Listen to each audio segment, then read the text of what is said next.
yeah. It's Friday. We made it. Thank you. Thank you very much. Hello, traders, friends, family, and everyone else. Welcome to Topstep TV. You're at the right place at the right time. And if you're new here, well, you know what? Congratulations. You've made a good move here on a Friday morning or Friday afternoon or Friday evening, wherever you may reside. This is Topstep TV. The biggest and best names in the trading business are on with us here at Topstep. And glad that we had a tough week, but we got through with it. And this is our opening segment. This is opening call, and he's Roy Clark, and I'm Glenn Campbell. Today we've got an informative, educational show for you today. And every day, Monday through Friday, we'll be here with Topstep TV. We'll be your trading buddy, your trading mentor, your newscaster, fellow trader, good friend, neighbor, your best friend, biggest fan, and even that voice in your head that keeps telling you it doesn't matter where you're coming from. All that matters is where you're going. Remember that. Keep our eyes open and our ears open. Let's get ourselves ready for some top-notch, up-to-date market know-how. Let's say hello to everybody's friend, the trading mentor, our very own man with the plan, the market guru here at Topstep, John, a.k.a. the Hoagland. Hello, Johnny. Good morning, Eddie, and good morning, everybody. Yes, happy Friday, August the 9th. Our focus, as always, is accurate context, good risk management, and remaining patience. Going to say hello to the top few here. John Jones at the top there. Yammer Smack, good to see you. Dan Rooster, good to see you back. Pete, Medi, Eddie, hey, you're in there. David, John, and Bill, and my old friend Nick. It's good to see you, my friend. Hopefully things are going well, and of course, good morning to each and every one of you. Let's have a good trading day today. Hey, I like being Roy Clark. He was quite the guitarist. Yes, if you got a chance, YouTube, Roy Clark. Hey, we had something new, and I saw in chat people did see that. Yes, we have added. Somebody stayed up all night to do this. Daily levels for micros now available. We got the MES, MNQ, MCL, and MGC right now. Okay, and the person that stayed up all night, you can go to bed now. Thank you very much. So they did it for you. You wanted it, you got it. So anyway, let's get busy here with some of the news. Today is August 9th. Number nine. Wall Street looks set to end this week on a positive note. I hope so. Rebounding after Monday's ass kicking. Yes, Monday did have. I could use a good ass kick. I'll be very honest with you. Okay. U.S. stock futures fell Friday. Today, as previous sessions better than expected jobless claims data resulted in a degree of poise returning to Wall Street. Dow futures were about 0.2% lower, S&P 0.3% lower, and NASDAQ down 0.5%. Checking right now. Yeah, that's about where they are right now. Wall Street Industries firmly closed higher yesterday. That was with the Dow Jones Industrial Average rallying almost 700 points, or 1.8%, while the S&P jumped 2.3%, its best session since November 2022. And the NASDAQ Composite gained 2.9%. Jobless claims helped alleviate investors' concern about the strength of the labor market and state of the U.S. economy, helping Wall Street bounce back after Monday's ass kicking. I could use a good ass kick, and I'll be very honest with you. We know that. We did have it Monday, but we have came out victorious. Hey, in China, John, you hear about this? The Chinese automakers reached a milestone in July. Just over half of all vehicles sold, the world's largest automaker, were either pure electronic vehicles or the plug-in hybrids. So it's a little concerning here. Sales of the energy vehicles, they call them the NEVs, accounted for 50.7% of car sales last month. NEV sales accounted for 7% total vehicle sales in China 3 years ago. but the big investments in EV propelled the growth of the EV industry. Now, by contrast, the share of electric hybrid vehicle sales in the United States amounted to about 18% in the first quarter of this year. That's according to our EIA, Energy Information Administration, a research firm. So that's what I got for the news here right now, Johnny. What do you got? What do you got else you can share? Well, it's a pretty dry day as far as economic indicators are due out. The only thing that might have had something to do with us this morning is the Canadian unemployment numbers. They were expecting it to rise by 0.1% from 6.4 to 6.5%. It remains at 6.4%. The only other thing on the list is the Baker Hughes rig count, and that is it for economic numbers today. We do have a short list of some smaller earnings, no major earnings today. The equities have really kind of spent the week trying to find some sort of equilibrium or balance or calm. I think they've been doing a relatively good job of doing that. Of course, we'll see that in the charts here very soon. But as far as the VIX is concerned, 2433 last I checked. It's a little higher on the day, but lower than it was at this time yesterday, which was 26.09. Dollar index, 103.2. It was 103.3 yesterday at this time. And the yield on the 10-year backing off of that 5% level. Yesterday at this time, it was 3.99%. And this morning, last I checked, 3.94%. So things calming a little bit in these markets. We have to see how this day plays out without any known economic indicators, no known talking feds. We're on our own, folks. It's going to be an interesting day. Let's make up a few. You want to? Yeah, sure. Make up we a could Fed do the Roy name. Clark index and the Roy Clark songbook. The Glenn Campbell ISM. Yeah. Okay. I'll get those out today. Eye on the prize. Dude, you want to know where the crude is today? It's right there on my chart. I see it there very nicely. Crude prices on course for a nice weekly gain as improving towards the U.S. economy and the persistent geopolitical tension boosted prices. Lots going on here behind the crude, and I'm surprised it took so long to sort of get where it is. 76, 77 is the high here. 75.85 is the low. A little tight here, considering what we've seen. Earlier today, we did see that it did drop 0.3%, $76 a barrel, and that was WTI and Brent, 78.92 a barrel. So if you want to get a barrel, go to Costco. They got them on sale. I think they're 10% off today. Get yourself a barrel of crude. Benchmark crude set to gain more than 3% on this weekly basis. First positive week in 5. Better than expected U.S. job claims data yesterday boosted the better than expected Chinese inflation data earlier today. So there you have it. There is our crude. Olympic medal update. You see this? We've got a neck and neck tie here with China. The United States, China both have 30 gold medals. United States 103 total, China 74.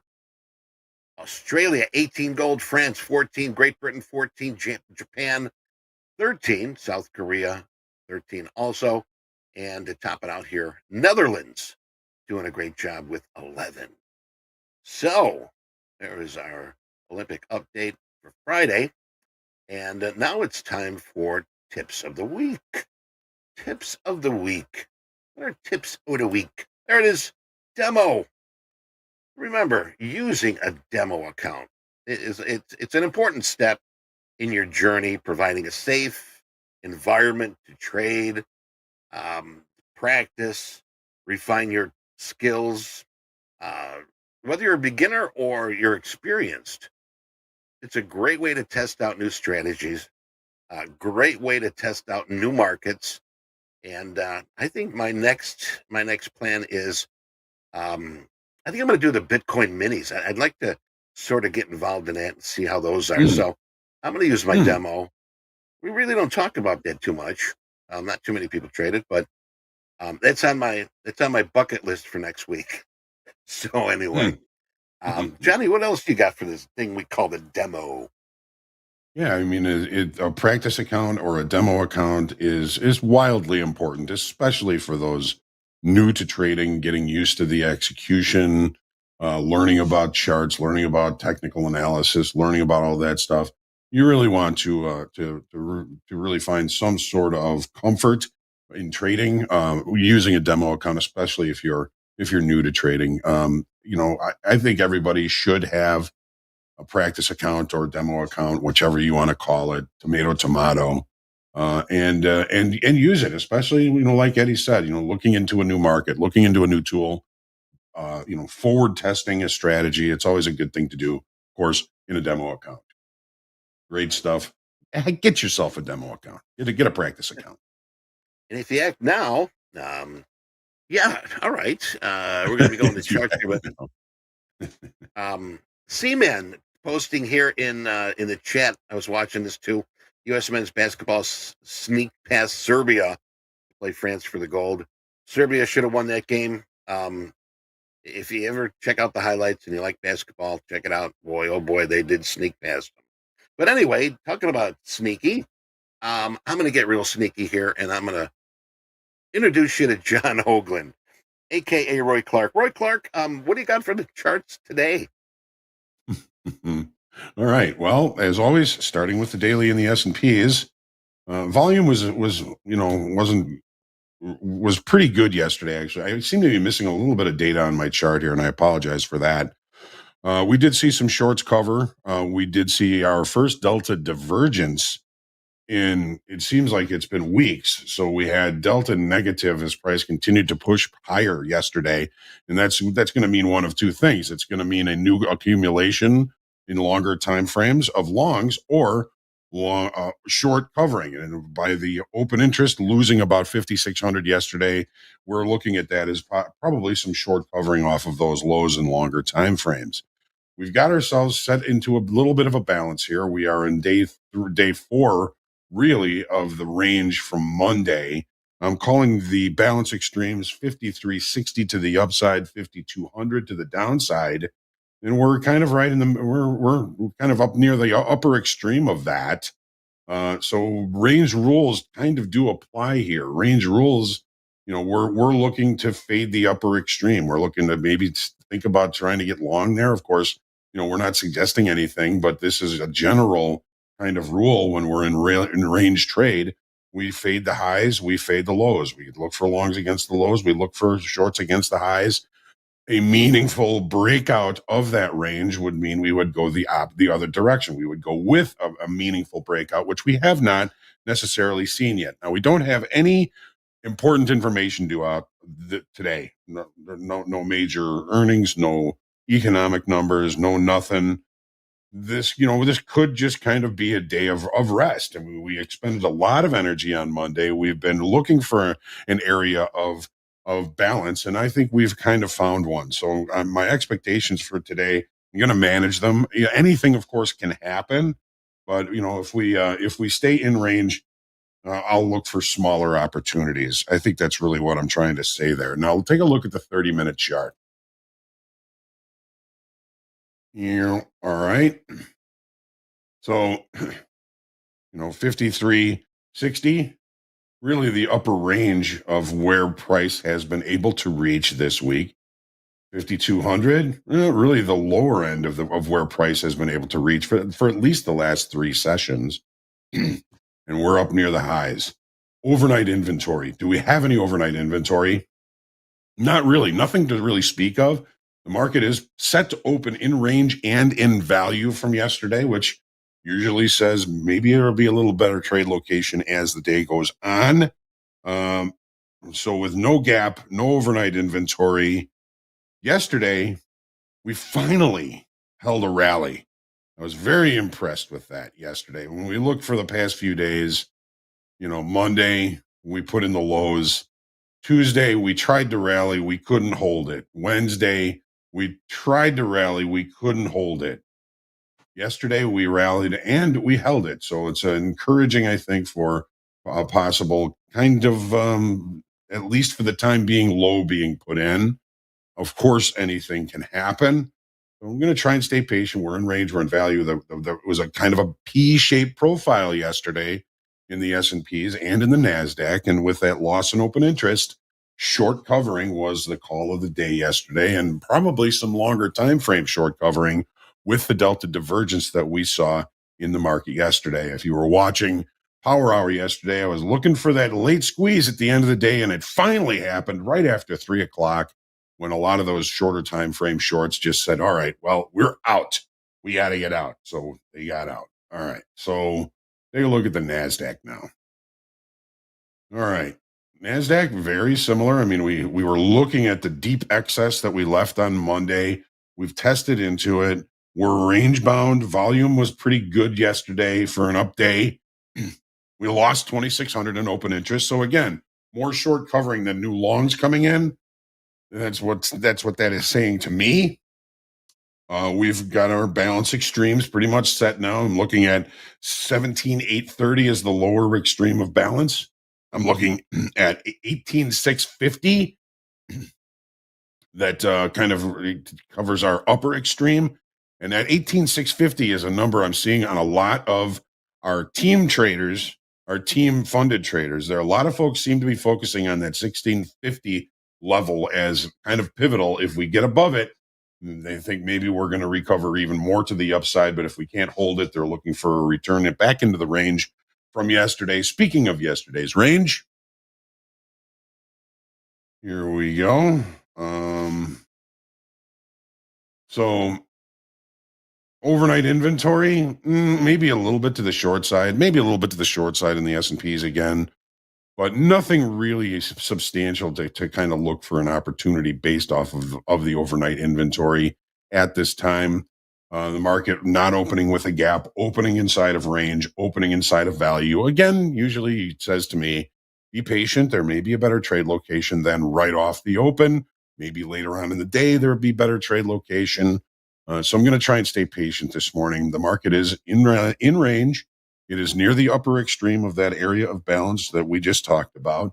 And we're going to just see what kind of opportunities we can see. Remember, there's no important information due out, no known important information due out. We hope that things around the world stay calm and get better over time. And as always, make sure you pray for peace. But today we're opening in range and in value. Going to try and stay patient. The profile yesterday in the NASDAQ, again, another P-shaped profile indicating short covering, which is supported by the loss in open interest. So it's not like we've seen a whole bunch of new buying coming in yesterday, but we've taken a lot of shorts out of this market. What does it mean when we take shorts out of the market? When we take shorts out of the market, we're actually lessening buying power. So we're going to need some new buying business if we're going to break out of this current range. And if we don't see that, then we will probably just kind of fall back into rotation inside the range for the day with no new data coming out. Crude. All right. So, well, we talked about it yesterday, and we saw that the weekly kickoff area or zone down here was getting way too cheap, right? Volume was pretty weak off these lows. I mean, we're not seeing any huge volume coming in off these lows, and we've been losing open interest. We lost 9,000 in open interest. So this is mostly all created by short covering. Price just got too cheap. Shorts decided to cover, and they've been driving price higher. When shorts cover, they turn to buyers, and that is a tendency to make price, of course, go higher. And there's more buyers, right? Weekly kickoff high, I think, is in sight for us today. 77.25 is weekly kickoff high. It's only 75 ticks away, and we've been trending to the upside for the past 3 sessions, or 2 sessions, if you will. 1, 2. Today would be the 3rd session to the upside. I can see that happening today, and of course, there's no prediction here. I'm just trying to put things in context. If we're going to go range bound, I see 77.25 area as kind of a tough area for us to get through. So the weekly kickoff high, again in play. The profile yesterday was a double distribution trend day to the upside. Take a look at the 30-minute chart. All right. I'm going to get a little bit further out here. We can see, 1, 2 days with value moving higher, overlapping ranges to the upside. We did finally close that gap that we had. And then we kind of came off and settled in that area. Settlement 76.19. Overnight inventory, maybe a little bit long. The market opened up. We probably corrected or rectified or reconciled that overnight inventory with this pushback down to VWAP. You see that VWAP is kind of holding support now. We've got buyers still in control here.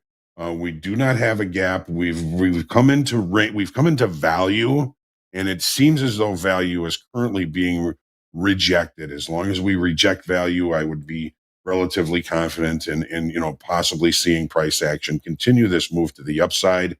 We've got to hold VWAP. We've got to stay out of value from yesterday for that to ring true. The profile yesterday was a double distribution trend day. There was a distribution of time and volume and a distribution of time and volume. The important part of the profile from yesterday is the single TPOs that were left between those two distributions. And there's only two of them, 75.74 to 75.73. We get price back to this level, that's going to pretty much finish the value area special situation play, which could take us down to approximately 75.64. And that might be a pretty tasty little support level if price action gets there, because that's where price drove from previous balance and then created a new balance higher. So I'm really going to be focusing. We get the chance down there at 75.74/73 for a potential execution down there. It could be a target for a short down to that level. It could be an area where we might think about another execution in either direction. Just a kind of a nice little tasty level right there. And we may not even get there, but I know I'll be trying to keep an eye on crude oil to see if we do get there and what happens if we do. Gold, still range bound. Yesterday and the 3-4 previous days, anything below weekly kickoff low has been rejected, and anything below last week's low, which was 24.14.5, was last week's low. Weekly kickoff 24.25. Anything in that zone has been rejected. We saw a pretty decent move to the upside yesterday. Volume wasn't tremendous. We did, however, add 7,000 new contracts in open interest. So we actually saw some buyers come in and create positions on that upside move yesterday. Yesterday saw the first increase in open interest that we've seen in 5 days. So the previous 4 days, we're all losing open interest, long liquidation. Well, they decided to get back in yesterday, adding 7,000 new contracts to the upside. We're looking at the daily December chart. We're still very much range bound and very centrally located inside that range. Manage your expectations today. We've got, the extremes of last week's high and low, weekly kickoff high and low. We're right in the middle of it. This market is waiting for new information. I used to say this, that when price is centered like this, it's like a tennis player. He volleys the ball to the other side, to the other person, and then he runs to the center of the court because he doesn't know if the ball is going to be coming to the downside or the upside. So he wants to be as close to that as possible. That, I believe, is what gold is doing right now. It's basically centering itself, waiting for new information.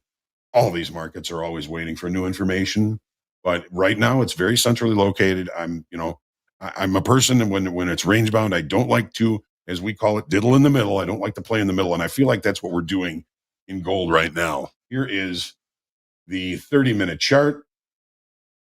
We had a normal variation profile yesterday. We don't really have much as far as overnight inventory is concerned. We did close the gap on the open, and then we're seeing price continue to push a little bit higher here away from the range yesterday. There's something important in the profile was we saw a lot of excess off the low yesterday, and we have a relatively poor high here. We have 1, 2, 3, 4 nice tightly packed highs here. That's an indication that of a possible unfinished upside auction, which we seem to be continuing today. 2472 even is a naked point of control from the past. It hit it in the overnight. Looks like it's about to hit it in the regular trading hours. So it's all about rejection of range from yesterday or reacceptance of range yesterday. Again, in the longer time frames where this market is sitting is very centrally located. Be careful. Use what you're seeing in your shorter time frame charts today to try and make any decisions when you're trading crude oil. So traders, take a deep breath before you get involved. Make sure you stay humble, grateful, creative, and centered in your trading. And as always, each and every day, please pray for peace and be kind. All right. Thank you, John. Well done. You're getting a round of applause in chat from that wonderful speech on the charts. Well done, son. Hey, we're going to take a little break here, but we got fast markets coming up. Andre, Hoag, Jack, Gabe, and in this corner, wearing the green trunks, trading out of Utah, star of the slow markets, longtime number one overall futures trader at Topstep, coming off a $3,600 day in each of his XFAs, Coach Dakota. We'll be right back.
All right, let's get our hee-haws in the gates. And yes, the bell should be going off right now. Fashionably late. Good morning, Andre. Good morning, Eddie. We are open here. Welcome, everybody, to TopstepTV. This is Fast Markets. Just beneath me, you'll see out of the blue corner wearing the green trunks out of Utah, Coach Dakota. Beneath him, we got Jack in the house. And at the bottom there, we got Hoag in the house. Hoag, we are open. Talk to us about this opening range trade. All right. Kind of focusing on the S&Ps. We're opening in range and in value here. So I'm going to stay patient. We've got a 5.5 handle opening minute here, but with the accumulation of time and volume above price right now and below price right now, I'm looking for basically almost a repair day. A repair day is going to take us to the volume point of control, which is all the way up here at 53.44 quarter, and or to the TPO point of control, which is all the way down here at 53.1775. But opening in range and in value usually tells me I might find better trade locations sometime after the open. So not taking the opening range trade. We have looked below the opening range in the S&Ps. We're still in that first minute of the opening range in the NASDAQ, but kind of a similar situation. We've got an assumed point of control in the upper distribution of time that occurred late yesterday. We'll call that 18,496. And we've got the points of control down here at 18,404. There's a tendency when we have that for one or both of these levels to be checked during the session, which tells me, hold off a little bit. Let's see what we can figure out as the day goes on. Now we've taken out the high of the opening range in the NASDAQ, where we took out the low of the opening range in the S&Ps first. Now we're pushing to the upside. I'm looking for levels largely based off of the profiles from yesterday for opportunities as the day goes on. Not doing anything right here on the open, as we are, largely trading in range, in value, and in balance from yesterday's session. We do have some people doing stuff here on the open. 76% long NASDAQ, 74% long ES. Tilt, baby. Nice, Eddie. I'm looking for longs. Looking for longs. Looking for longs in all the wrong places. Hey. Yeah, I think we go back up. Maybe we look at 600 here during the New York session, but buy the dip. We did try to break down. We failed. We found some buyers right around these 400 levels, and we're headed back up. We're already holding above 500. So to me, it's just, where do we buy this? Do we look for areas of opportunity to buy these pullbacks? And I think that's what I'm going to do until we get back up to this upper end of the overnight session, which is around those 600 level. It seems a lot of our team traders have really kind of honed in on 18,650 for an interesting level for a target or an execution. That is our overnight high, right? Yeah, right around 650. Pretty close, yeah. Yeah, 18,651. So yeah, that is the overnight high. Yeah. Gold just hitting a new high, 24.7270.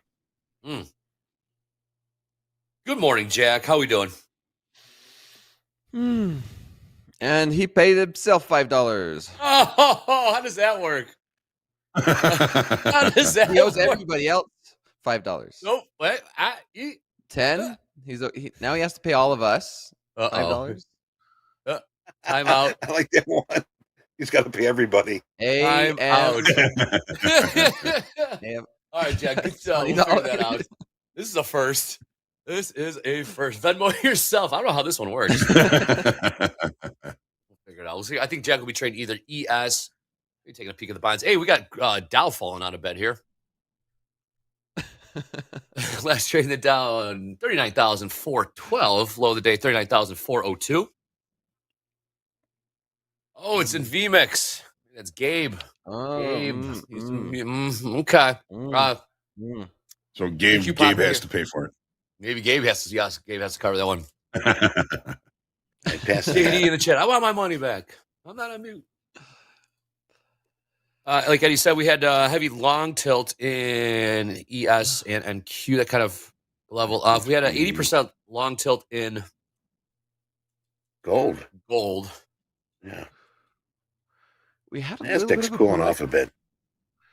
We had a little bit of a pullback since we opened, and now we're pushing right back up into these. See if we could have a break above 500. I like more consolidation, being patient, waiting for the market to trigger me in, rather than being a little bit preemptive.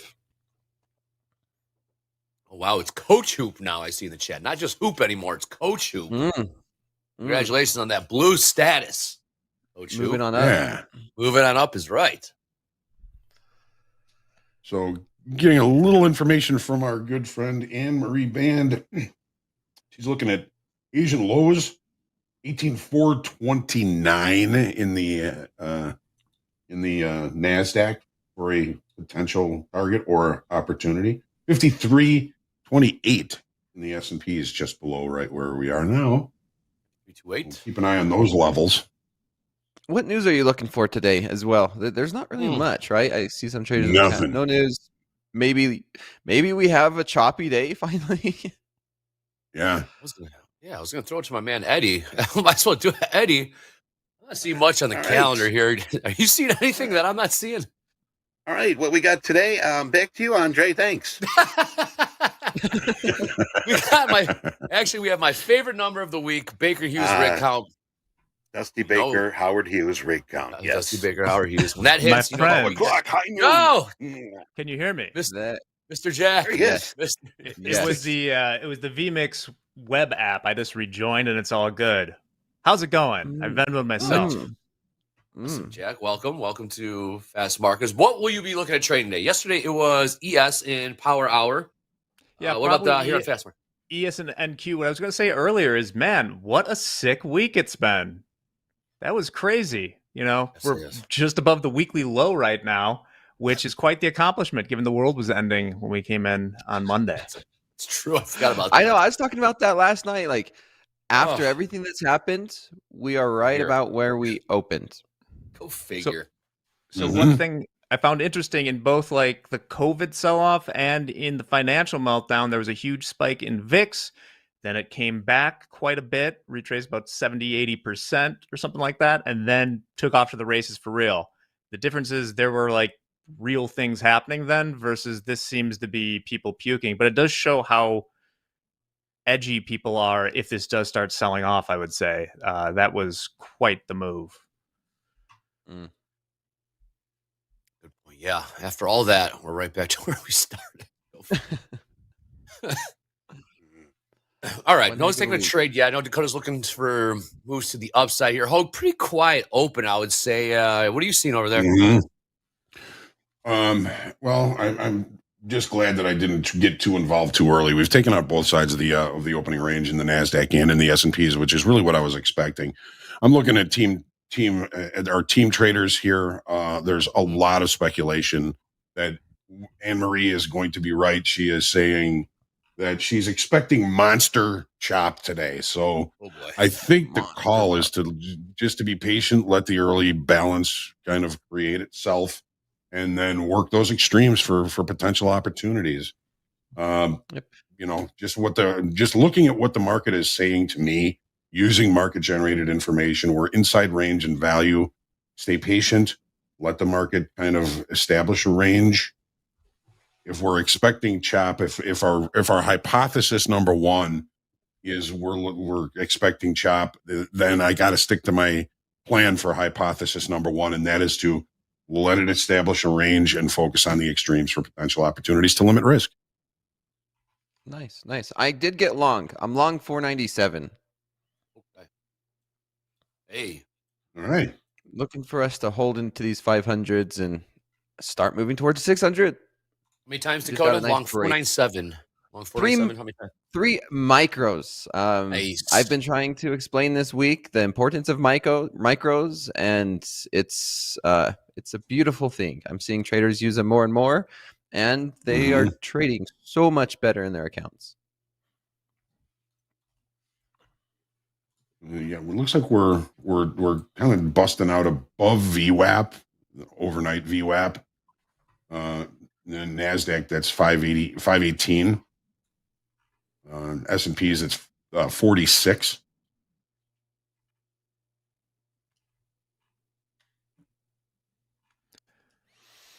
All right. 5350 is a weekly kickoff level from last week in the S&Ps.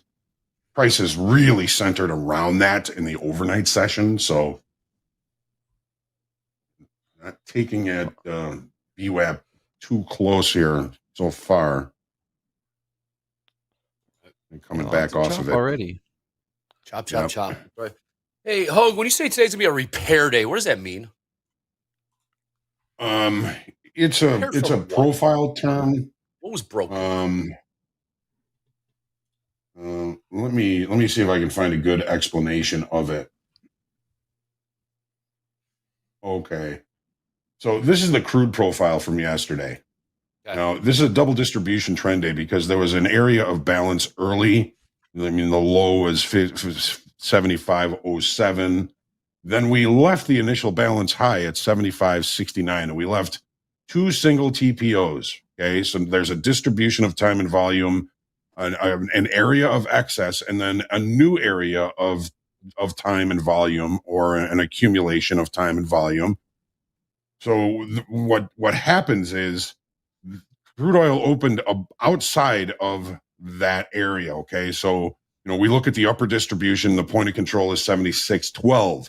We can put an assumed point of control in the lower distribution, and I'm going to call that 75.37, just because it's the middle of the early range.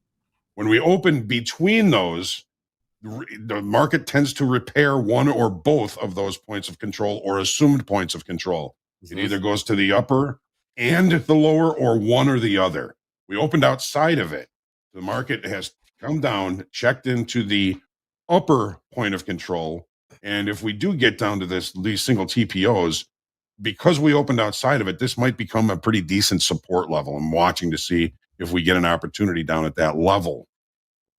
But repair would be when we open between the two distributions of time and volume, and price has a tendency to trade to one or sometimes both of the points of control in each of those distributions. Is that clear? Yes, it is. Yep. Good. Hey, crude and gold really heavy here. Sellers heavy. Ooh, yes, they are. Hey, you'll see the pin to the top of the chat. I know I use them all the time. Topstep daily levels in the house. We update them every day from some of the finest coaches and top traders we have here at Topstep. Have that open on your screen because I know I do. We're currently trading 53.35 in the S&Ps. That takes us to zone. Oh, we're in zone 7 right now. 53.35. Yeah, zone 7 in the S&Ps, and zone in the NASDAQ last trade 18,468. We are in zone 9 for 468. Zone 9. Those Topstep day levels have been really nice. I've been reviewing those each night in my slow markets class, and they have been spot on some of them. And it's been nice to just not have to think. I know that some of my analysis has been lining up with that. And that's, like I said, and I tell traders, it's not a signal, but they've been good areas to make decisions around, or at least look for the market to change, or have some type of a decision-making process around those levels. Did you take any trades last night there, Dakota? I do a gold trade. The night before, we had a beautiful example of scaling in and scaling out using micros. And I think, Wednesday night was a beautiful example of using micros. But been looking at a gold trade every night at 8 p.m. And today I'm doing the same thing, using micros, scaling in. I've added a couple contracts as we're consolidating right around these 70s. Still looking for a push back up to this upper range in the towards 600. But lots of chop, still consolidating. I'm into 5 micros. 5 micros. Right. Did you see that we've added the MES, MNQ, MCL, and MGC to the daily levels? Ooh, I did not. See that? I did not. Yes. I did not. There you go. Asking you shall that receive. That is my gift to you, sir. Yes. Wow. Beautiful. I love it. People are trading micros due to increased volatility. Start to see, even here, Dakota, when we're top traders here at Topstep, trading micros, nothing wrong with that, man. There's tons of money, tons of profits to be captured. Trading micros. Dumb down the size. Andre, you said it well. There's a surprise here every day with TopstepX. We're adding stuff like every day, almost every day. We got to keep up. Shoot. Surprise. I know we do. Yep. We got to keep up. We got to keep up with our tech team. Support, man. Really good stuff. Andre, we got 200. Do you remember, by the way, why? I know there's some feature that I put my stopwatch on yesterday. We're at 24 hours now. Do you remember what that was? What the hell was that? What? To get done. In the chat, do you remember the what request? Yeah. Michael had to Remember reply to Michael? get something done. MP wanted something about it was the daily. It was micro levels, wasn't it? No. Oh, what? Stopwatch that 24 hours. Anybody in the chat remember? What was that? Yeah. Thank you, Jack. Hotkeys? Hockey. Oh, I love you, Jack. We'll see Did your what it is. stopwatch go off then, or did the It's still timer go going. off? It's gonna keep on going. Ladder? Hotkeys? Hotkeys, ladder, London close, dome. Oh, adding levels to the ladder. Adding levels to the ladder. Thank you. Donuts for Okay. everybody. Mm. We'll keep you Oh, updated. Chet, you're the best. You're the best, Chet. Clock's ticking. Yeah. Way to go, Trade Dad. We're going through the it's like And going through the everybody else. weekend. Ask for stuff no one remembers. Man, Hungus. What's asked for at 8:46 a.m. on a fast markets to a lot happens in those following 24 hours, Hungus. I'm telling you. All right, gold's still selling off here. Last trade 24.60, high of the day 24.72. Jack with the stop. Still going. How about you, Andre? Have you been trading at all? I know you're driving. I get that, but outside of driving, have you ever been placing any Ever? trades, thinking about trading, doing your own personal stuff? I'm gonna say the answer is no for now, Dakota. No trading right now. No trading. Maybe overnights. Maybe What about, a couple like, reopens. I can't. Stocks not, or options or anything? Oh, Yeah. personal stuff? No, just like investments. No. I'm gonna trade. I I'm have gonna trade Dakota. them. We actually have kind of similar strategies in that as well. What's that? You're not. Well, Jack plays around. With the stocks and options, yeah. Yeah, That's right. What do you Let do, his wife Vice hear Lord? that. can't trade on camera. I can't trade while I'm driving, Dakota. You know that. Yeah. Just that's why I refer to Trust- you personal. What do you trust mean me. similar options, Jack? Oh, basically just selling calls and hedging them in some way. Oh, Keep buying the underlying all the way up. I'm almost out of that trade, man. Almost. what trade? I What can't trade are wait. you guys talking about?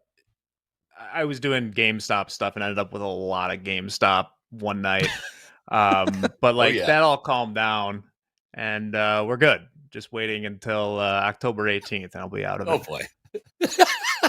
Is that when they expire or something? October. It's when 18th? like my final round of these expires. I don't want to beat it any longer.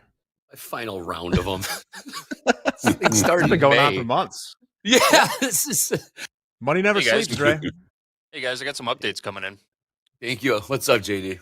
We got the captain is active in Discord right now. So we were testing the low of the opening range just a minute ago. We just broke back above it. So if we hold above 478, our target to the upside is around the.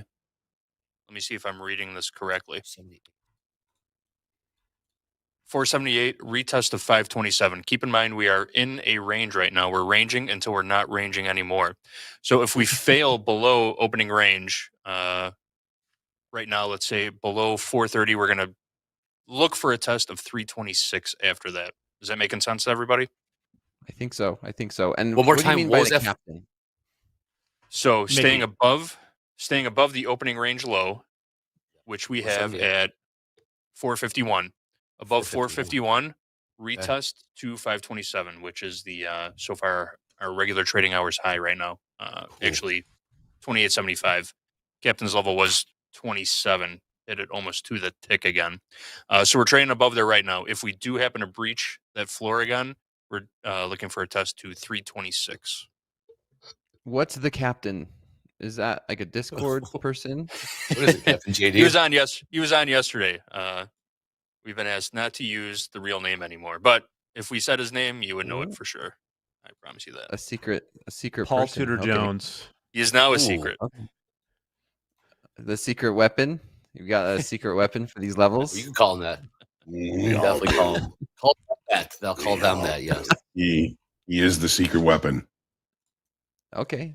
And he's Now I know killing where it you this get all week. your levels. Absolutely killing it. Very hot. Good. 451. Good. I'd love up to see that. 527s up to 527. Eddie. Well, man, Eddie tells us he's got Yes. levels for ES. Eddie, what do we got in the ES? I've got my secret weapon also. I thank RS for some of these. Market looks like it's on the downside here, so I'm going to start with that. Right now here in the S&P, we're looking at right right now about a 53.31, 53.30. Downside 53.1950, 53.09 even, 53.08 quarter. And we got a range here, well, an area. I'm not supposed to say that, right? We got a place here somewhere. 53.05.75 to 52.92.75. Area should be a clue to downward continuation, or not if we manage to fail to rotate under 52.92.75. And we've got that here. So for right now, I'm going to keep that. If we do go lower, I'll continue here. But thanks, RS. Nice. All right. So My secret 53, weapon. 53.30s. Downside target to 19. If we can break 19s, then down to 09 half. 09's 08 quarter. 09 quarter. Okay, cool. So far, we're getting that choppy day. It's been choppy, lots of it. So from on the NASDAQ, from the 440s to 480s, back and forth and back and forth. I might get stopped out of this. I'm in 5 micros from 458. So where's your my stop loss is at 433. So that's the beauty about micros. You have a little bit wider of a stop loss, and you could deal with this type of a mess of a day and on this chop. I'm resetting. Expect the chop today. Choppy Friday. Oh yeah. It's slow. I updated that news scroller at the bottom there, and you can see that I'm reaching out for things such as the German CPI this morning, or the OPEC report tentative for next Monday. Right? There's nothing going on today. Margie could use a breather. Margie could use a breather for sure. Yeah, it should. Yeah, it does. All right, buyer stepping back in here, Dakota. Did you get stopped out, Dakota? Or are you still in there? Nope, still in there. My stop's at 42. 42 Okay. right now. We're hovering around these 60s, but excellent. 30-point range, 40-point range, back and forth. We do have a little bit of a pattern. I'm going to see if it holds. It's kind of a flagging pattern right here on the smaller time frame where we broke out. We came back. We're testing it. And if we could continue to break like we're doing right now, we could start to gain a lot of momentum to the long side. And maybe we're breaking out of this range. Let's see if we can hold above these 80s. Maybe we can have a retracement and hold above 500s. But this is it. This is the top of the range that we've been just not breaking above these 80, 84. Looks like we just ticked above it by just a moment, and then right back down. So right back down to the range. So plenty of time today. So for the ES traders, it is Friday, some expirations. The SPX is right at about 5,300, a little above it right now. So might be looking for it to hang around there at some point if nothing's happening. How do you view the options chain, Jack? What are you using? I'm using TradingView to see the SPX. I mean, the options chain, you can go to a lot of places to see it, but the big fat round numbers are where there's going to be a lot of options in general. Here we go. We're headed right back up into those 80s again, making higher lows, equal highs. Let's see if we could break it now. Over here in the NASDAQ, pushing. What's that? See Anne-Marie's flat. She was long. S&P is at 28. A nice level there. She was basing that off of the Asian session low.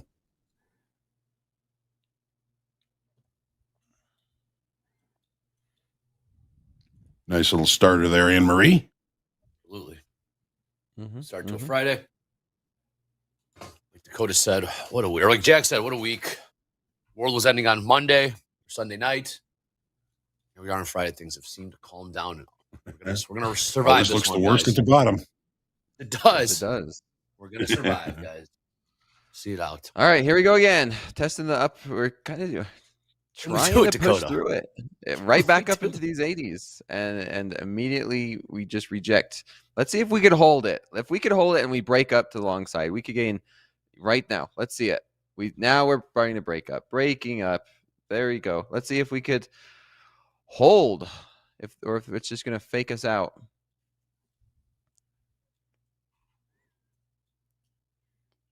Right back down. Very choppy session so far. It is. All right. Tilt turned 50-50. Not a whole lot there. Slow start. 76.09 last trade. Yeah, they're all fake outs right now, Dakota. I don't know if they're fake out to the upside or fake out to the downside right now. Stay patient. We will get out of this range. VWAP got up in to NASDAQ 97 and immediately back down to 50s.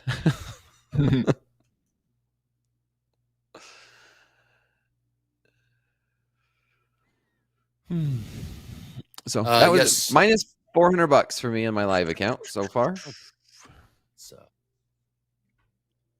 Are you out? Are you still in this? No, I'm out. I'm out. I made $20 on that trade. Down 400 all day. Down 400 all day. The beauty of micros. Yes, it is, man. When have you been doing micros mostly all week, Dakota? Yeah, mostly all week. I've been testing out with the New York scalp strategy in my combines. I've been doing really well on, and doing the same thing, micros. Nice. It's easy to scale in and scale out using them, especially in this volatility. Obviously, we see that we're chopping around 40, 50 points. A normal mini, that's $1,000 swings. Hanging out right around the Asia lows in the S&P right now.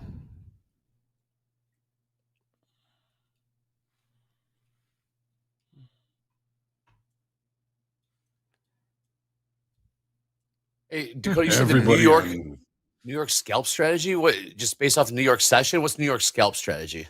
Yeah, so I've just changed my style of trading this week or the past couple weeks because of this extreme volatility. It's been really looking for 20 to 30 points in the NASDAQ on breakouts instead of just holding it for longer. And the trades have been lasting like a minute, like really, really quick. Just kind of what we've been seeing where we break out 20, 30 points one direction, just instantly take profit.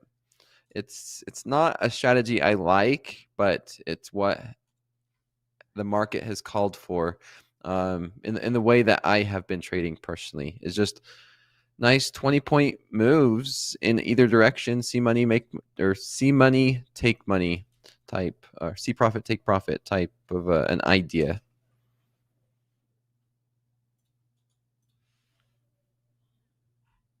Everyone on Hoag's Heroes is saying the same thing. What's that? Chop. It is chop right now. Not that. It's kind of like, I don't know. Yeah. It's kind of 451. All right, beneath the 451 stream, 430. Well, it's 431 now, back up to 436. I would like to see. Yeah.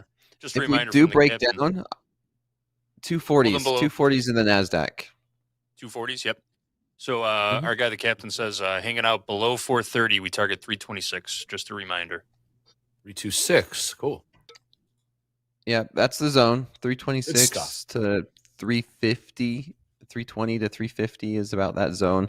Looking over here on the 5-minute chart, like there's just right in the middle though. It's right in the middle of the week's range. Is that we found some buyers and sellers around there, right in the middle. But still, it's still a huge zone. The zones that I've been seeing in the NASDAQ have been 50-point zones. Just with everything, volatility, you increase everything. Stop losses, take profits. Your support resistant zones are much bigger. What a time. Yes.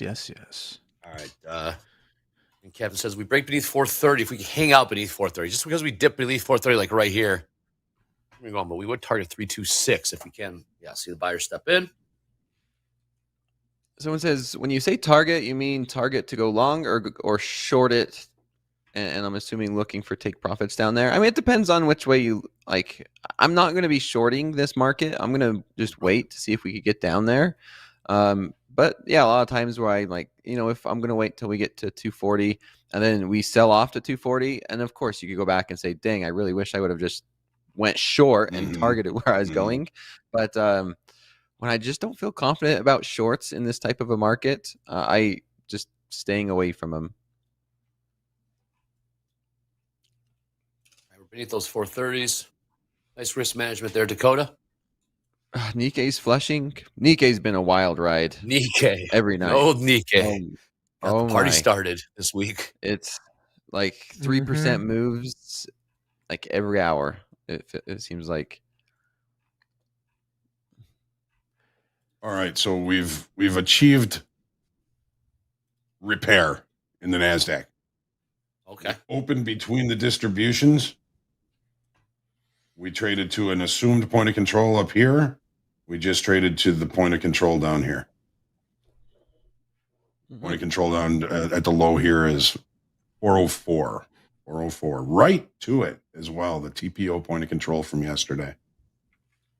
And now we see a pop. We have not done that yet in the S&Ps. We're still working on getting down to that point of control. Tricky. Yep.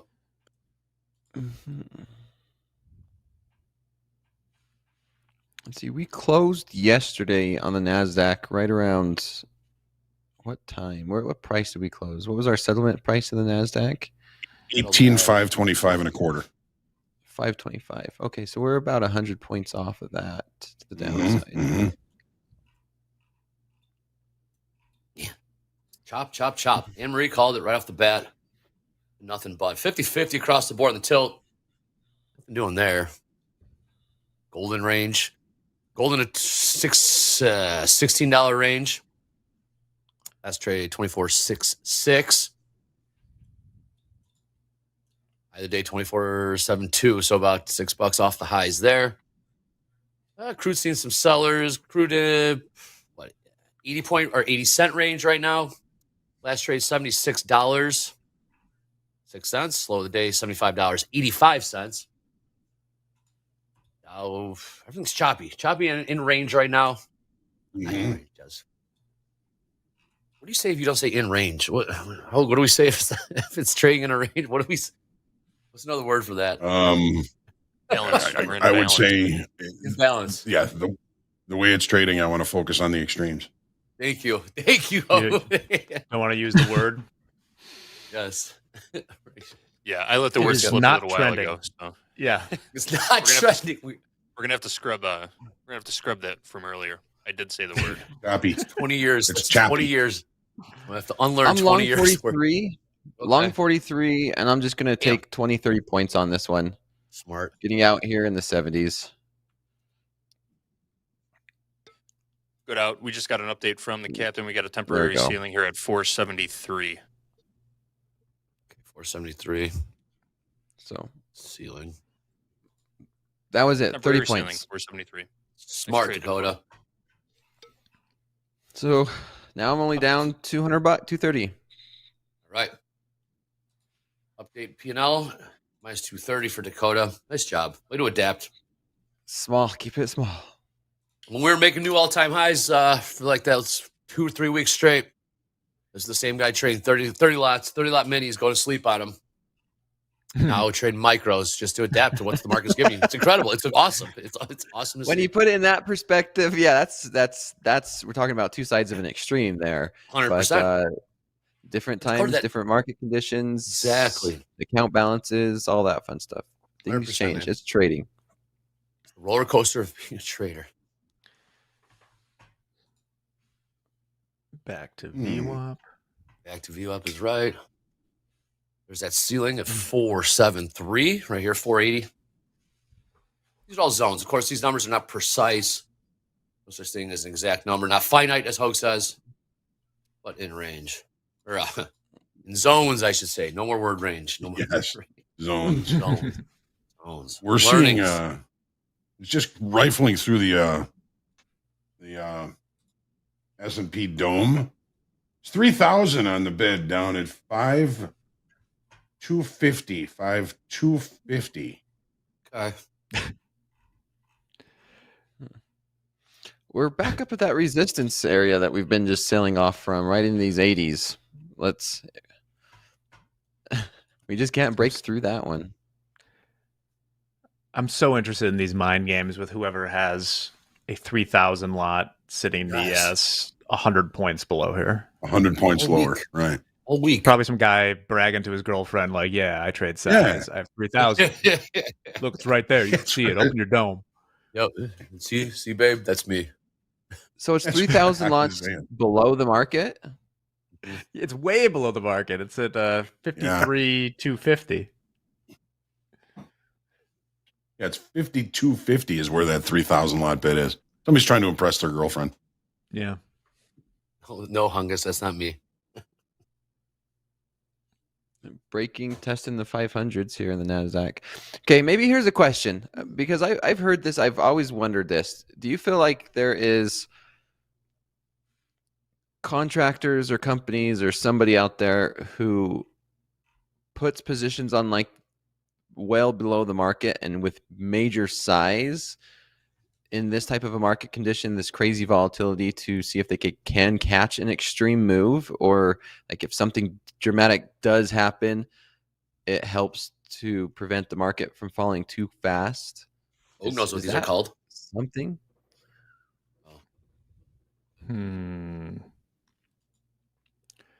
Where it's like, wishing I don't orders. want to. I don't want to say. I don't even want to mention the government, but it's like, hey, you know what? This market is falling too fast. We don't want things to get too bad. Go in and start buying. Jay Powell fired up E-Trade. Yeah. It doesn't want to make it look like you made a mistake. Let's just buy this up. Yeah. Plunge protection team. Yeah, there's a lot of conspiracy theories about that. Oh, got a little run Friday, here. Guys. A little run here in the ES to the top side. I want to share some levels from my secret weapon.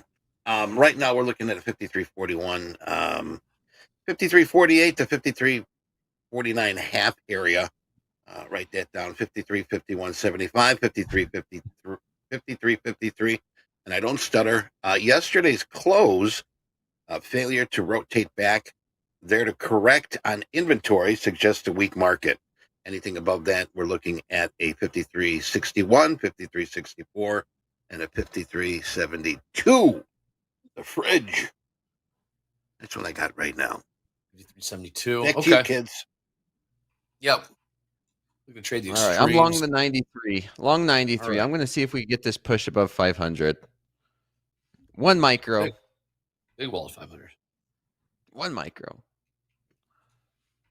Right back at VWAP. I want to see us push and hold above 500.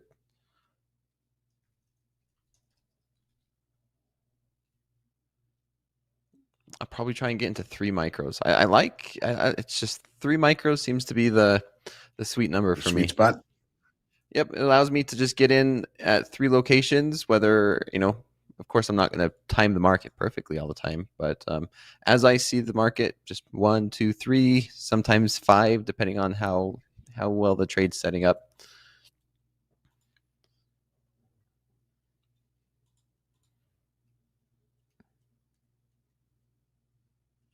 We're chilling. Uncle Teddy says, just passed another combine, baby. Congrats, Uncle Teddy. Nice. Well done. I've been looking at a couple traders' statistics each night in slow markets, and there are some absolutely great traders who are also trading micros, and they're making good money in it. Yeah, what are you seeing there, Dakota? In terms of like the statistics or the market right now? Yeah, no, in terms of like, I know on slow markets you're reviewing TopstepX performance dashboard stats. Anything standing out that there is micro, or if there is profits to be captured in trading micros? Yeah, there are some really great traders out there. I've been watching, and there's a lot of express funded accounts, and the fact that traders are transitioning to micros and they're still putting up good winning days, locking in profits, $200 a day. It's a great thing to see. I mean, of course, traders, and it's always that one thing where I'm like, hey, share me your statistics. We'll review them. They only want to share, the positive, but we've reviewed some negative, and yeah, there's always something to learn. But I found that I've been able to learn and talk about more constructive conversation that comes from the traders that struggle a little bit more. There was one I really do remember, and big shout out to them. They ended up, I don't know if it was blowing their XFA, but 3 months in an express funded account trading micros, and it was consistently losing. But the fact that they were in an express funded account for 3 months, it's time in the market, and it was really, really worth it, in my opinion. And here we are, we're breaking above these 500s here. Looking to see if we could test the session highs. The session highs is 530s. But yeah, what's your thoughts on that, Andre and Hoag? Because I learn a lot more. I've learned a lot from seeing these trader statistics. And, one question I've got, and maybe you guys have received this question as well, who are new to trading, is, hey, help me understand my statistics. I'm new. I don't know how to read my statistics, and I don't know where to improve. Mm-hmm. Go ahead, Hoag. Yeah. I've looked at thousands of trade reports and talked to, a lot of traders about them. And you just kind of, you look for patterns, you're looking at it when a trade report, like for example, number of trades per day. You look at the days that are down days. Typically, you're going to see a lot more trading. They get down on the day, they start over trading, they start doing things that they know they probably shouldn't be doing, and they end up hitting the daily loss limit. That's one of the things that I'll say. Okay, look at this day. You're down $500 here, and you stopped, or you were down $500 at one point, and you got crazy and started over trading, and they're usually going to admit it. They're going to say, yeah, you're right. I mean, I kind of went on tilt at that point. And I said, well, is that a pattern? If you get down $500, is that your level that you're going to start to fall into tilt? And, you just get them thinking about some of these patterns that you can see in these trade reports. And, Dakota, I'm sure that you're doing great, and you're really helping these folks by doing this. Even just by looking at other people's trade reports, the people that are watching are going to gain a lot from it. Yeah, lots of positive feedback. I've enjoyed it. It's been great. And I love the fact that you could share your statistics so easily on TopstepX. It's been nice. But here we are. We're pushing into these 50s. I closed one out for, 540. And, do we see 600s? The next level I do see is possibly right here in 560s. And then, right around 590s. We broke out new session highs. I'm holding this one micro from 484. Currently Nice. up, 230 ticks, which is whatever that is in handles. About 70 points in handles. 70 handles. Is that what it is? Got 555 yesterday's high here. NASDAQ 68% long. Yes, 66% long. Tilt. Thank you, Eddie. Yes, pushing Love it. to just about 5 points off yesterday's high. Love Eddie. I love having you watch the tilt. We're Look at this pushing. push. Look at this push here. Over and over, I'm reminded how important these points of control are. Yesterday's point of control in the NASDAQ, 18,404. Today's low, 18,404. Repaired that level, and then just buyers came in and took over. You said, what does tilt mean? Eddie, got a question here in the chat from Chase Brorman. Bob Brorman. Chase Brorman, what is, that was for Jack. What is the tilt? What does the tilt mean, Eddie? The tilt was created in a room in Chicago by Dolby. He says, trying to think of a name of it. And Dolby says, how about tilt? It displays the aggregated trader sentiment for all Topstep sim traders. Remember, this data is for entertainment purposes only, so have fun with it. How is Dolby doing? I haven't seen her talk to him for a while. He disappeared off the face of the earth, man. He's in the wilderness looking for satisfaction. Still trying to raise some, we're trying to bail him out. Yeah, looking for Bigfoot in the mountains right now. We'll be back. I It's mean, actually in your neck of the woods, Dakota. Is that why the market's been reacting the way it has? It could be Because there's no Dolby there to pull pork it back. No That's Dolby. what happened. Yeah, there's no Dobie, who's our range trader. That's He's what the happened one for the Sunday Jets night. come back. Everybody take a picture of you with your weirdest sunglasses, and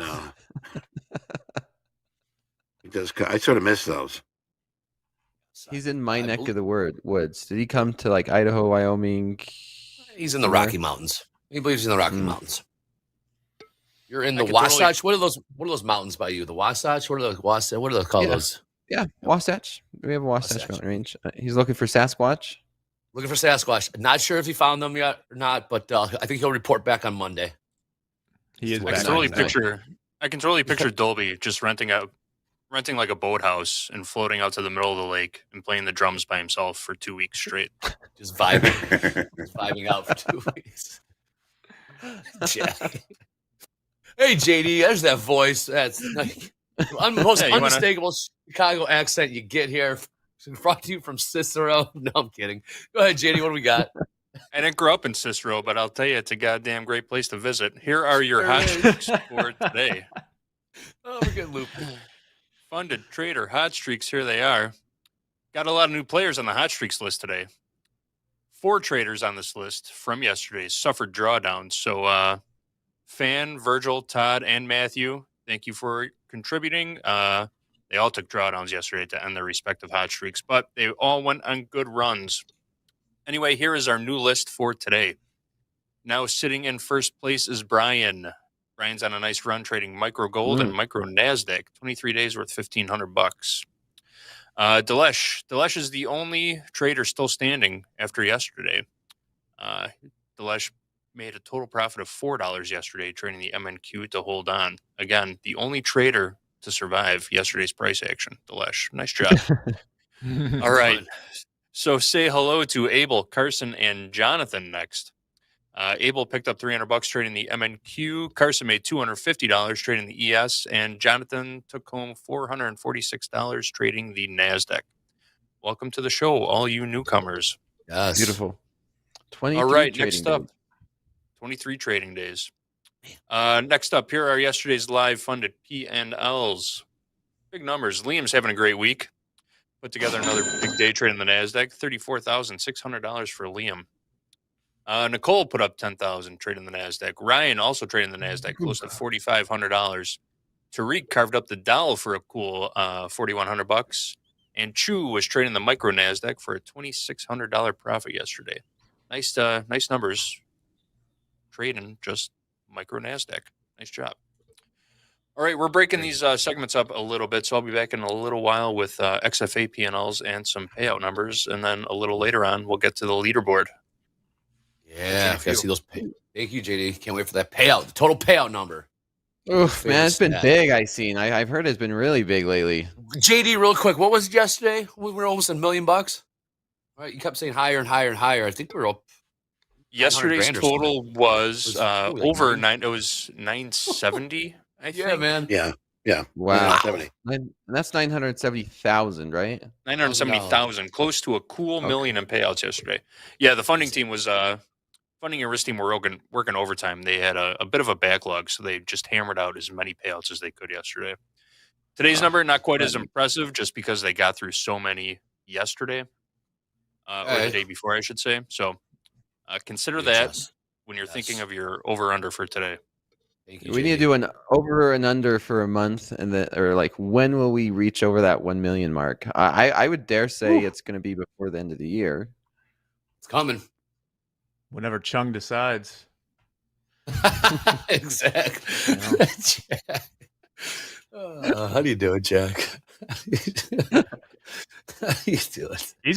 That guy's been on a ripper, man. I saw the number. I saw what you saw. Oh man, no, I'm out. I'm flat. Minus 133 total.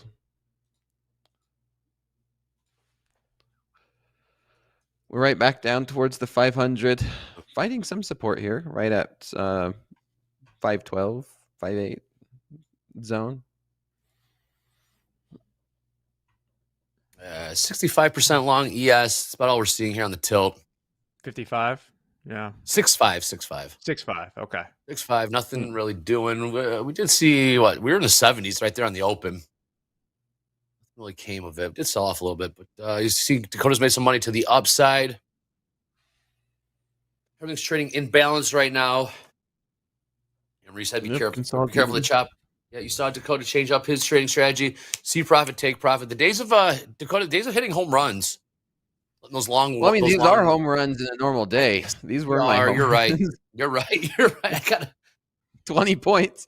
That was I closed out one for 80 points, and the other one I was letting hold a little bit longer, and I got stopped out for plus, I think, 20 points. So yeah, these are what used to be home runs are now just base hits in this volatility. I remember the first day I met you. You had a 100-point win, 100-point short in the NASDAQ. It was Power Hour or something. Long back time in the ago. day. Back in the day, when in the locker room shower. Wait, whoa! What's happening? He was trading in the shower. He was glad to come in the shower. Keep it clean. Oh, okay, yeah. He was getting very clean. He was using soap. Wow. It's Friday, folks. Yeah, back as in you the know, day when 100 points was hard to find, harder to come by. It just didn't happen every minute. So, of course, it's Friday. You know what that means for Power Hour. We're doing the reversal challenge. Get your dust off your practice account. Don't mess up your combines. Play along at home. Dakota, what are you? I'm thinking about this myself. What are you waiting for as far as some return to normalcy here? Obviously, at the beginning of the week, we had the VIX spike above 60. It has been anything but a normal week. Things are still significantly more volatile, but when will you reassess? Or you just, if you're having success trading small here, you'll start sizing up? Yeah, so just that is a good question, right? Because that's what makes a trader one of the best. And I'm far from that. But knowing when the market conditions change and then being able to change with it, and the people and the traders who can identify when market conditions changed soonest and they change with the market soonest are the ones that typically do really, really well. And that is the golden question, right, Jack? Where when will the market conditions get back to what we call, quote, normal? And, when are we going to be able to change with that market condition? Like, when would it be okay to change back to minis? I don't know. I think when we get more stability in the market, and I like to look at something called an ATR, which is an average true range. And I take a look at the day, right? And let me make this so everyone can see it a lot better. Visibility, we're going to go ahead and make this white and nice, and there we go. So this is an ATR. It's just calculating the average true range of the market. And you can see how dramatic it has been compared to the last, couple years. And we have to go back in time. I mean, there was a time in 2022, and we're well above that. But we do have to go back, and for this particular contract, I mean, I think this image just speaks for itself on the volatility gauge. So once we get the average true range back down below, I would dare say like 350 points, I would feel comfortable scaling back up to minis. But yeah, look how crazy that is, where that's just, you can see that's not normal, right? So my definition of normal is back down here when the average daily range is below 300, 350 on the higher end, 225 on the lower end. Now we're making these moves hourly this week. So that's the way I gauge it. Yeah, I think that's a great way to have a measurement of it. And for people out there too, like I'm looking at a daily VIX right now. We're still sitting above the previous high for any time this year except for this week, right? 22.9 on April 19th, it got to 21 or something. So we haven't even really like closed the gap, so to speak, on the VIX to the high of this year so far, besides this week. Mm. That's a good question. So, Dakota, that's when you go back to minis?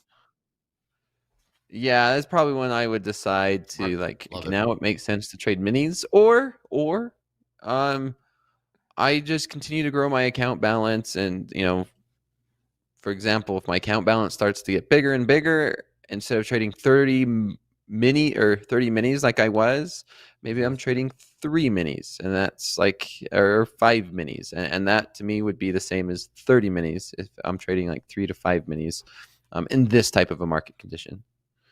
So there's definitely an account size and risk parameters and everything. So you can't just be very one-dimensional and say, if the volatility changes, I'm going to trade minis.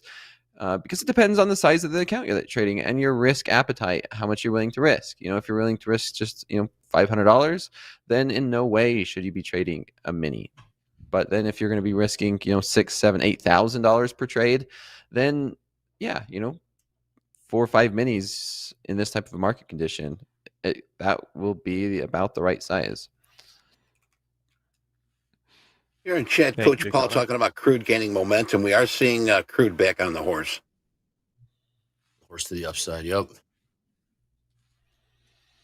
Another thing I want to point out, S&Ps, RS was talking about S&Ps, and if we did hit this level, 53 was our yesterday's close. We just topped out here at 53.58. He did say failure to rotate back there to correct on inventory suggests a weak market. So we might be seeing a weak market here. We might be seeing a weak market throughout the day. So heads up. Thank you, Eddie. How we doing, Jack? You got some good stuff for us? We're doing just fine. Yeah, I'll hit a few stories. We're selling off a little bit right now. I've just been looking at the ES.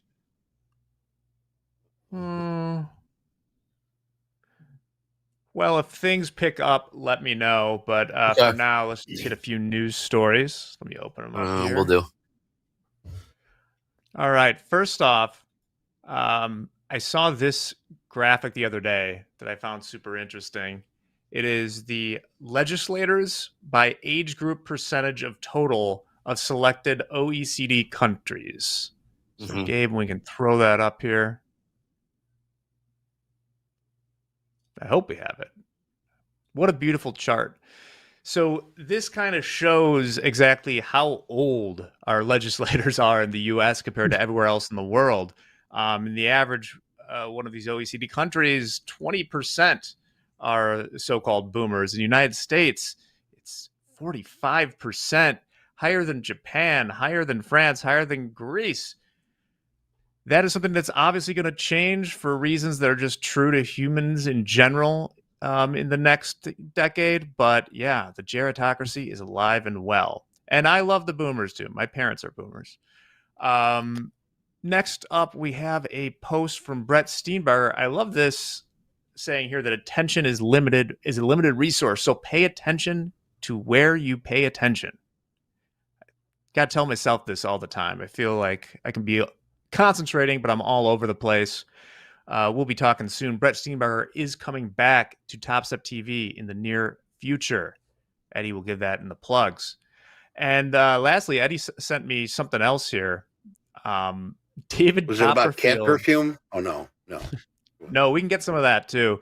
David Copperfield was sued for abandoning his 54th floor flat in New York and causing $2.5 million worth of damage, according to a lawsuit. What's really shocking about this, Gabe, I think the next picture is the bath in there. Okay, let's talk about this for a second. He made somebody disappear. Yes, he made someone disappear. Also, he paid looks like Hoffa. He spent $7.5 million for this place in 1997, and that is the bath. Weird. Yes, David Copperfield, Eddie, thank you for that story. And now let's get back into the market here. Oh, yeah. Jack. And once again, David Copperfield is always at the top of the Onion's list of the most powerful people because he is magic. Illuminati. Yes. All right. Back around VWAP. More stuff here. Pushing right back below that support resistance zone in these 480s, right back down.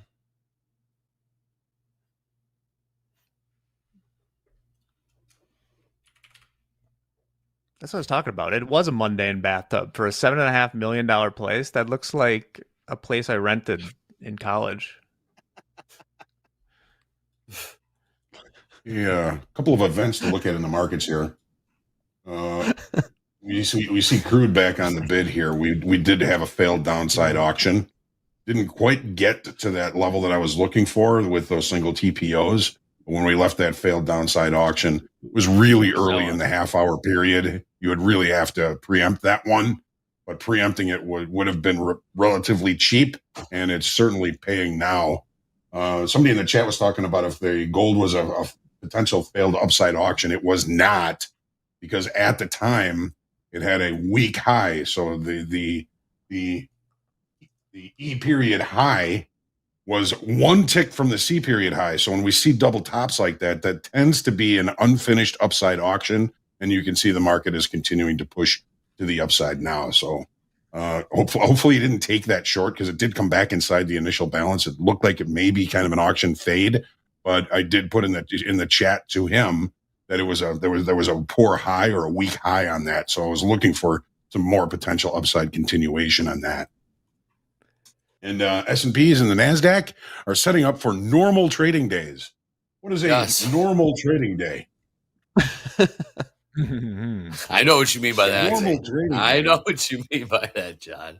A normal trading day is a day where both extremes of the initial balance never get extended. I feel like there's a word very rotational, very choppy.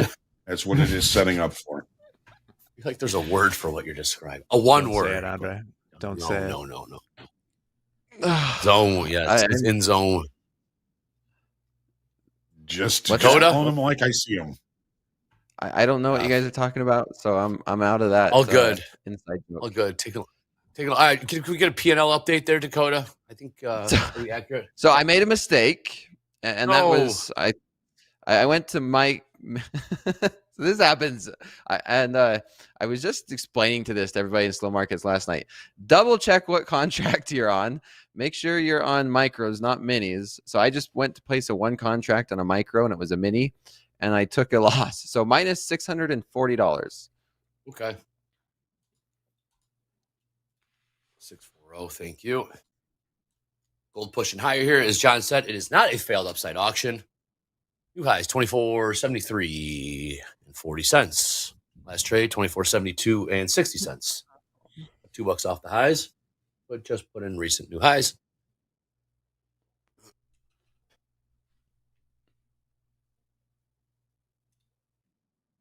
So I think our main hypothesis of a potentially normal day, if you will, in the S&P and the NASDAQ is proving to be true. So there's nothing, according to my time frames, that I can do when it's in the middle of the range. Well, just like Steenbarger said, attention is, pay attention to where you're paying attention, and I will be paying attention at the extremes. Absolutely. Patience is the name of the game today. Capital Preservation Friday, John. We always talk about preserve your capital. If you happen to have survived this week and be up or not down that much, and you survive this week, today is not the day to blow that up. Capital Preservation Friday. We talk about that all the time. All the time. Lots of chop. Lots of chop. Far. You are up. Good on you. Props to Vlad in chat. He's locking it up. Smart. Up a little over 500. That's a great day. Yep. Keep TopstepTV on with you throughout the day. We got that. We got Tuckman coming up in the house after this in a little bit. Woo. Hey, I forgot to plug hashtag fast markets, and that's my fault. That's on me. Upper left-hand corner of the screen, you'll see hashtag fast markets. Hit us up at Twitter, X, call it what you want. Use the hashtag fast markets. Send us your performance dashboard, analytics, share whatever you want, your memes, cool swag, your trader station setups, whatever you got, please share that with us at TopStep. Use the hashtag Fast Markets. We'll turn that around to you guys in about 90 minutes or so. Well, if you are locked up, good on you, but make sure you keep TopStep TV on throughout the day. You have to step away to make a sandwich or something. Keep us on. Greatly appreciate that. Click like, click subscribe while you're at it too. Over 113,000 It's gonna be subscribers. interesting to see what Peter says. Oh gosh, I've been seeing a lot of him on CNBC. Yep, been seeing a lot of him on CNBC this week. Crazy. Nice. Line them up, let them go. Yep, exactly. So, Jack, you were talking about boomer politicians. You know, I'm officially a boomer, born in 1964. That's the last year of the boomers. Really? And I'm doing something very boomerish. Running for Senate tonight. Running for Congress. No, I just found out friends of ours have tickets to go see Hootie and the Blowfish tonight. Wow, cool. Oh wow, where at? I don't know how many people know who Hootie and the Blowfish are in chat, but that should be fun. It'll be a beautiful night for it. Blowfish. That's awesome. Darius Rucker. Yeah, where are they playing, Hoag? Tinley Park. Leader Center. Well, it used to be called the New World. Leader Center. Yes. That's nice. I never know what to call your favorite it girl? Me neither. Of course. Tell Don I said hi. Will do. Make sure everyone enjoys their Fridays. I'm assuming Hootie's going to be there. It's not Hootie without him. There it is. Ladies and gentlemen, the Blowfish.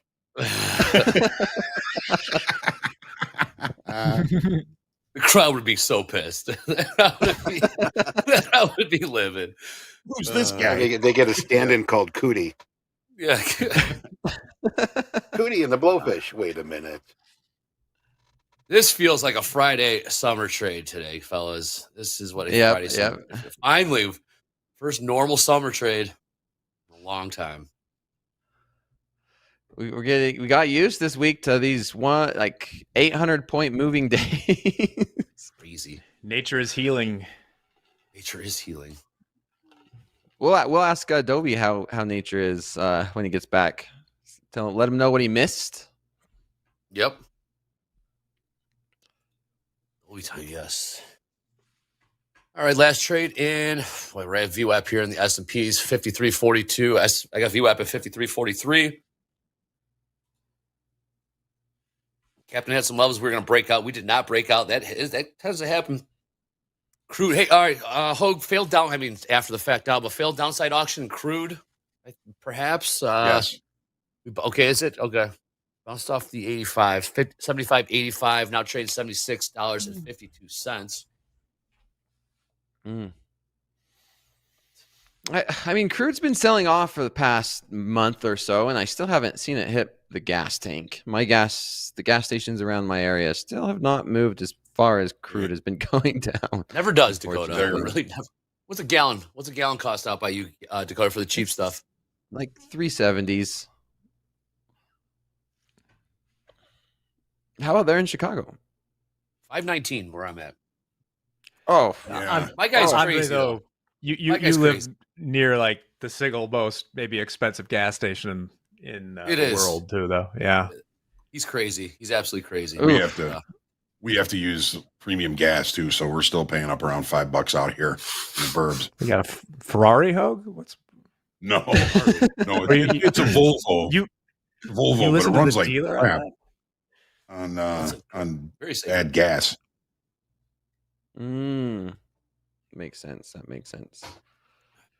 Time for an EV, right? MP's got one. Eastern North Carolina, $2.89 a gallon. I love this game when we do this. What are gas prices near you? How about you in Europe? Anyone in Europe? What are gas prices near by you in Europe? Much more expensive. We're going to get a poll here. I'm setting up a poll here for us, and we'll see what we can get. I sold my Jag, and I'm in the market for a classic. I'm not buying any cars that are going to deteriorate in value. Ooh, love that, Hoag. Welcome to my side. Whoa, Mohammed. Love that. New winner, Mohammed. 99 cents in Saudi Arabia. There you go. That's what's up. Love it. It's almost like you guys are near the source. You guys must be close to the source of where that comes from. Hold on. Mm-hmm. Switzerland, $8. Out of the ground into the gas. Out of the ground into the tank. I like this game. You have your own personal well in the backyard. That'd be nice. $8 a gallon in Sweden. Very cool. Yikes. Yeah, they don't drive. Dollar in Algeria. Man, you gotta move to Algeria. Almost worth the drive. Yeah. that wasn't on my bingo list today, Andre, but Well, hey. I'd support you moving to Algeria. Yay. Get that cheap gas. $7.50 in the UK. Awesome. Here's a poll, Eddie. How much you pay for gas? Dude. Yep. Ooh, good pull. Good pull. Yeah, good poll is right. I like this game. I think it's going to be very heavy weighted to the 350 plus. Yeah. Yeah. Yes, $76.59 last print in crude oil. $1.50 in South Africa. Nice. We're finding some support here in NASDAQ in the 450s. Okay. Let's see if we can push up and just consolidate again. Maybe we push up and see 500 and just hang around, chop, because that's what it feels like it's doing now. Just chopping in a channel. Okay. Trey, you mentioned crude. Right now, we're looking at 67% long in crude right now. S&P, NASDAQ, gold, pretty much. I'm going to stay on the fence right now. Eddie, how long have we been running that the tilt scroll at the top of Topstep TV? We've been doing that for about what, 6, 7, 8 months? Jack, maybe you know. We've been doing it for quite a long time. We've been running it since near the beginning of TopstepTV, but alas, we won't be running it much longer. Yes, I think those days are numbered. Those days are coming to an end, to a conclusion, but rest assured, you can still get those numbers, get that data on TopstepX. So yes, we're trying to steer you to TopstepX. Yes, you can read between the lines. We're trying to steer you towards TopstepX, of course. If you and you'll hear us talking about it on Topstep TV as well. Yes, we will. Yes, sure. Aaron Luce, you heard Aaron Luce, our friend from Brisbane, Australia, who was in Scotland yesterday, also a partner with Topstep, saying looks at that tilt data all the time for his gold trades. P&Ls, yes, Danny, I believe P&Ls will still be up there. Yes, taking down the tilt data. That tilt data is supposed to be taken off months ago, actually. Full disclosure. But I think we're finally going to pull that, but you still get to hear at TopstepX. Okay, what I'm going to do, Andre, switch my screen. I'm going to go ahead and click this button. Uh-oh. Ruh-roh. Oh, no. I'm falling in love with this button, this manual lockout. What are you going to trade? I am now manually locked down, whatever you want to call it, minus $640. Today's the day where I am just, this market is not for me. Like, that is it. I getting chopped up. I was down $400. Made it back up in micros. Then I made that one mistake. I thought I was in a micro, but I was in a mini. Took that loss. And, I think that's about it for this live account. But that being said, I'm going to switch to a demo and see what we can do in that. Love it. All right, let's do that. What are you going to do different in this demo? Are you going to go back to minis? What would you do different here in this demo? You locked out on the live account. Smart. Obviously, nothing's really doing right now. This is very, very choppy. Is there anything you're going to do different? Perhaps test some new strategies, Dakota? What are you thinking? Nope, it's going to be the same thing. I'm going to do the same thing. I like to practice like I play. If it's something I'm working on, just because I switched to a demo account doesn't mean I'm going to be trading it any differently, for example. I'm going to play more of a range bound. We are getting chopped, right? And just buy low, sell high, looking for a range bound type of day. Exotic Car Blacklist is saying, Dakota, Friday's your down day. You don't like to trade on Fridays. Yeah. Yep, that's why that beautiful lockout is, that's what it's there for. So let me get this set up. I'll pull it up in a moment. Cool. Yeah. Jack, you were going to say something? Just look at the ES right now. We were talking about nature healing himself and how kind of quieter and rangy today is, but it's like too narrow right now. It's going to expand, right? I mean, like, it can't be that slow. It's very yes. Yeah. The Really IBs quiet. have been, initial balances have been pretty big this week because we've had all that volatility. So I'm inclined to agree with Jack. It's going to probably extend at least one way or the other at some point. But the idea of that, waiting for the extremes to establish itself, I think, if you're up money in this chop, great, glad for you. It was a bit of a coin flip here so far because we are, in a market state where I'm focusing on the extremes. So that's why I haven't done anything yet. Now we've got our extremes. Now I can start to look for something to do.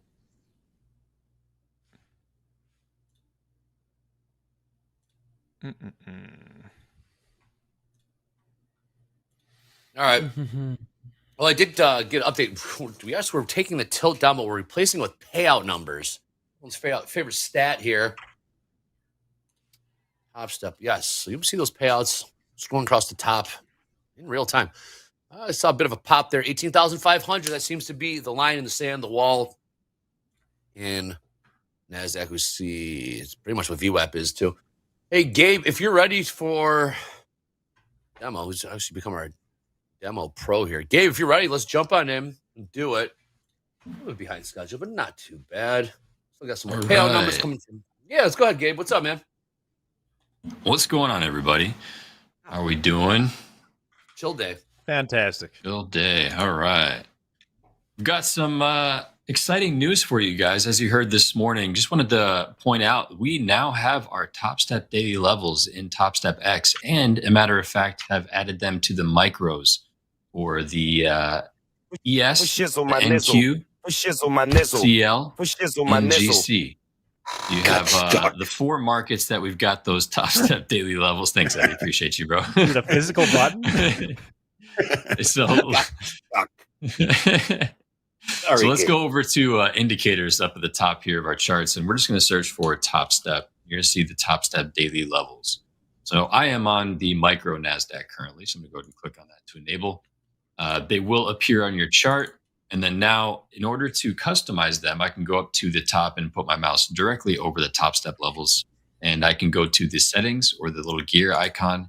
And from there, I can either disable, re-enable, customize what levels I'd like to be shown, which ones are important to you. Obviously, you can keep all of them on there if you'd like. Customize the color if you really want to get special and fancy with it. You've got the thickness of the lines. If you want to mess around with the kind of the physical appearance of the tool, you can, but that is it. You can also select the time frames that you want them to be visible on. So if you want to get them off of the second base charts or the minute base charts and keep them on the higher time frames like the hour or the daily and so on, you can do that as well. But yeah, super exciting. Fine tuning it once again, just only to keep getting better from here. But that's what I have here for you for the Topstep daily levels. Beautiful. What we do here. Thank you. All right. Switch to my simulated account. Okay. I've been pushing in these 500s. Right back up to the highs. We did make higher. We're still continuing to make higher lows and higher highs. So that is something that I'm watching. We failed to break down. We held these 450s and we're headed right back up into those mid 500s now. So do we make another higher high? Maybe we see 600.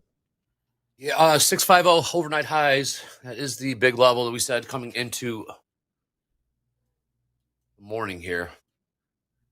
Take a look at Topstep. A lot of folks are talking about that level. Yes, they were.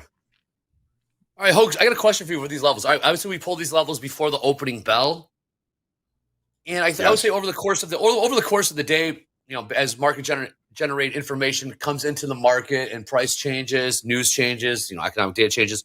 We haven't seen a lot of change in the price today. So, are these levels still good, so to speak, as we come, at 9:50 Central Time? We've been open for hour and 20 minutes now, but we haven't seen a lot of price change. So these levels still good in your opinion?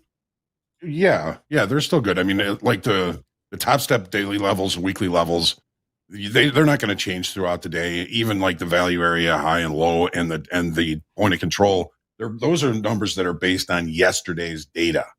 So there's nothing that's changing on those levels on the fly during the day. They get updated overnight and in the morning. Still good. Yeah, those daily levels are on point. I've been watching how they correlate to the way I'm analyzing the market each night during slow markets, and they've been pretty accurate. It's nice to have confluence from the other coaches, yourself, Hoag. Just, hey, you know what? These are my levels. Then I throw them up, take a look, say, okay, how do they correlate? How do they correlate?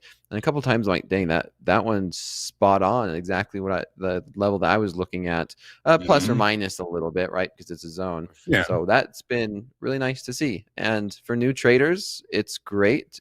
As they're trying to learn, they could match to say, okay, how's my levels matching up to some traders who's been doing this for a lot longer?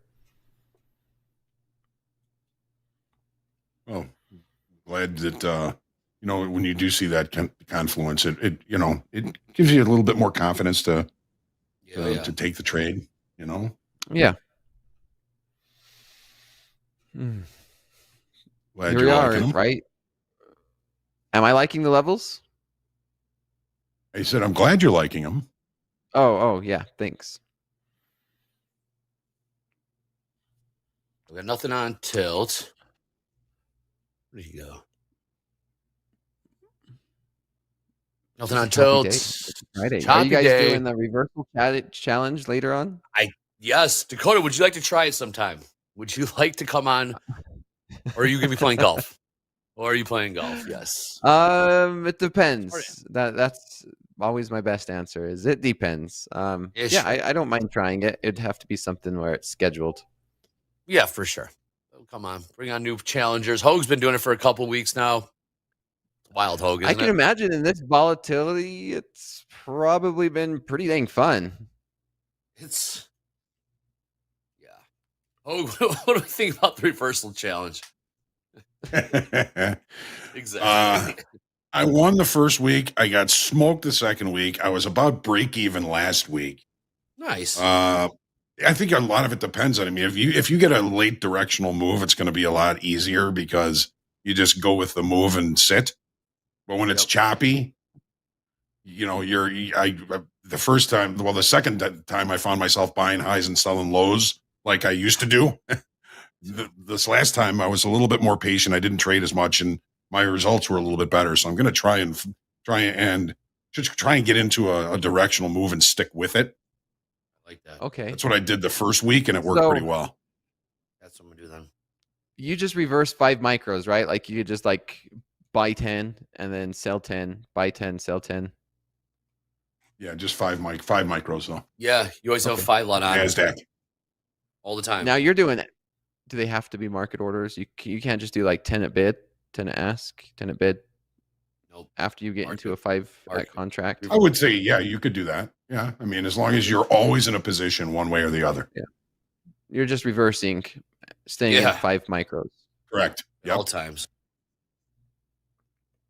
Buckle up. He's looking at the session high here. S&P finally. Here we go. Yes, we are.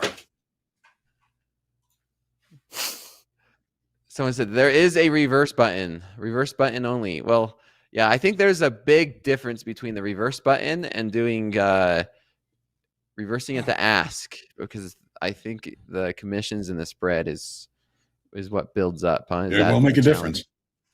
Okay, I'm gonna challenge and I'm gonna find out the fine print because I'm a very competitive person. Tune in this afternoon for Power Hour. We'll get the reversal challenge. Who's doing that with us today? Myself, we got Jack, we got JD and Hoag. Reigning champ. Did you win last week, Jack? Did you win? I did not know that. Wow. Flawless victory. Won both rounds. Flawless victory. Flawless victory. This guy. Did anyone put on a position while I was away? No, but thinking about it. Nope. Upper end of the ra- I locked out my live account, switched over to my sim accounts, and maybe we'll see something set up. We're pushing. We're going right back up. Maybe we make a new high here on the NASDAQ. We did make a higher low, and we've been trending up and to the right very slowly, but more of a channel. Like you can see over here on the 5-minute chart, just higher lows, also higher highs. So I wouldn't be surprised if we go and make another higher high. Maybe we do that 600. Sometimes the market does that where I'm looking for 600. We just never know what path it takes to get there sometimes. Okay. What do you think? Just to cut the high of the initial balance. See if we can leave a failed upside auction here. We got 4 minutes to find out.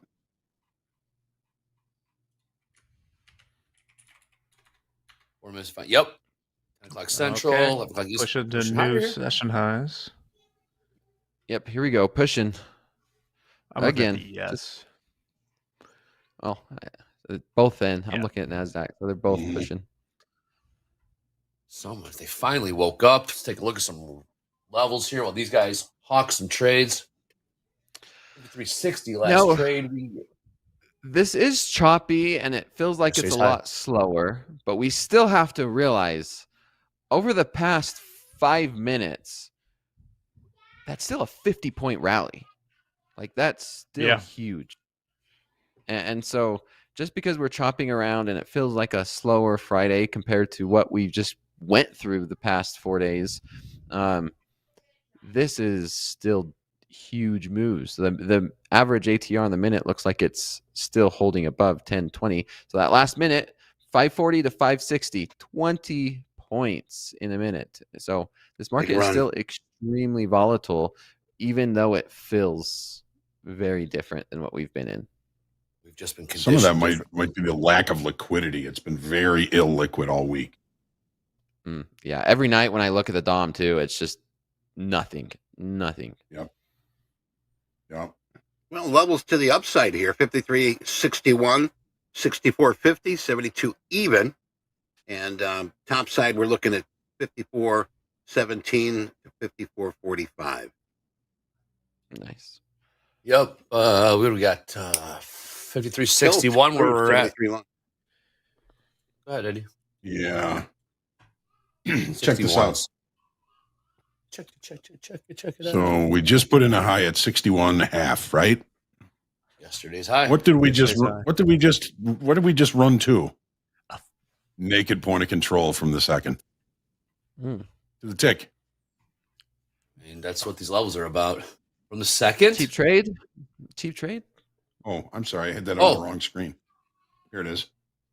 Oh, there we go. Cheap trade. There it is. Naked point of control.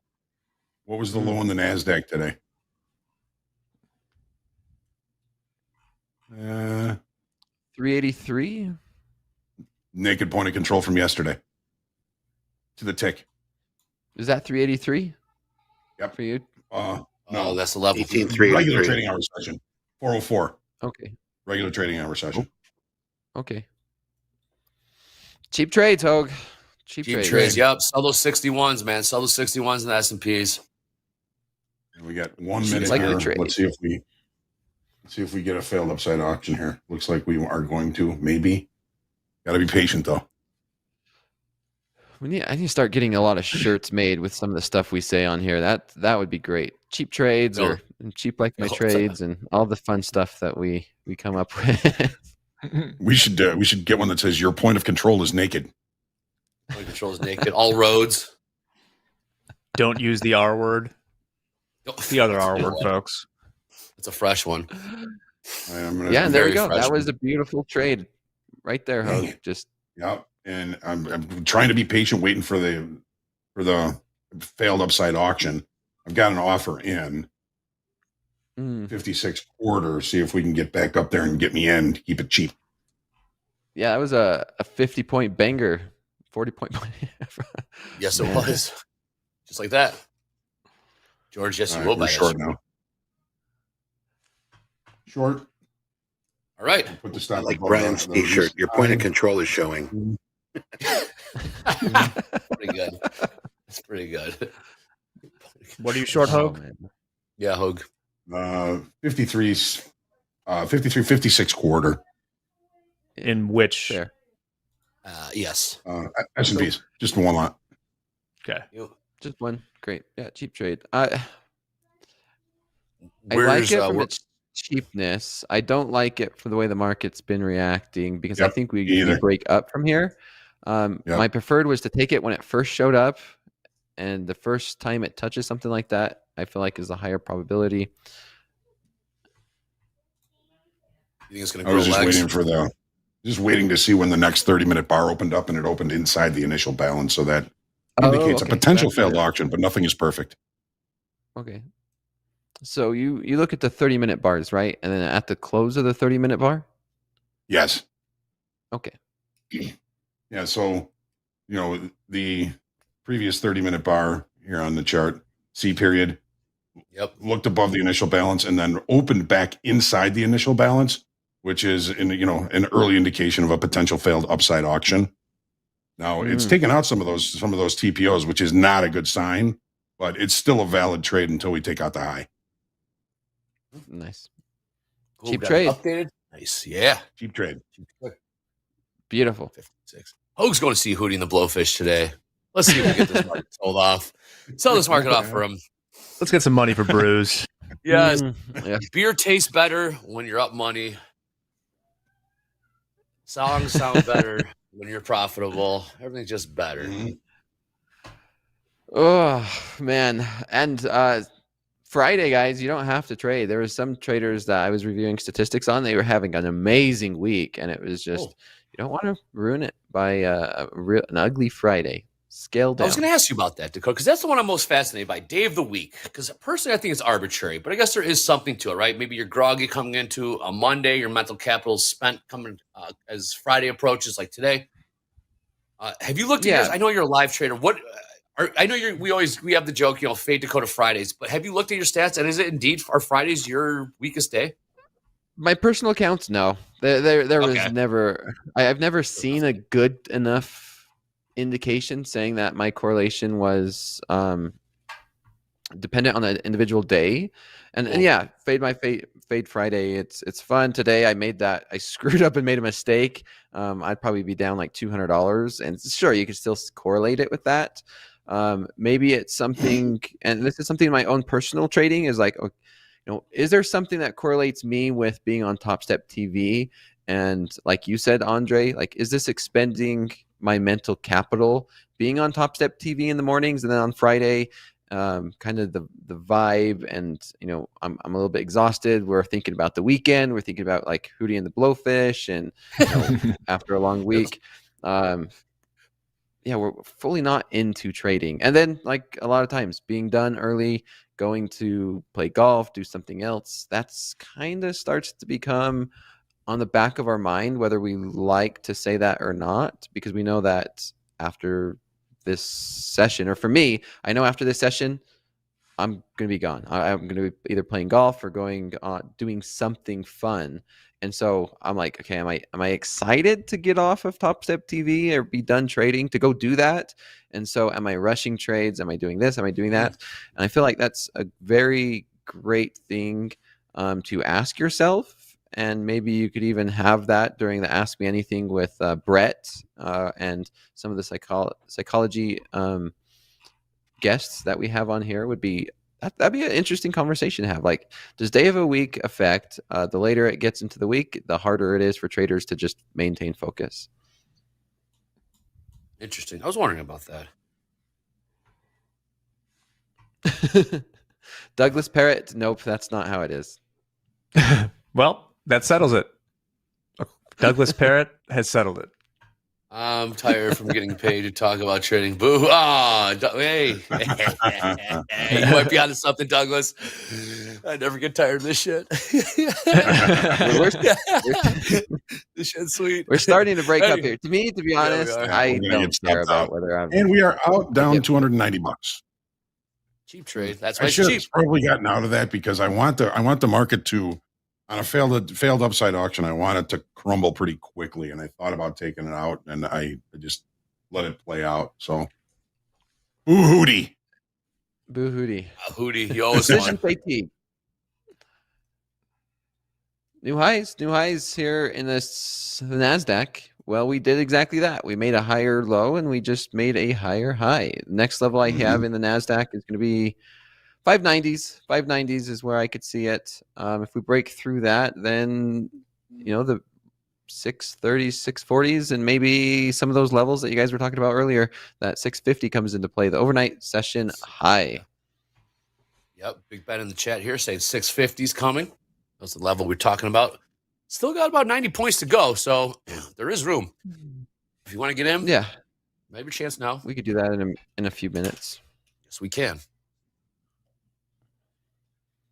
Everything's just Lost Trader. Back into it.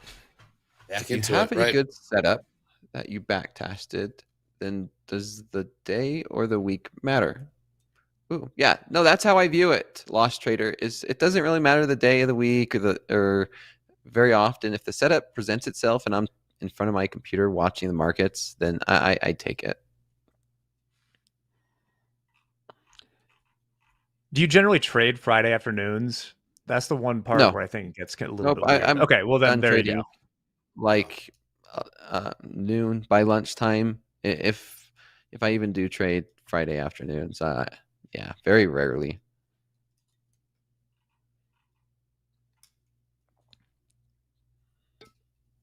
People that were still in the trading pit on Friday afternoon were down money. Oof. Oof. Not a smiles on those. Trying to scratch it back. I think Hoag says it every Friday morning during the opening call. Welcome to Capital Preservation Friday. Yep. That's a mantra. Mm-hmm. Yeah, Hoop. You remember those days? Even on the screens, traders sticking around Friday afternoon. Not a good feeling. Not a whole lot of smiles on those faces. There's so much better things that you could do on Friday. That's why we trade. And here's exactly a catch-22, right? Yes. We trade to have freedom and to have flexibility. But then sometimes I've noticed, including in myself, it's the exact opposite. Because I trade, I sometimes find myself, kind of locked behind my computer screen more than I really wanted to. I'm like, great, I get to trade a couple hours in the morning or in the evening before I go to bed, and I can do whatever I want. And the next thing I know, I'm spending, 12-hour shifts in front of my computer screen trying to place trades. So remember why we got into trading. It's, not only to make money, but for that freedom that trading does provide sometimes is just the ability to not even need to trade for a day or trade a couple hours and then, do what you want. All right. Well, I think we got JD. You heard his voice there talking about Hoag's mantra for Capital Preservation Fridays. JD, come on in. I'm excited for this number. Let's see what these payout numbers are looking like. First, let's take a look at XFA P&Ls from yesterday. Got it. Here they are. All right. All these traders had impressive days trading the NASDAQ yesterday. Strictly NASDAQ traders. First is Adrian, more than $27,000 trading the NASDAQ. Adrian's actually on my levels team, but he's been kind of quiet. I'll have to reach out to him today, see what's going on. Where you at, Adrian? Walter and Steve, both with more than $20,000 trading the NASDAQ. Muhammad, close to 20 grand in profits yesterday. And King with more than 18,000 in profits. Oh, I said more than 20,000 for Muhammad. Close to 20,000 for Muhammad. Again, all these traders pulling money out of the NASDAQ market yesterday.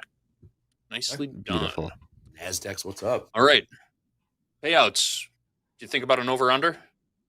250. Yeah. What do you got, Dakota? Dakota, you said it. What do you got? 250. No. Oh, it's way over. Come on. $500,000 is the starting point. I got 580. Sean took one yesterday. I'll say 700. I'll take the under. Yeah, I'll take the under on 580. Dakota's taking the under on 580. All right. Next got the over.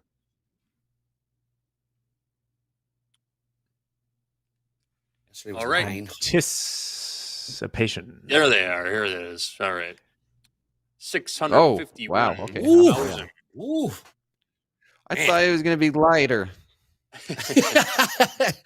Dakota, that's what light. That's what light looks like now. That's what light looks like these days, man. You trying to tell me you took all your money and bet against the Harlem Globetrotters? I mean, They were I trust due. you, JD. JD, you said the risk did all the payouts and caught up yesterday, so I was thinking it would be much smaller. I got duped. You got duped. Oh, Dakota. Manipulated. 295 Manipulated. payouts. There you go. I thought it was a lot lower. Average payout is bigger though. That's Yes, it is. Nice average payouts, yeah, for sure. Also got yesterday's top payouts. If you're interested, here they are. I don't care if you're interested or not. I'm showing them. All right. About it. An anonymous squirrel, Wow. $90,000 in payouts. Eddie, you happen to look into our anonymous friend? You know anything about him? What was he trading? You know, I wasn't too sure on that, but I had him. I gave him a call earlier. I think he might be able to call back a little later on and explain how he put this big number up, $90,000. Isn't that that's what Mr. Patak lost in like his early career? This guy made it up in payout one day. So nice, but yeah, I'm going to see if he'll call back again. Maybe we'll get him on a little later. Very good, very good. Next up, we've got Chung. Chung's having a big week for payouts. Almost $29,000 yesterday. He's taken out over $95,000 this week in payouts.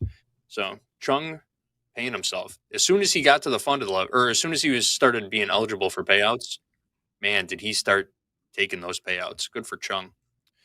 Then we have Meat. 23,500 coming from one single XFA account. Revo, 19,000 from 2 XFAs, and Johnny, over $17,000 from 3 XFAs. Big payouts this week. Revo, Yeah, Meat, right? Chung. Got some cool names up there, man. Very cool. You sound like Chung?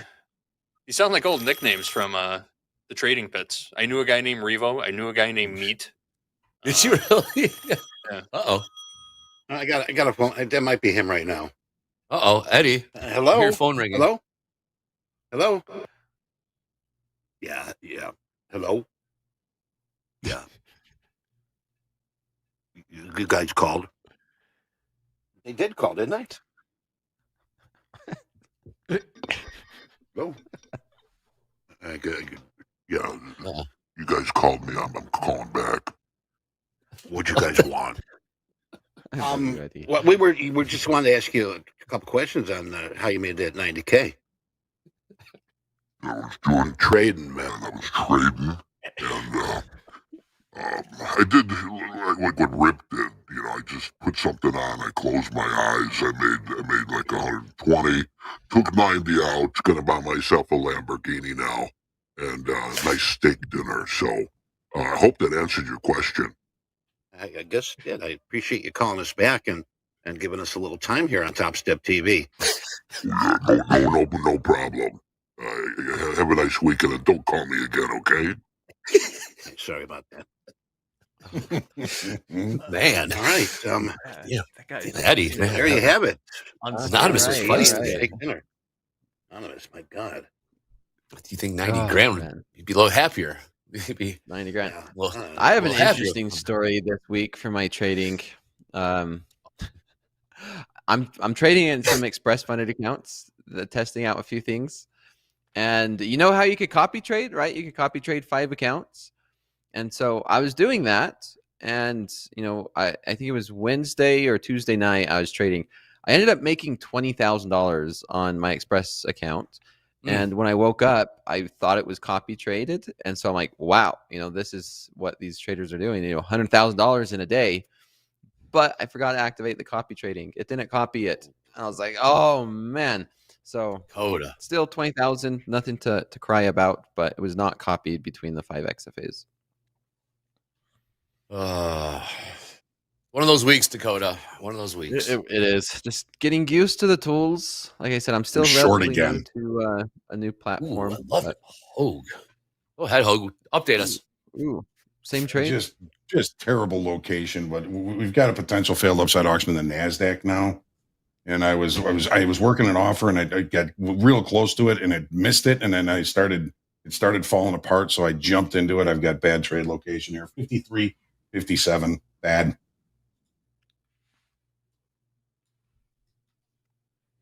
That's the exact same trade you took earlier, right? It was basically in the same level. Pretty much, yep.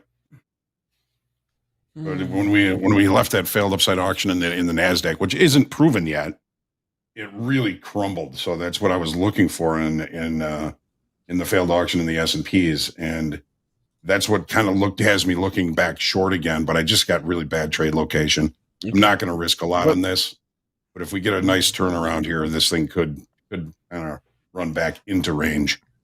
Come on, one time for Hoag, dude. Come on. Back down towards 500, the NASDAQ maybe, but looking a little bullish. VWAP at 553.45. Where do you got your risk, Hoag? Same spot I had it before, probably 62. Oh. Look at the tilt here. 75% long YM. That's about it. Everything else 50-50 across the board.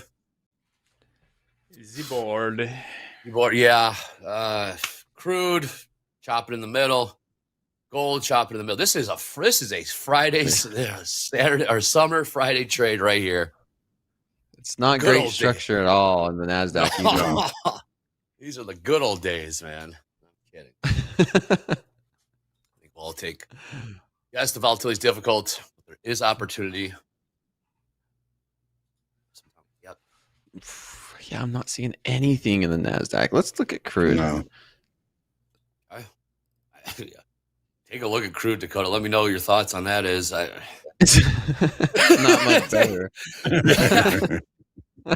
Anyone out there not trading ES, NQ, crude, or gold? Where's Coach Hogs. J and his hogs? Yeah, and where's Coach J? Coach J?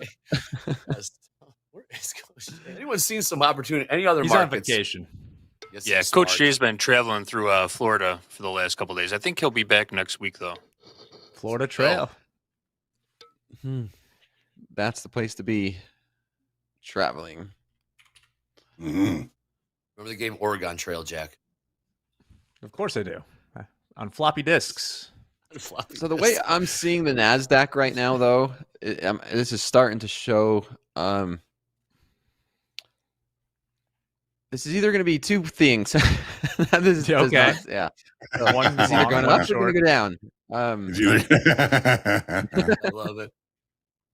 But I think I'm seeing a pattern. And number one on the smaller tick chart, this could be a shoulder, a head, and then a shoulder. And then if we do go down and we break below this neckline, we could see a return back towards 500. However, this is a nice resistance area to where when we see a break above this, we can immediately come and see a new high. Oh. So I do like the long side if we break, and it looks like we're trying to do that right now. And if this break holds, yeah, definitely a new high can come of it. And I do like the long side. I'm biased long side. I'm still looking for those 600s today to test the new overnight session highs. And I would look for an opportunity like that to buy it. So yeah, either a shoulder, head, shoulder, or a break above this for a new high. I wouldn't look to short this until I get that confirmation because we've been chopping so much. And even the confirmations are hard because it's been so whipsawing on one side. Like we just seen, it just had like a brief run up to 58 and immediately right back down into 10 points. But starting to, as MP would say, grow legs, right? We're still continuing to see higher lows and testing the highs. So we're really knocking on the door to these highs. Coach Ray with the average session range high in the S&Ps at 53.64. That pretty much put in the high so far, if it's going to hold. Growing legs, MP, yep. When MP is short, he says it's growing legs. It's getting a little uncomfortable with the trade. You see it? You see maybe building to structure, growing legs. that. Building, yes. Yeah, maybe to summarize everything I just said is we're in a decision zone. Right. Yes. Get London closing here in a few minutes. Yep. First, What nothing term on do the you tilt. use now, Andre? I know you said you was catching a bid, and then you had that little Catching thing a of bid. Is it really catching growing a bid? legs? Breaking out. Growing Breakout, legs. Dakota. I'm working on you to say break out because sometimes you say break. You're like break. Oh, okay. Break the 500s. Break out. Break five. Break Yeah, down. breakout. Yeah, all good. Taking off the vest. That's one of my biggest gripes about this space. There's too many ways to say the same thing in this space. That is called a synonym. Synonyms. Too many synonyms, Eddie. Too much cinnamon. Funny thing, Too much. you cinnamon. do this long enough, we start to just have our own language, and we could talk. And even though I say something off, you know exactly what I'm saying. 100%. Just like a relationship. Yeah. Yeah, oh yeah. A lot of translations. A lot of translation going to these relationships. All right, Hoag. I like this. Looking better here, Hoag. I wasn't going to say that. Looking things to roll over. You for Hooting the Blowfish one time. Hoagie and the Hootfish. Let's go. Hoagie and the Hootfish. Are you in the lawn, Hoag? You guys just chilling in the lawn? Short. No. Are you chilling in the lawn at Tinley Park? I don't even know. I don't even know what the tickets are. I just Doesn't even matter. found out from my wife we were going. Love it. You're going to be backup guitar. Wow, these are great tickets. If they need one, me a guitar when I walked in. We used to do a couple of Hootie songs when I was in a band. Played drums on a lot of them. Maybe the drummer will get sick, and this will be your moment. Yes, right. Yeah. It's a moment every musician. Killer show. They brought out a kid, and Oscar was his name this time, to come out from the crowd and play drums for a song. I remember that. That was know our songs. Dream. He did it. He did it at Lala on Saturday. Yeah, it was crazy. He knew it for beat for beat. Oscar, if you're watching, I doubt you are, but you were incredible. They pulled him out on stage, pulled him behind the drums, and he just knew it. I did that for The Who. Keith Moon sort of was in a drunken stupor. Who? And The Who. Yes, The Who. Who did it? Yes, the crowd. Anybody play drums? Anybody know our songs? Kid came up there and finished the concert. Yeah, but who was it? Who did the song? You know what you're doing right now, Dakota. We don't know. You know I don't exactly know the what guy's you're doing. name. Dakota knows what he's doing. Who's on first? Who's on first? Is that what we're doing here? $1,000 vendor. The Three Stooges. The Three Stooges skit. Who's on first? No, that's Abbott and Costello. Get right, okay? Come on, man. All right, so we're watching this trade play out. Yeah, we're holding the buyers in these 520s. These 520s are buying it up still here in the NASDAQ. Not letting it go below. We're still liking the breakout to the long side. Utah. Utah. Hey, I got a nice outro video for my slow markets now. Big shout out to the design team and the dev team, or not dev team, the creative team on Topstep.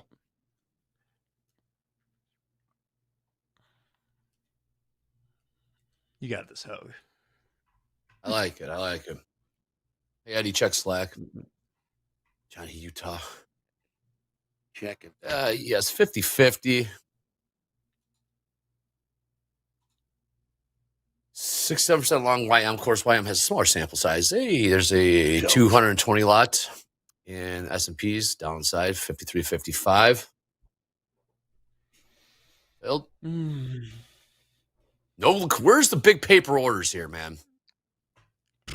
All the way down to 52.50 in the S&Ps. 250, yep. They're exhausted. It's been one heck of a week. They're probably just tired. Everyone's gone 12 rounds with this market, man. Yeah, right? Oh. It's too far away now. I can't even see if it's still there, Andre. It's not. Yeah, it is too far away. You can see it on 100 up, 100 down. Nick for a tick. How you doing today, man? There's Nick. Nick for a tick. Hey, I'll tell you how Nick for a tick's doing. Up $3,800. That's how Nick for a tick's Nice. doing. Ooh. Live Nice trade job. P&Ls. Nick for a tick up $3,800. Jate, I've seen this name a lot. 5,100 up. Lin Yu up $3,000. Eddie S, not Eddie H. Eddie S up $11,500. King up $7,500. And Arjun up $5,555. That's $5,555. Good to see some green out there. Good to see some green. Up 4,800 in XFAs, Nick. Great. That Great works. work. Especially on a day like today. Hey, we got about 5 minutes here before London closes. So heads up on that. London closes half past the monkey's ass. Thank you, Eddie. All right, well, since I got you here, Eddie, and we were talking about Jay. You know, Coach Jay, he's been on holiday traveling around Florida, but I want people to know, close to you, Eddie, what's Jaycock coming out next week? We got some cool programming coming out, Eddie. What's up? Oh, yes, indeed. Well, you know what? We've got some really cool stuff coming up here, and I want to share it with everybody. Now, coming up, we got some new stuff for our traders. We've got 2 new segments starting next week. Sunday, August 11th, Globex Kickoff with Nick Fortick on Sunday at 4:45 p.m. Central Time.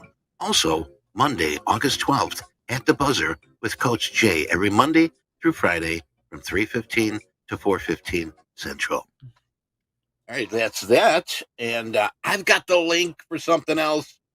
I want to ask everybody here in chat, what should we add next? What would help you become a better trader? And I've got the link here. I'm going to copy it and I'm going to paste it, put it right in here. So let us know. It's a form. If you can't do it now, do it later. There you go. What should we add? What would help you become a better trader? We're asking you, the trader. And also, big. 2 of the biggest names in trading psychology joining us soon, Wednesday. We do have, Wednesday the 14th, Jared Tendler is going to be with us. And Tuesday, August 20th, Dr. Brett Steenbarger, author of The Daily Trading Coach. Now, both of them are going to be doing a special, Ask Me Anything. Well, anything, almost anything. And our good friend Hoag is going to be with them for that session. And keep your eyes open in our TV guide for more information on that. So August 11th, Global Kickoff with Nick Vertick. August 12th, at the Buzzer with Coach Jay after he gets back from vacation. And August 14th, Jared Tendler. August 20th, Dr. Brett Steenbarger. And there you have it. Back to you, Andre. Thank you, Eddie. Exciting stuff. Always growing the programming here at TopstepTV. Bring out new features on TopstepX. We keep rolling out new stuff. Asking you, we're trying to get it so that we can eventually go from like 3:30 in the morning till slow markets. Watch out, CNBC. We're coming for you. We're coming yeah, for it's you. quite the program. We'll break it up. MP wants it to go 24/5, but even CNBC showing reruns of Shark Tank at midnight on a weekday usually. Yes. And for that reason, I am out. I mean, this week it would have been amazingly entertaining the way we've seen moves in slow markets and overnight sessions. But if the markets get back to normal, it could be really boring. And we're starting to sell off. Are you still in that short, Hoag? Yes, sir. Yeah. Great. You dirty dog. Hootie and the Blowfish. Yes. This one's for Hootie. And I'm within 10% of my target, so I am out. Very nice. Officially up $44 now. That's a nice turnaround, Hoag. Yeah, I got to ask you this now, Hoag. Yeah. Because this is really on my mind. This is a question coming from me, not other traders. 10% from the target. Okay, I understand that concept, but when the market moves really fast in your direction, why do you get out? Why would you not hold it until your take profit? And so I'm just purely thinking from the statistics perspective. If you are closing your trade out 10% from your, and Yep. 10% would have been amazing. But then is there some type of decision that you make? Say, okay, it's within 10%. Do I close it now? Because of course it's always going to be within 10% before it goes 100%. Yeah, maybe Right. I'm struggling to ask the correct question, but I hope Okay, you understand. it would have just hit my target right there. The target was the point of control or the volume point of control. So when it pulled the point of control to here, I said, all right, that's close enough. What am I missing? $50. And I'm looking for the data to remain range bound. So reversion trades you take back to the point of control. If you only have one on, that's a decent out. It was maybe 1.5 to 1 reward over risk. Okay. And it made me whole again. So now I can start fresh again. Okay. So what happened was, this was the failed upside auction in the NASDAQ. And it went up there and then pretty much held below the initial balance high, which is 566. So that's why I took the short again. Where did it trade to? The point of control. Where did the S&Ps trade to? The point of control. So even though I missed $50 of profit there, that was a pretty good profit target because it's heading the other direction again. Yeah. Yep. So I understand that. So when do you let it go to your take profit? Is it based off of price action or? Well, if it's a directional trade, like if I'm in a trend day to the upside, let's say, I may not necessarily have a profit target. Okay. But I'll manage the stop using technical analysis, much the way you do. If I'm going to demand a profit target, it's probably going to be for another technical reason or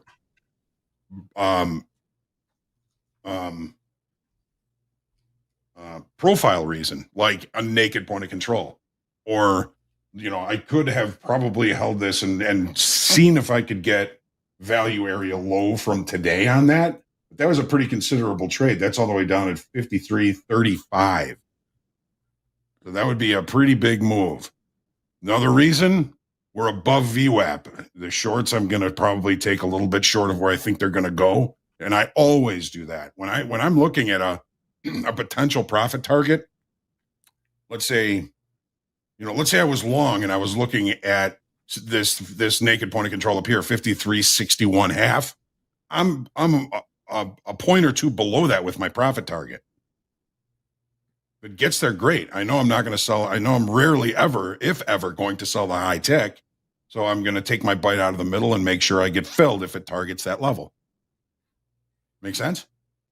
Yeah, that makes sense. Yeah, I was just trying to wrap my head around it because just from a pure statistics mindset, going through like all my past statistics, say I'm going for a 2-to-1 risk reward, and then how frequently would I be taking profit, at 90% compared to 100%?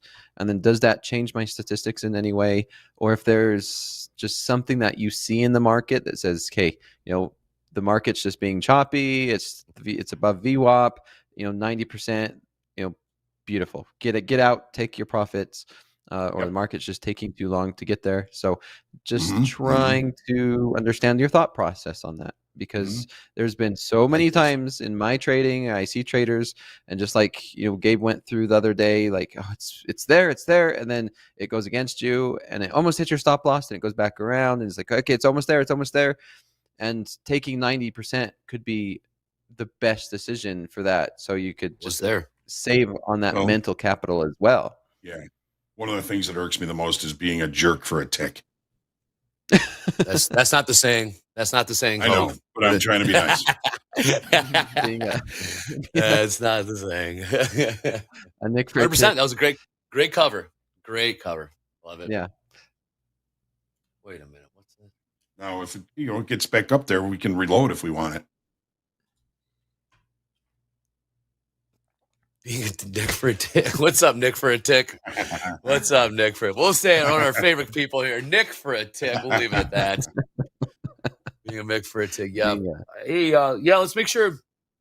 We got the group coaching form pinned to the top. We're going to repin that programming survey. Let's get that programming survey pinned to the top of the chat. Let's get your input, guys. What do you want?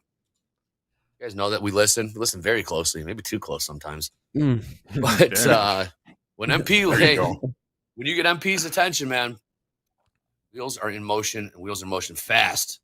We got AU Robert, which I think is gold, right? AU is the symbol for gold, saying don't be a Richard for a tick.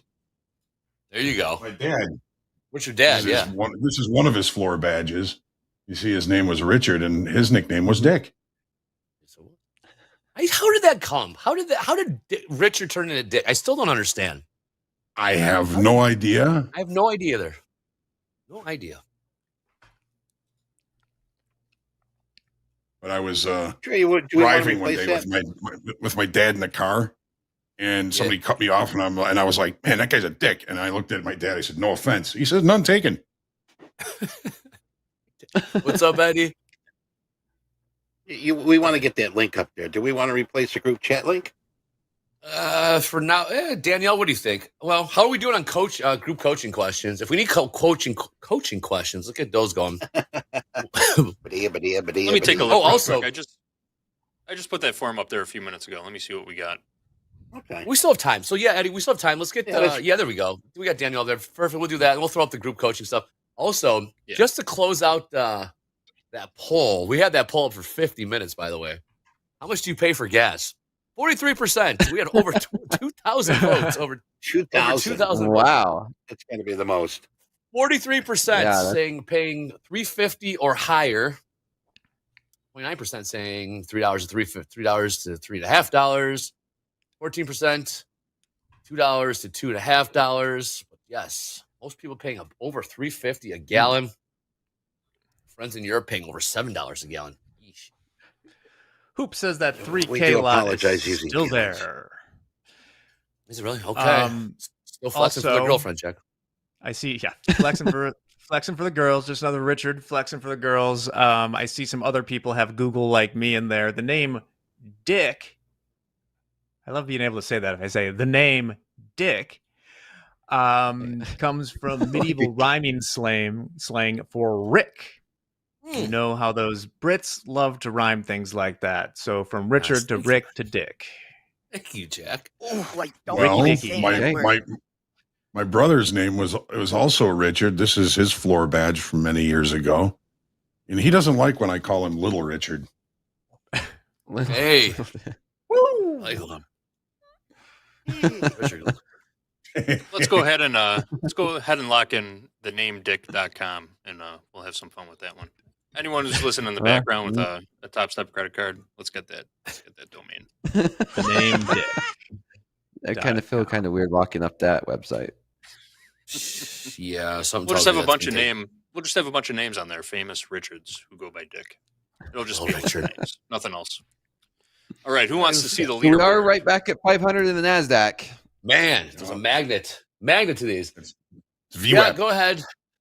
Jack is the silent devil, according to Rishti Pervin. Jack, the silent devil. But I'll let you mull on that while we throw it over to JD with top 10. What's up, JD? Here we go. Here is your leaderboard for today. We didn't get to show it yesterday, so some of this might not make some sense, but a lot of it will. All right. We got a couple new players on the list today. Say hello to Armando. Armando profited about $17,000 trading on 5 XFAs yesterday to move on to the leaderboard. He was in 13th place yesterday. Next is Liam. We mentioned Liam on the live P&L list, live funded trader P&L list a little while ago, trading in a single live account, and his $34,000 winner yesterday boosted him from 20th place up to 7th place. Nice job, Liam. Ooh. Next up is Edward. Edward suffered some drawdowns yesterday. He also took some payouts on Wednesday, more than $30,000 in payouts, actually, but he is still sitting in 8th place today. James was in 12th place yesterday, picked up about $3,000 trading in 5 XFAs, and that was good enough for 9th place on the leaderboard today. Kane rounds out our top 10 list. Again, we didn't get to the leaderboard yesterday, but Wednesday was Kane's very first day trading at the funded level. He was trading in 5 XFAs, profited a total of $97,478 on his very first day trading at the funded level. That happened on Wednesday. Yesterday, he gave back about $10,000 across those 5 XFAs, but he is still sitting in 10th place today. So welcome to the leaderboard, Kane. All right, Eddie. Hit me with it.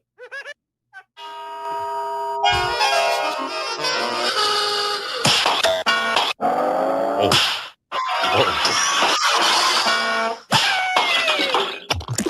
Messy. Very messy.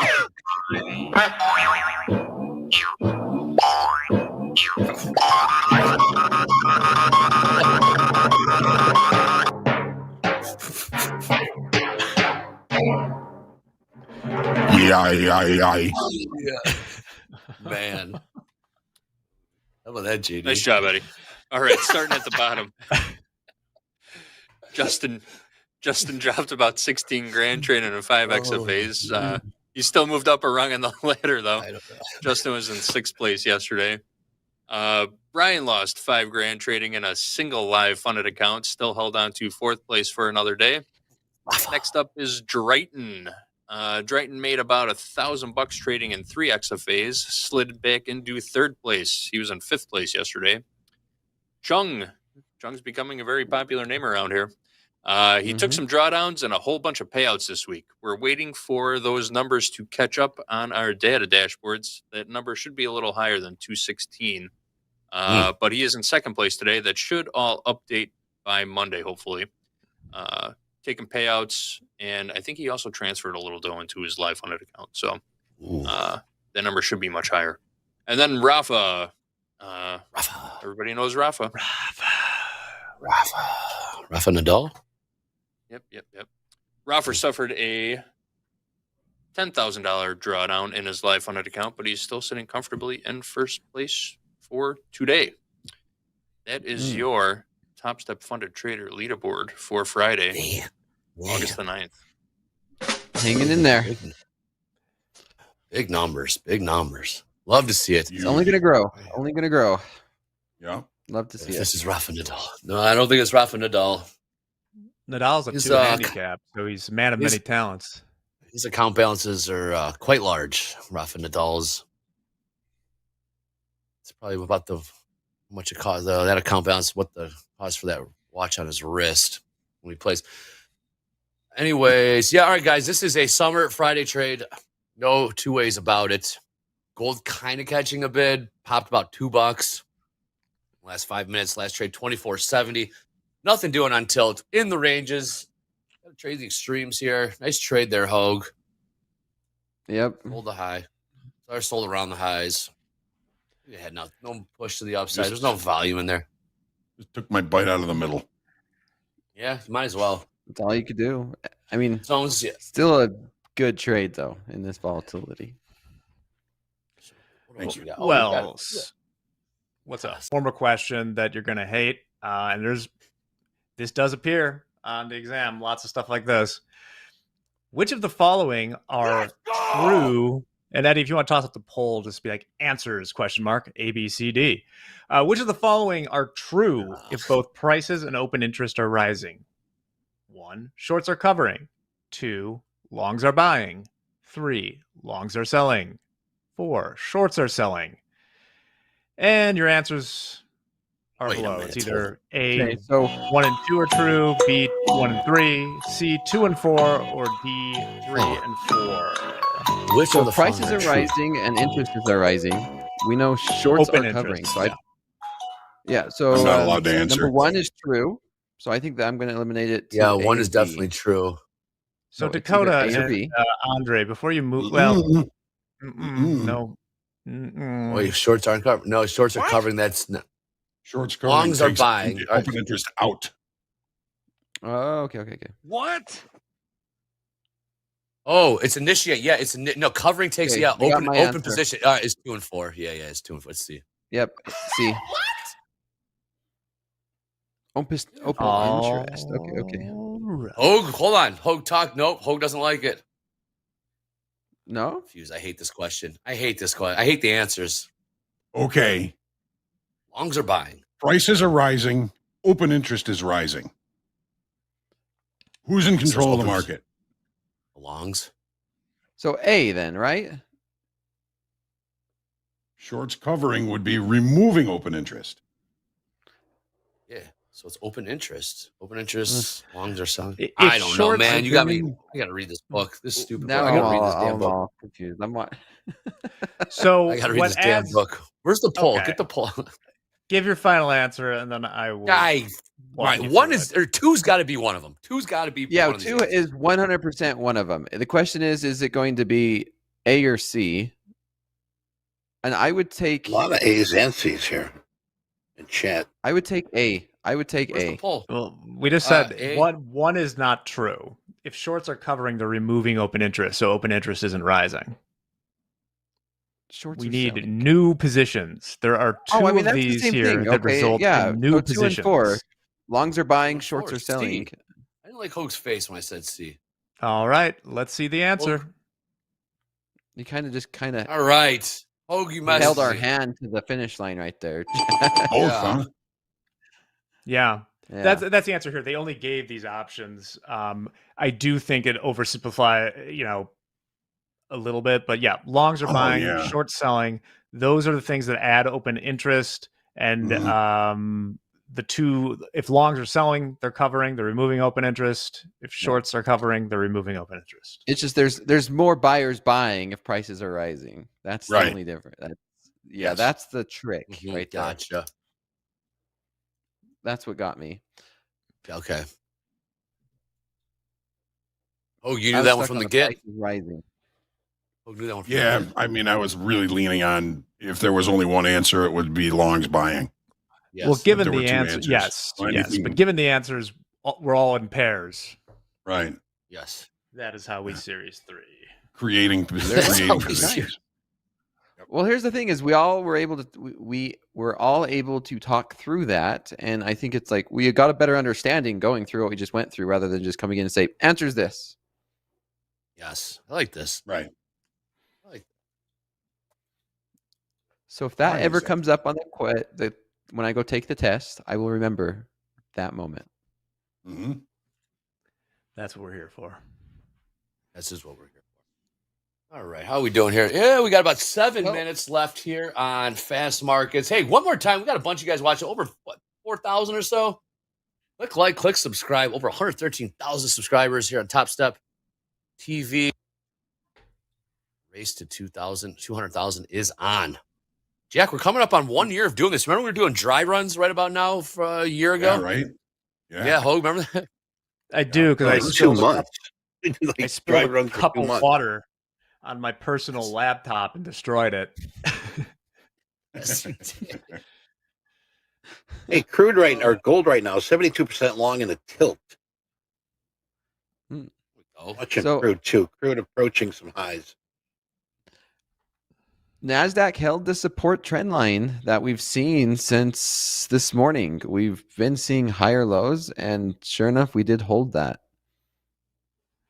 So That's the holding next VWAP question too. is, do we go make another higher high? Do we just do that again? And we're just range bound in this type of a channel? Maybe we come back up and make a higher high?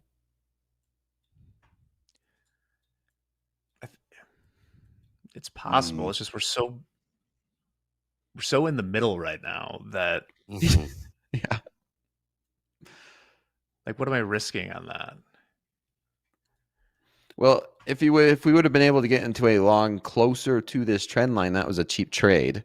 But now it's kind of just a little late. Mm-hmm.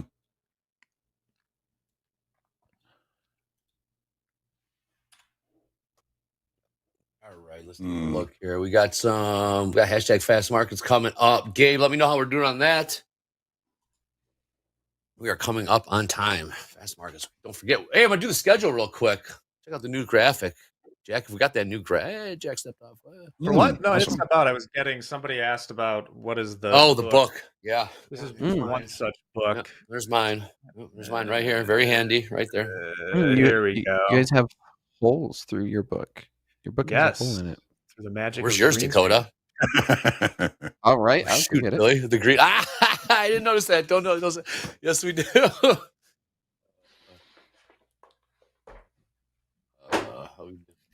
we yeah, lost we got some Dakota. hashtag. Where'd Dakota go? Dakota just gets up.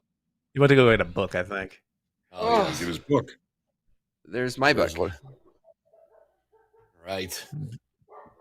Very nice. My book looks different than your guys' book. Why is that? Yeah. Interesting. You got this one, Dakota? No. We have all different books. Ours is the. Oh. I have the 2024. The same. He got the coloring book. That's what he I got this picture book.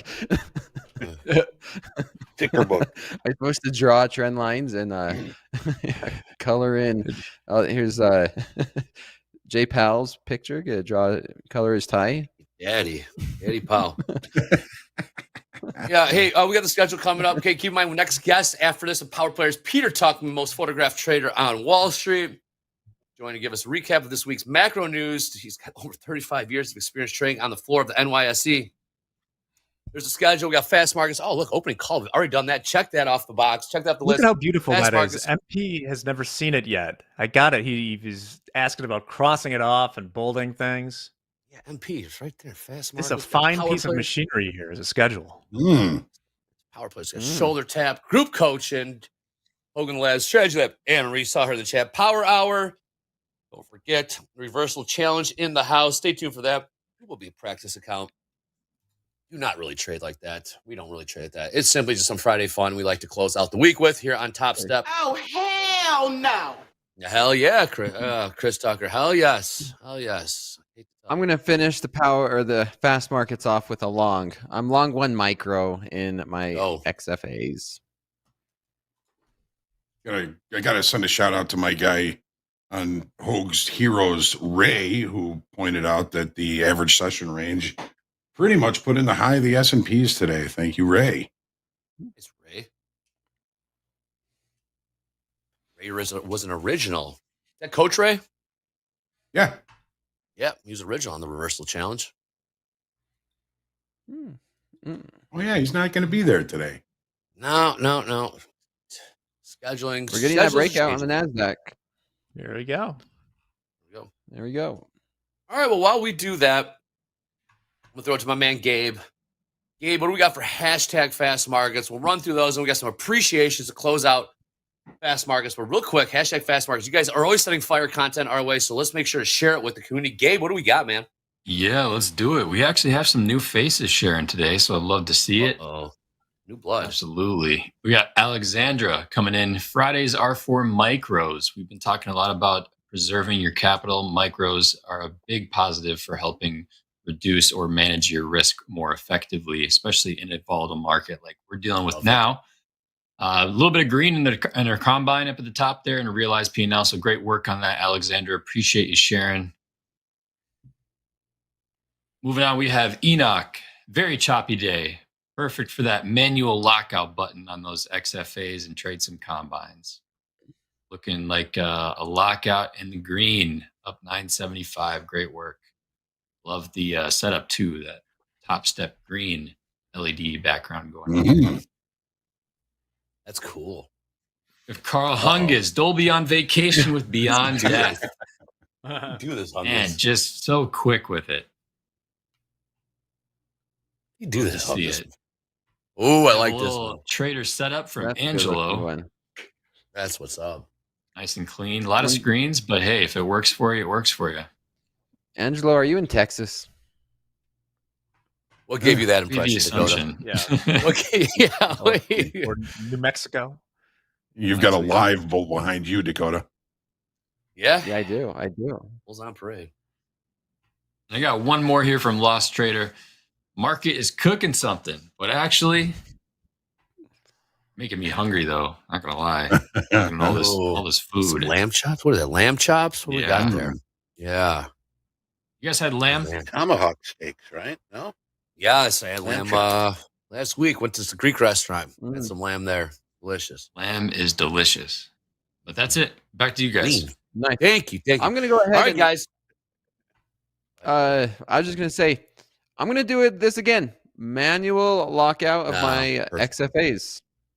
So I'm locked out of my live, locked out of my XFAs. My XFAs, I'm up about 11,000. Wow. Good job, Dakota. But Awesome job, the guys. $600 loss means more to me because live is still above. Live's more important. Yes, it is. All right, guys. Well, we started off this new thing this week. It's been a hell of a volatile week. Amazing fast markets. House account profitable on the week. Great to see. House account up money this week. That is locked up. Make that going into next week. Let's start. All right, we're going to end this. We're starting to end with some appreciations. Going to close out fast markets and turn it over into power players. So let's start with Dakota. Dakota, what are you appreciative for? Myself. I'm appreciative of myself. I really am. And now, as we're at it, we're talking about Limix and Snoop Dogg's. I love Snoop Dogg's speech where he likes to thank himself, and for the right reasons, right? Not just being like, "Oh, I'm selfish in this," but we are the ones that force ourselves to wake up in the morning, to grind through it, to go through these emotionals, and yeah, as much as I could sit here and rattle off so many different things I'm thankful for, yeah. That's what I'm thankful for. I'm thankful that I've been able to do the things that I have been able to, and I'm thankful that I've been given this opportunity to help the traders here at Topstep. So I'm thankful for myself. Okay, let's go to Jack. I cannot wait to hear this one. Jack, what are you appreciative for? This is gonna be great. Yeah, I just got long a micro MES. I'm glad that this week that we didn't have some sort of financial apocalypse, right? If we look at where we were at Monday, because that stuff sucks. I know it's fun to trade sometimes, but I'm glad we're stable for at least another week. Looking forward to the weekend. So have a great weekend, guys. Awesome. Hoag, what are you appreciative for? I appreciate my wife for making me go see Hootie and the Blowfish tonight. Hell yeah. Thankful it's Friday. And again, another shout out to my son Luke's 25th birthday is tomorrow. Love you, buddy. Man, he's 25 now? Holy moly. Oh my gosh. Yeah. Are you a grandpa yet, Hoag? Are you a grandpa yet? No. Are you a grandpa? Not yet. Not that I'm aware of, no. Yes. All right, guys. I'll wrap it up. I am appreciative for the new Kanye West album called Vultures 2. Go check it out. It hit Spotify the other day. He's playing in Salt Lake City tonight. Dakota, you should go check out Kanye in Salt Lake City. Anyways, with that being said, we got power players coming up. Mr. Peter Tuckman in the house. That was a hell of a fast market. Danielle liked it. So if Danielle likes it, I like it. We'll go to power players coming up next. Let's go. Oh, so we're selling off. Hey, Hoag here. I'm excited and honored to tell you the Topstep levels are now available on TopstepX charts, including the weekly kickoff levels. Now, to add them to the charts, you'll find it under indicators. You can just type in Topstep's daily levels. You're going to get weekly high and low, daily high and low, value areas, points of control, and yes, those weekly kickoff levels. In settings on the indicator, you're going to be able to choose which of those levels you want to populate on your charts. Daily levels will update daily. Use them in confluence with your strategies, your levels. It's all about context, no guarantees. We hope that they serve you well.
You guys know him. You guys love him. He is the ultimate Top Step power player, the most photographed man on Wall Street. Over 35 years of trading experience in the New York Stock Exchange. Please welcome everybody to the show, Mr. Peter Tuchman. All right, Mr. Peter Tuchman, when we came in on Monday, Sunday night, the world was coming to an end. The stock markets were going to zero. Everything looked like we were going nuclear. And sure enough, we were able to stabilize. I have a question for you. Before I want your take on the market, has there ever been a time where you've been truly panicked in the markets? You know what? Look, I was here for the crash of '87. I was new in the business, and the panic that was felt on the floor that day was pretty wild. I'd only been here 2 years. I was a option clerk, and so you could feel that it was palpable, the fear in the market. Like, I mean, there were a lot of guys went under that day, right? The market perspective, percentage wise, was, I think, the largest drop we've ever seen, right? I mean, that market was down 608 points that day, but percentage wise, it was off 38%. So that was pretty panicking. I think COVID was a big panicky time. I think definitely, I don't remember the year 2000. Pretty much, it was a bit of a blur for me. So I don't remember the dot-com bubble. But I would think that surely the crash of 2007, 2008 was that was also pretty palpable, just from the fact that so many people lost their jobs and people were really going under. So I think people really need to understand that Monday, even though the last time we spoke, it was like fire and brimstone, dogs and cats living together. Monday morning. Monday morning was like, it felt like they were setting us up for this insane crash. It turned out that the morning print of down 254 points on the SPY was the low of the day. And we spent the rest of the day clawing back a fairly reasonable clawback, right? We ended up closing only down 125, even though the Dow was down 1,000 points, to the point where Siegel, that economist, actually came out of Monday screaming and yelling, saying, we need an emergency meeting. We need to have a 70 basis point cut. And so there was such an overreaction to this in every way. Just to give people a little breakdown now, I understand more of what happened Monday, how we got to Monday. So Monday started with sort of a pretty shitty Fed meeting on Wednesday, where he did not give us much clarity about the cut that we were going to have in September, or, as some people are saying, a missed opportunity that he did not cut it on Wednesday, which he probably should have, because they've been dangling that carrot for a little bit too long. Then you have Friday. Friday, the numbers that came out were really disappointing, right? Only 114,000 jobs created. Everyone wasn't happy with that. Then they started pumping the Iran-Israel story. That was a big warmongering story that got everybody scared. Then you had the Japanese stock market crash, 12%, the biggest crash since 1987. Then you had the carry trade. Everyone needs to know what the carry trade is. Explain carry that. trade. Carry trade is when large institutions or hedgies go out there. Look, the Bank of Japan still has interest rates at zero, like we did for many, many years. So people go out and they're able to buy yen, okay, at zero premium. They're able to hedge the yen with the dollar. Then they're able to take that money that they just borrowed for free and go buy size amounts of U.S. equities, okay, hoping that the stock market, which has been on a tear, goes up, and then they're going to make a bunch of money.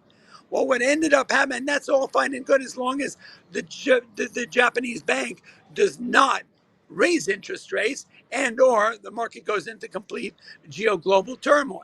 So what ended up happening was both the Bank of Japan raised interest rates unbeknownst to everybody. So that little 25 basis point big that they were making, going from getting money for free to paying up 25 cents, took all the profitability out of that trade. So what do you end up doing? The only way to unwind that trade is to sell those U.S. equities that you bought.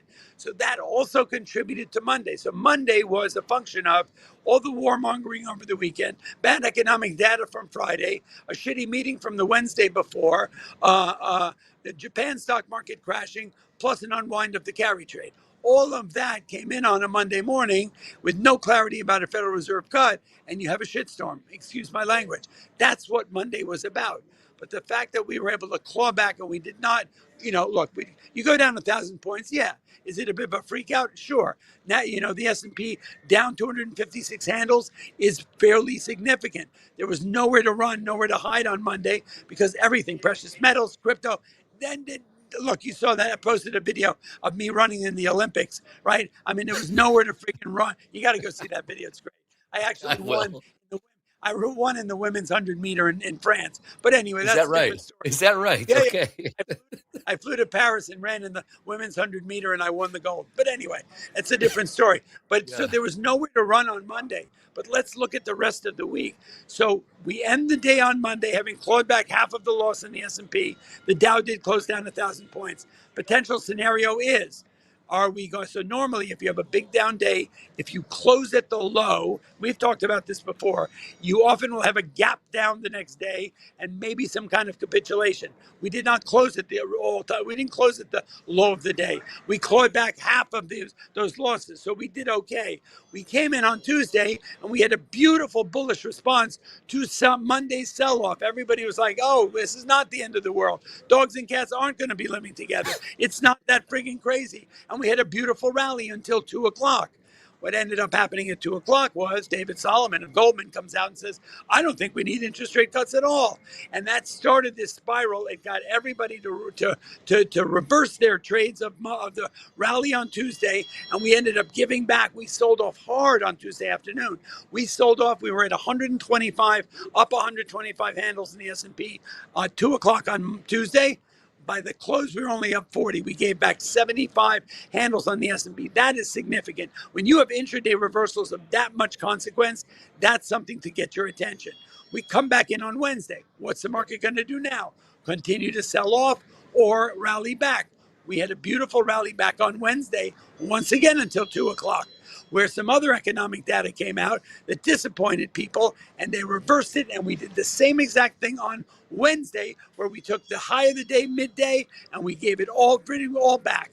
Then we come in on Thursday. We've got economic data that's significant. The payroll numbers, right? Less people are requesting unemployment insurance. That means that the economy is doing good. We start investigating. Is the consumer actually in shittier shape than it was? Think about it. When markets sell off like this, you have to look at, has anything fundamentally changed from 10 days ago? 10 days ago, we were trading at record highs. Everything was beautiful. Never another down on Wall Street. And 10 days later, we're in this crash mode. Everyone's wearing their helmets and their flak jackets. It's the end of the world. But has anything fundamentally changed? No. So then you come in on Thursday, good economic data, less people. So I did some investigation. It turned out that more people were getting on planes, more people were going out to dinner, more people were spending money at retail. So it turned out the economy wasn't as bad as those doomsdayers said on Monday. So you had that plus less jobless claims on Thursday. Yesterday was a spectacular day.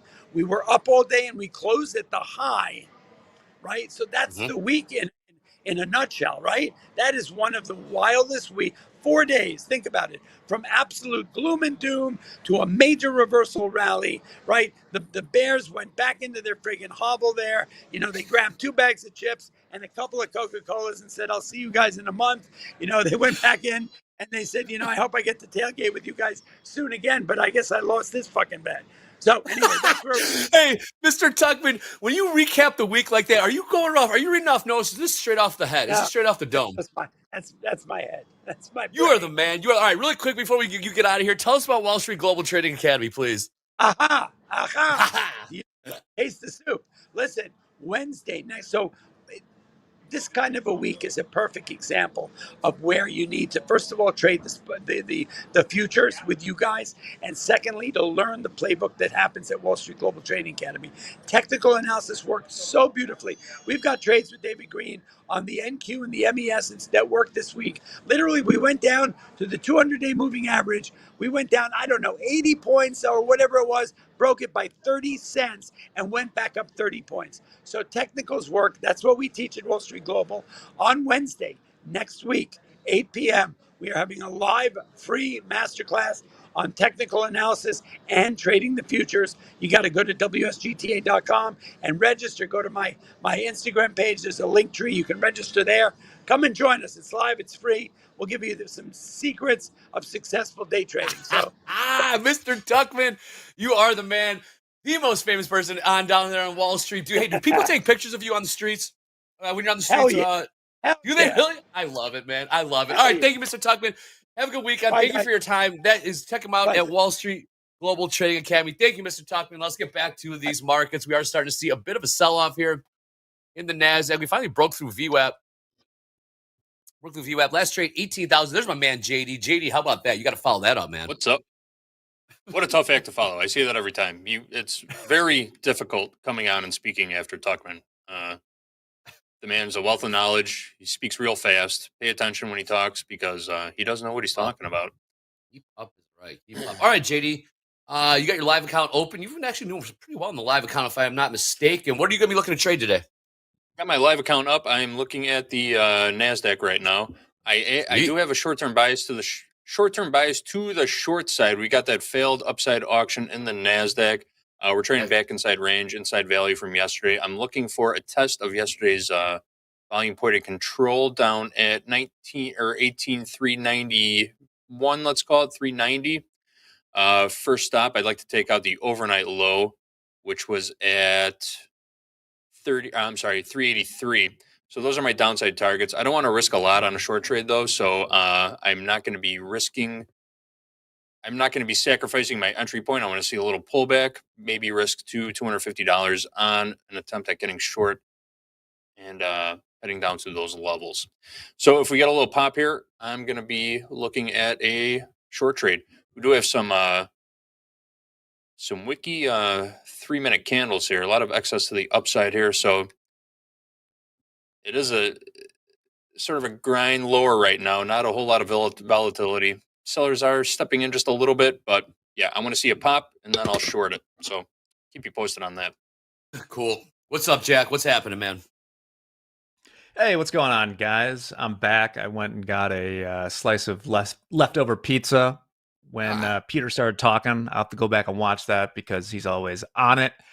JD not loving. So I'm long a couple two tree in this case, MES that I just put on the end of fast market. So I don't love what JD's saying right there, but that's what I love about micros too. This is not, if it starts getting back to testing the previous swing lows, I'll be out of it, not risking that much on this trade. It's Friday.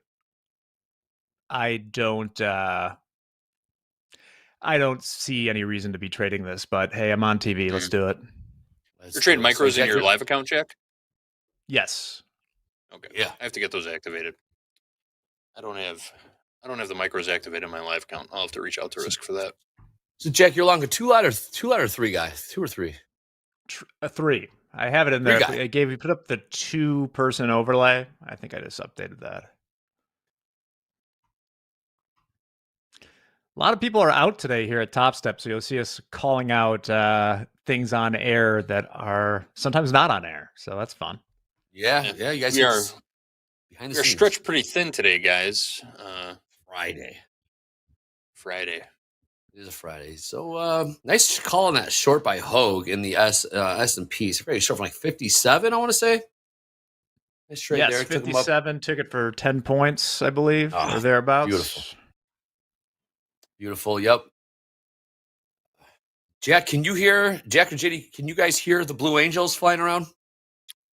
They were flying by me just a few minutes ago. They'll probably be back again. Today is another practice day for the Air and Water Show. Tomorrow's the official kickoff. Are you too far out? I'm in Oak Park, Illinois. I could hear it if I went outside, but I'm in my office dungeon right now. Gotcha. Okay, I was wondering. Yeah, if you're outside though, you can still hear it. You can hear them whizzing around, right? Yeah, I live about 2 blocks away from the western border of Chicago. Air and Water Show off LSD. That's right, Jacob. That's right. Yep. This is that weekend. I'll be going down there Saturday. Go down to one of the beaches to watch. Nice. Mick invited me out on his boat tomorrow, so I'm going to be hanging out with him and Mick and Hodge the man. Yes, 3 of us are do it on the water.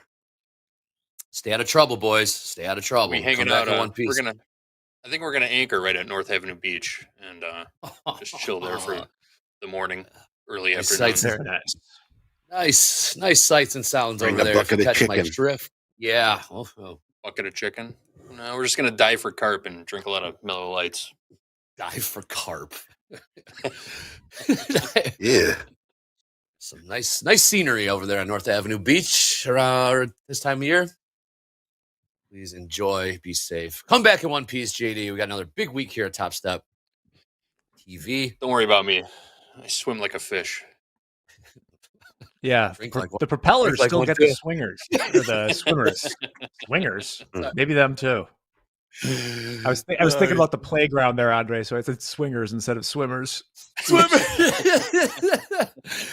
Oh man. All right. Hey, we got some market moving here. We got crude moving to the upside. New high $76.87. Last trade $76.85. Let's put us some new highs. Look at the tilt.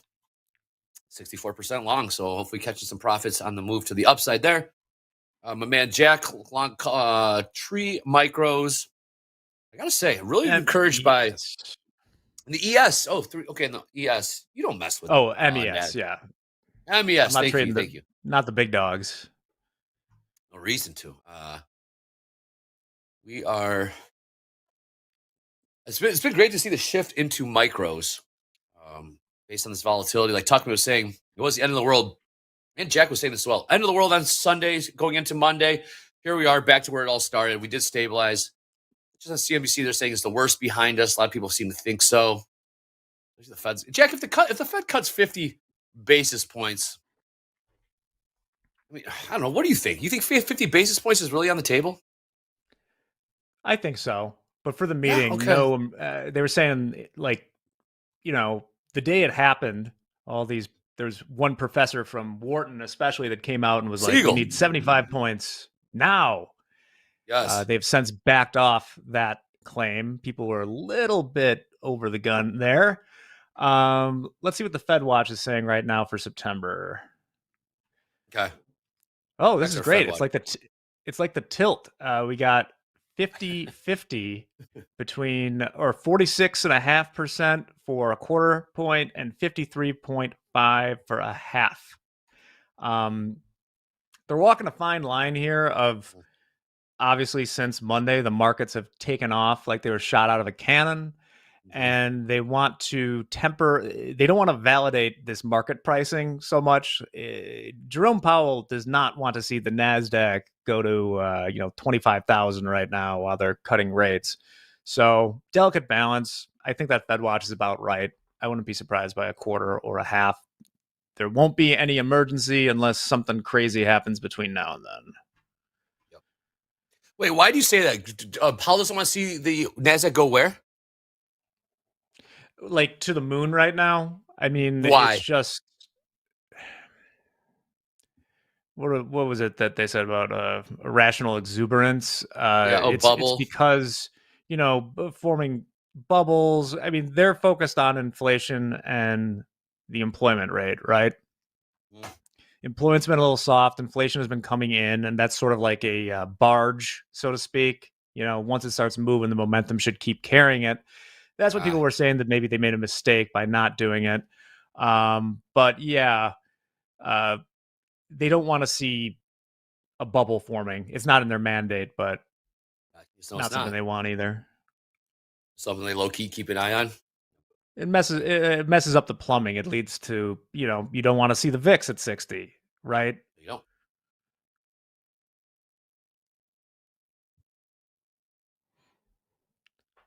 All right, Friday, 11 o'clock hour. I don't love that. He's giving a little life there. Yeah, I have so little on. I'm just feeling kind of bullish overall in the day. It's been choppy. I feel like it's going to give us another out here. I don't have much on, but it does look, I kind of agree with you. It is kind of trending down now. When I put this on was before that. I walked away for a little bit, but I am comfortable holding this for now. I'm only risking $140 or something. Ultimately, what I want to see is the test of the overnight low, take that out, and then come back and take out the overnight high. That's the full scope of what I'm looking for today. The JD trade right there. That was a nice pop to get short on. I did not do it.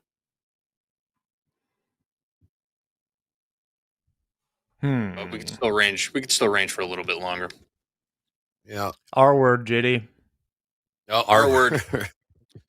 We could still balance in this 3-minute balance area for another few more 3-minute bars. Or are we going to come up with a new word? We're selling still, but yeah, 53.38 last trade. Yes. Boy, Dow's had a tight range today. Dow less than a 200-point range. 160-point range there.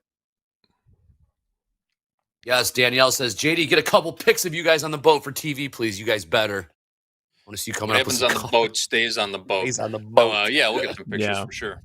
Yeah, right. You guys go to Playpen? You guys do the Playpen thing?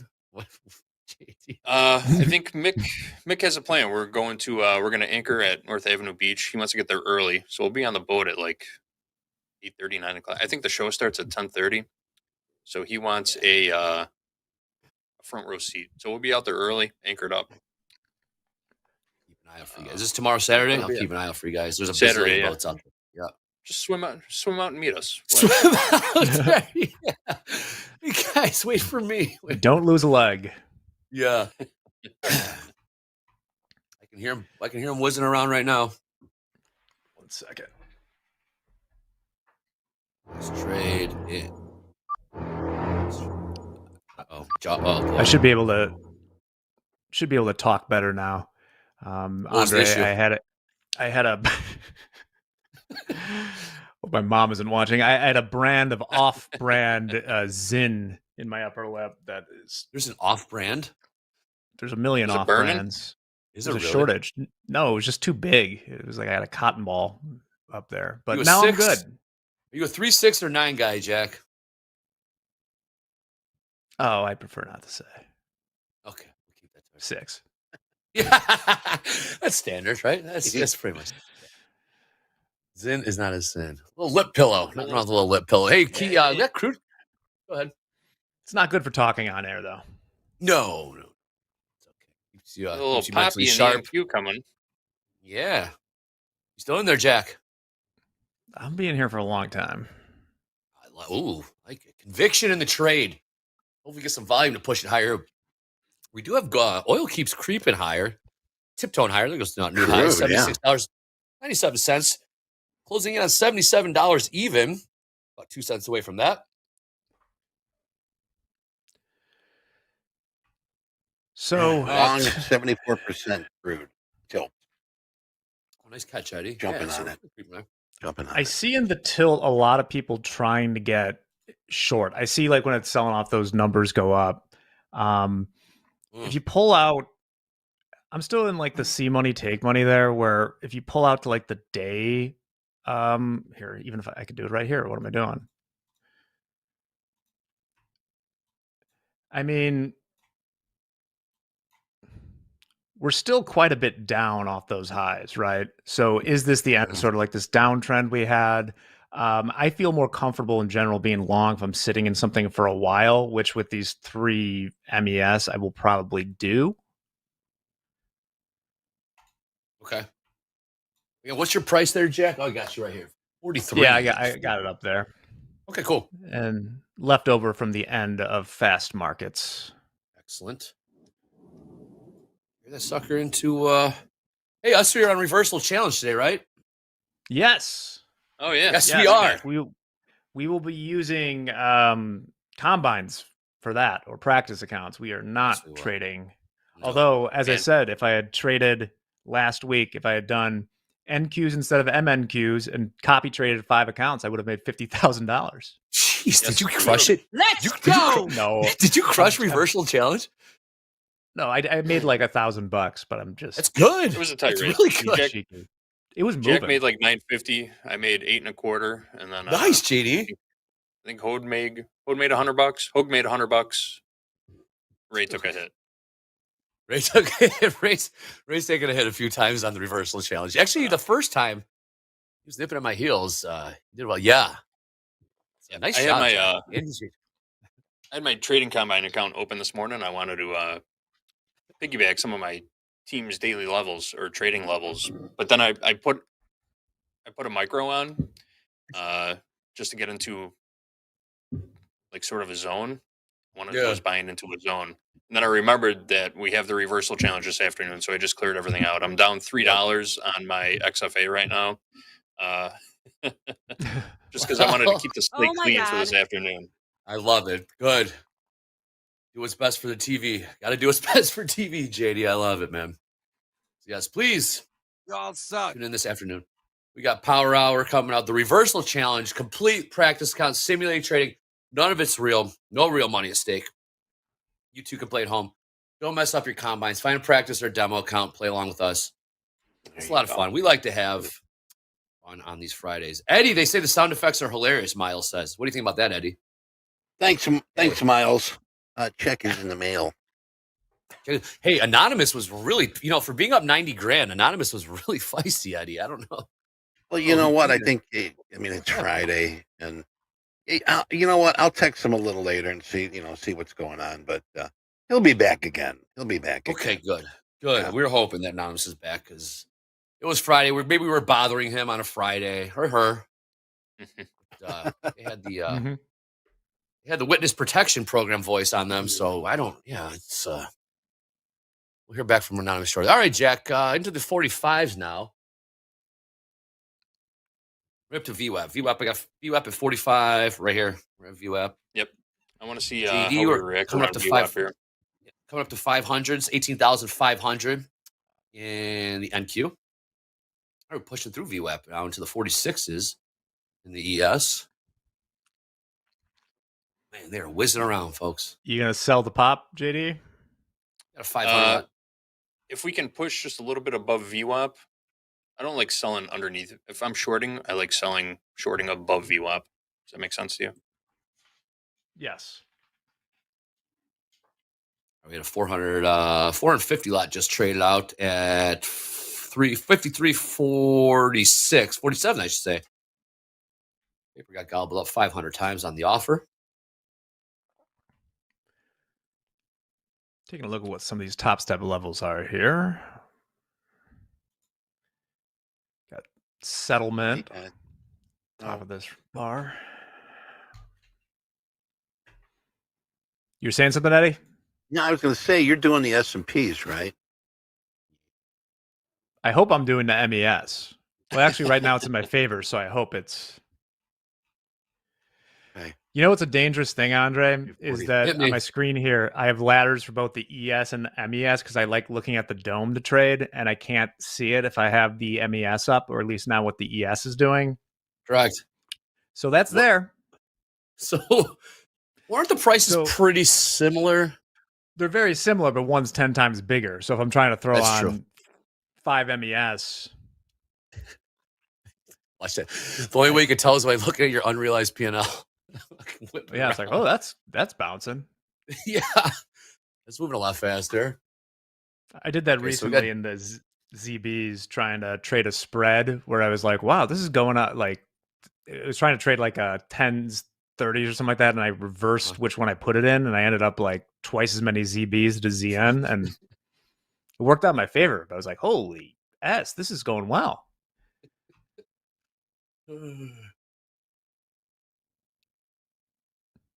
it might be range. I got Jack is long in the micro ES.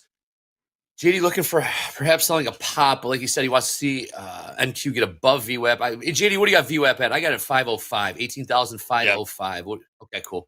Yeah, I'm right at 04. Same area. So we're still trading 18,496 right now. So JD's just looking for a pop above. Maybe just sell into. Right now, there's 53.48's trade for my man Jack. Here we go. 05s, 06's trade in the NQ. I'm working on an offer at 14. Okay. We're going to offer to sell one at 14. Maybe Jack I should just get in though. That was the top I think I might have been looking for. Nice trade, Jack.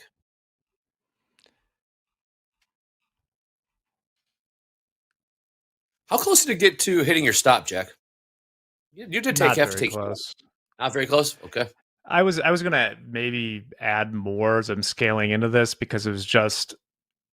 I don't want to say it was trading vibes necessarily, but with the micros, I love scaling into things, right? So it was more of trying to find an out that, with this size account that I'm trading, like the Top Step Live thing, I definitely wouldn't want to lose more than $500 in a day. So on a trade like this, maybe like $200 is what I would risk, and then kind of work from there what the sizing is. Gotcha.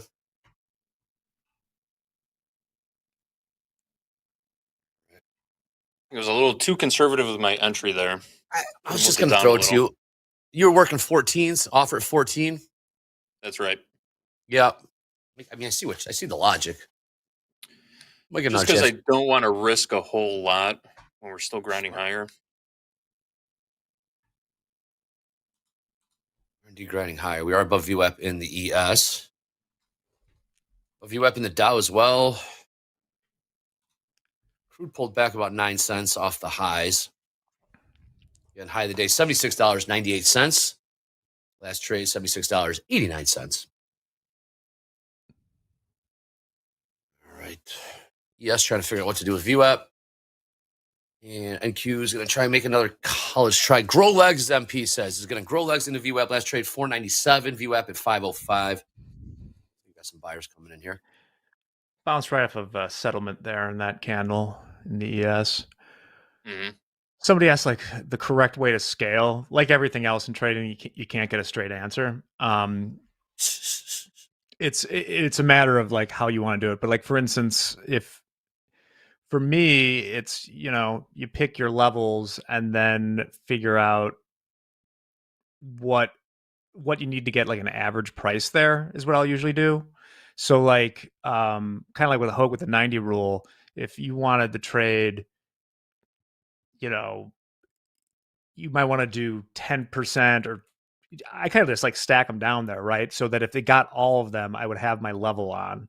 And then as far as the risk, if I'm trading outrights like this, I'm going to puke it all at the same level, probably wherever it's invalidated. But I'll do the same thing when I'm getting out of the trade too, is just kind of like stacking them. I don't have anything in right now because I'm just I always have a stop in if I'm long, especially even if I'm sitting there, but I'm just watching right now. I don't really have a profit target yet.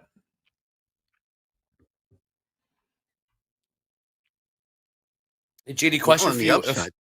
Go ahead, Eddie. Go ahead. I was going to say the upside. You're long 53.43. Yesterday's close 53.53, 53, 51.75. Also, some levels from RS here are all the way to 49.50. So watch the 61s, 64s, and 72s. I was going to ask JD. JD, all right, if you're still working 14s, are you still comfortable if you did get 14s, or did you want it on a pop? You wanted the liquidity grab, stops go off, you fill at 14s, and then snap back lower. Obviously, that's the ideal entry. Would you still what I was looking for? Right. I was looking for that pop above VWAP to maybe burn some stops out, and then come right back below VWAP. Didn't quite get that, so we might. Would you still take the fill? I'm still working it right now.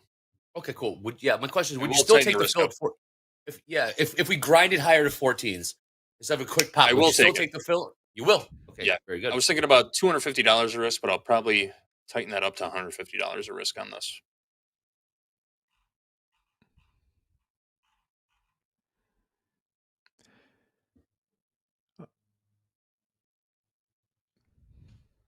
Just completely lost my train of thought there for a second. Congratulations, Rock, getting your first payout. Yes. What was I going to say? Oh, I was going to say, like, my other sort of thing I'll be looking at, I almost don't want to give it away because it might be some of my strategy for the reversal challenge. Ooh. JD can plug his ears. If we do kind of break down a little bit, I could see us hanging out around the SPX 5,300 level, which I think is like short 14s. Ooh. Good for you. Which is like you too. It's like what is it? It's like 53.25 in the contract we're trading. Yes, yeah, that's the target. Target 50. Just where it could like be sticky if we're just kind of grabbing around for things later. Right, folks. We got JD short. How many times, JD? 1, 2? Just one 1 mini. Short one from 18,514. Short one time. We got Jack One Long time. 2 from Long. Yep. Jack Long 2 from 43s. 43s. That's right. Yeah, so both these guys can make some money trading in the live. Yeah, I'd love to see it. See, DT says, I like JD a lot. He's an excellent beginner trying to make a place for himself. I don't get if that's a compliment. I've been doing this for over 20 years, DT. Oh, you heard. I got you 6 on that. Wow, JD. That's what's up. I've been doing this for 20 years.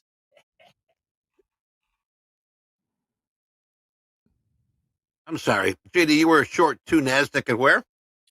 1 at 514. All right, put another one on so that I don't have to fix it.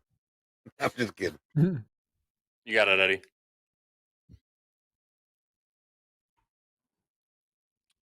All right, I was taking $150 a heat, so I'm going to set a profit target of 300.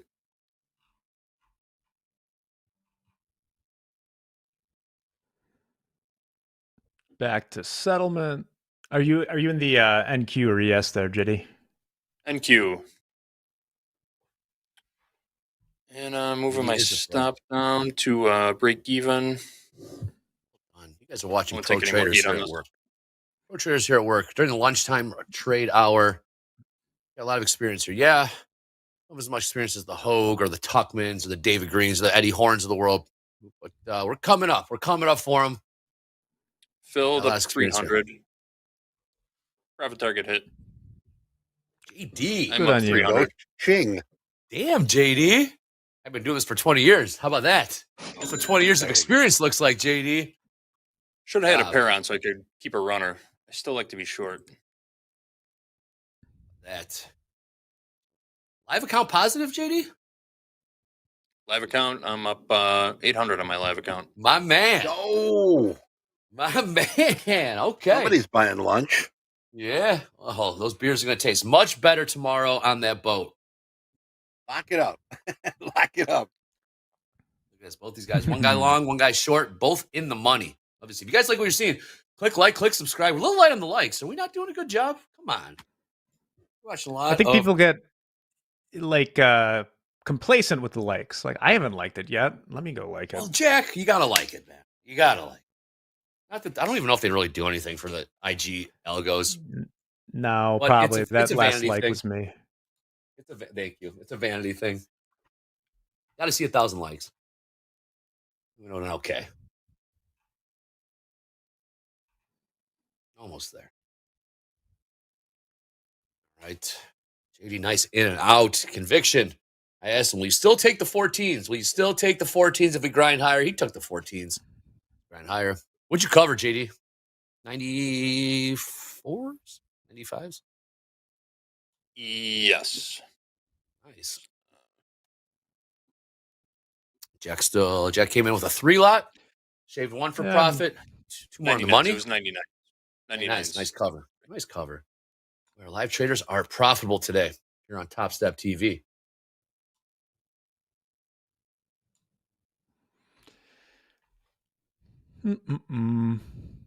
Here we go.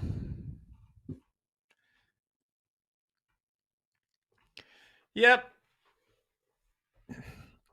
Push higher. I have to turn down my bit rate on the video. I'm getting this little like popping motion where I like disappear real quick. Sorry about that.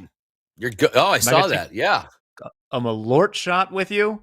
I don't think I have any Malort in the house right now. Thankfully. Malort and Bailey's. What is that called? Oh, it's called Enemy's Drink. You give it to the person you hate most. It's called you're not going to feel good tomorrow morning. No, it coagulates in your mouth where you can't really get it out. Oh my God, is that true? What is it, Malort and Bailey? Yes, Malort and Bailey. This is a real thing. Coagulates your mouth. You can't really get it out, Eddie. Yeah, no, noted. This is a man. No, thank you. And I learned something. Who says you don't learn stuff here on Topstep TV? Oh my goodness. Hey, crude just popped into $77. Slash trade $77 1 cent. High today $77 2 cents. New highs. Nice cover there, JD. Nice conviction, Jack. Love this stuff, man. Good stuff. Lunch trade, man. Making money on small. both sides of the market. I love it, man. I love that shit. This is Power Players, guys, not just a clever name. Hey. It really is. Hey, 1 second. I didn't do something stupid there.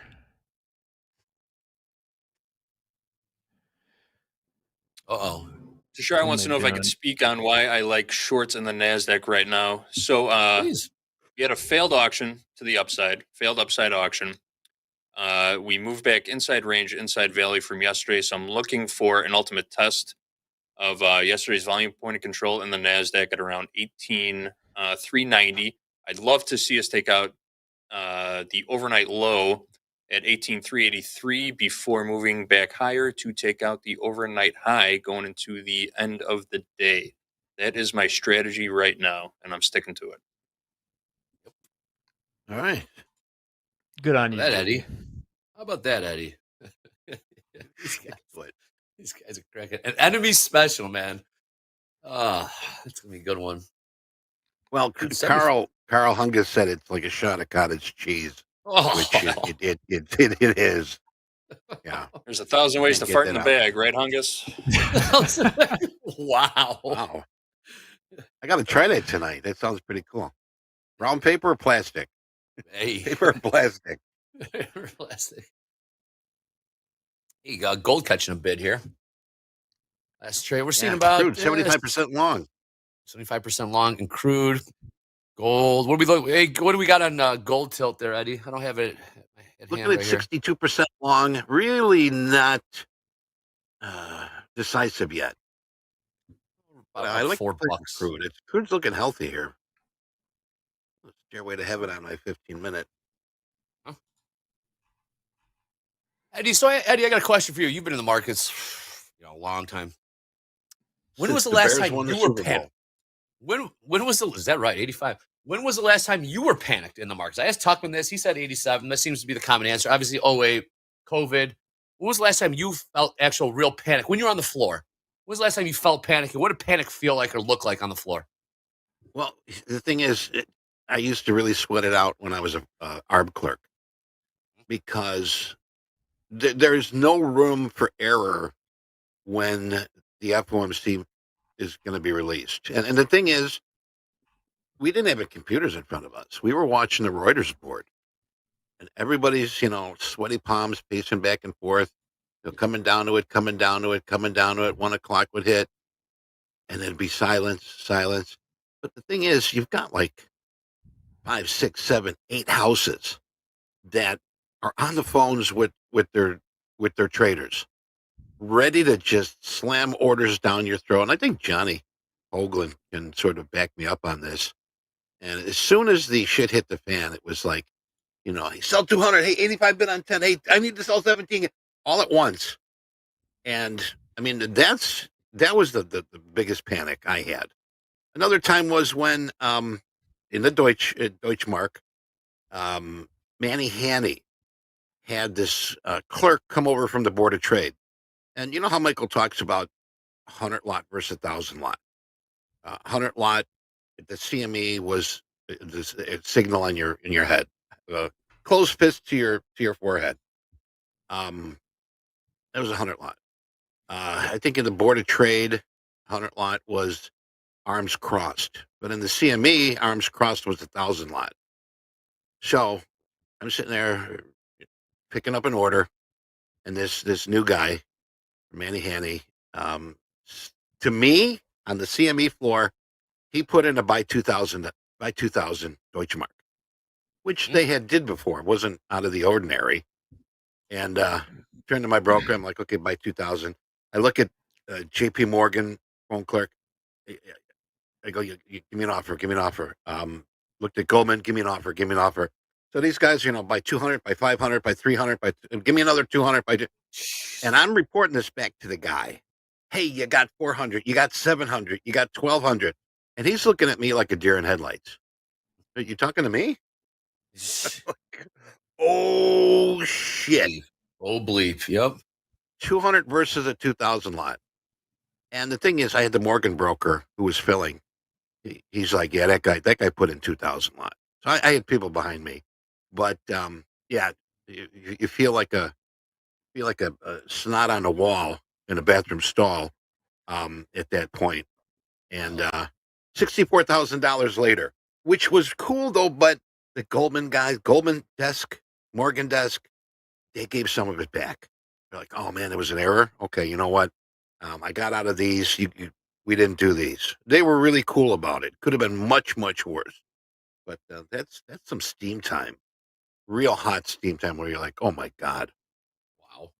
Yep. So that's my story. Panic, and like folks. JD said, I'm sticking to it. That's my story. I'm sticking to it. That is panic. Yep. Right back to settlement in the NQ. Pulling off. Settle. What do we got for settle, JD? What do we got for settle? I'm looking at 525. All right, I put one back. Levels. I put one back on and then took it off on this pop. So I got winner. Adding to a winner. I'm kind of flipping around a position. I'm back to too long right now. Let me see what I got here. I'm also updating this. So long two. I added one more around VWAP because I'd taken one off and then took it off. Yeah, on the pullback I added one, then took it off. Beautiful. As always, you wish these were minis, but that's not the way it works. Nice cover, JD. Nice trading, fellas. Beautiful trading. And another new high-end crude. Another new high-end crude. Yes, $77. You go, girl, is right. That Texas tea, that black gold. Nice trading, fellas, man. Love to see these guys carve up the markets. Slow trade. Who says there's an opportunity? I see people complain about this price action. This price action is bleak. This place is garbage. Just because it's slow, just because it's range bound. There before the grace of God go I.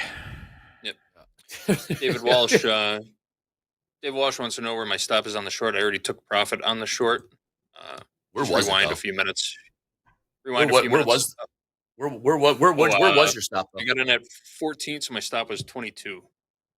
Okay, nice and tight. What's your P&L now? 302 plus.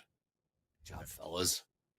I wouldn't mind a short right here at settlement. Like $2. Took another one off. Leaving the runner. I pulled up my limit on that one to a little bit below VWAP. And I'd be interested in getting long again if it allows me to do so. I guess it always allows you to do so, but yeah. Mm-hmm. Okay, so Jack, what's your position right now? I'm long one MES. I can. Okay, I'm the one changing it. By the way, I get sidetracked. Okay, cool. What is your realized P&L? Up 107 and nice. Up 30 on this one. This oneer. One guy. One guy. Good stuff, guys. Really, this has been great. Power players, man. Not just a name, JD. Not just the name of a segment, is it, JD? Power plays. Great trade, man. This has been awesome. Big Ben wants to know, Jack, why not trail? Why not trail but take one off? Big Ben always with the fire. Well, I took two off. There you go. He is trailing one. Just trailing.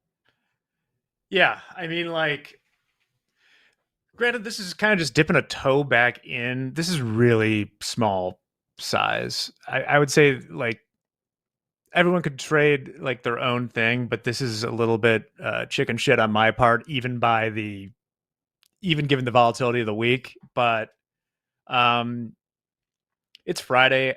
It would have left a bad taste in my mouth to get beat up today on something like that.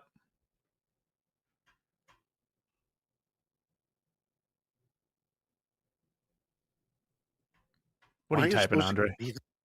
Shout out to Flyer Jim. Flyer Jim's going swimming in the cement pond later. Cement. Yes, there, right. The cement pond. And settlement turned into a nice short. Talked Yes, I myself did. out of it. I thought myself out of it. Nope. Hey, here's the trailing stop. Nope. Crude. What's up? Crude sold off. Oh, too Crude soon. pulled back about 18 cents off the highs. 3 minutes left here. Quick update. We'll let Jack maintain this trade. Keep an eye on that. Coming up next. Trade. Yeah. Well, all trades are good trades. All trades are good trades here on Topstep TV. Coming up next, shoulder tap. We got Jack and Ben in the house. Then we got a lot of Jack today, folks. A lot of Jack on this Friday, man. Are you guys loving this as much as I am? So click subscribe. You guys want more Jack on the TV? He swings his Coca-Cola. Jack Benny Hour. Oh boy!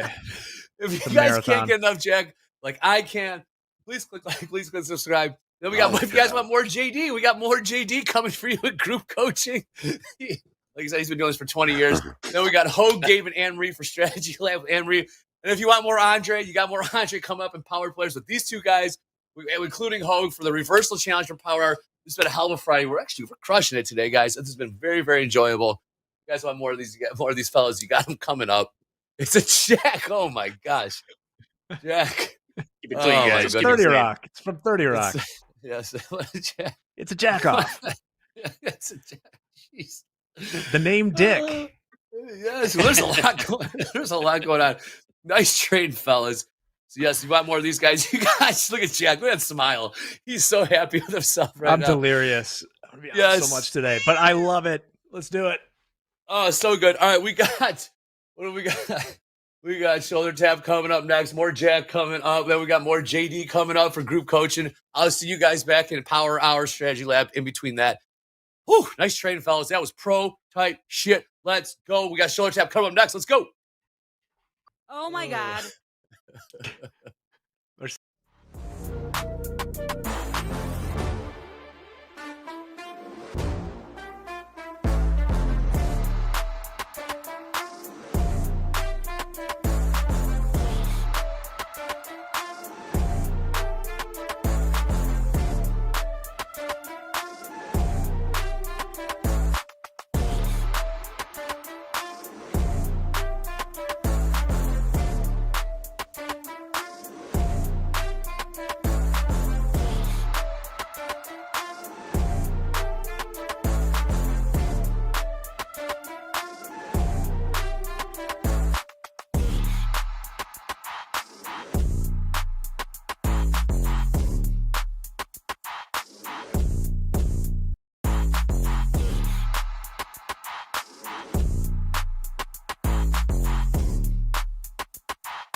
Hello, everybody out there. Welcome to Friday.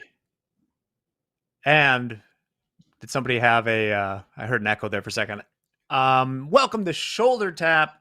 No more echo. It's Friday. Time to have a good time. I'm joined by my favorite risk manager, Ben. Ben, how are you doing today? I'm doing well, Jack. I'm happy it's Friday. I'm happy with what we're seeing out of our live traders. It's been a great week at Topstep, and want to finish out on a strong note. So I'm looking forward to breaking down some data, some of our traders with you guys, and ready to jump into it. All right. Well, do you have anyone today that's not on the cards you want to give a special something to, or a tisk? Yeah, for sure. Thankfully, not a ton of tisk to hand out, at least on the live trading boards currently. Nick for a tick's up $3,800, which is nice to see, and quite a few large P&Ls on the live board as well. Jaite's up another $5,100. We talked about him 2 days ago. Good to see him taking home some significant profits. Lin Yu up $3,000, and Eddie S. We're gonna have to do a trading card on Eddie S soon. Up 11,500, and he's been in the live account for a considerable amount of time. So want to dig in. That one kind of jumped off the page. Didn't have time to put a trading card together for him today, but we'll talk about him again soon. Kang L is up 7,500, and then Arjun is up 5,500. So pretty big positive P&Ls overall. Pretty green on the board. So it's a good Friday for sure. If you're green today, make sure that you stay green and walk into the weekend with some profits. Don't let that turn around on you. That's good advice there. If you're green today, let's stay green. Let's not get chopped up. It's almost over for the week. And what a week it has been. So, Ben, you want to get to the cards? Yeah, let's do it. Everybody that's tuned in to TopstepTV before should know we're not shy about talking about the good, the bad, and the ugly. And we need to address a little bit of the ugly. Kicking off the first card is Shane S.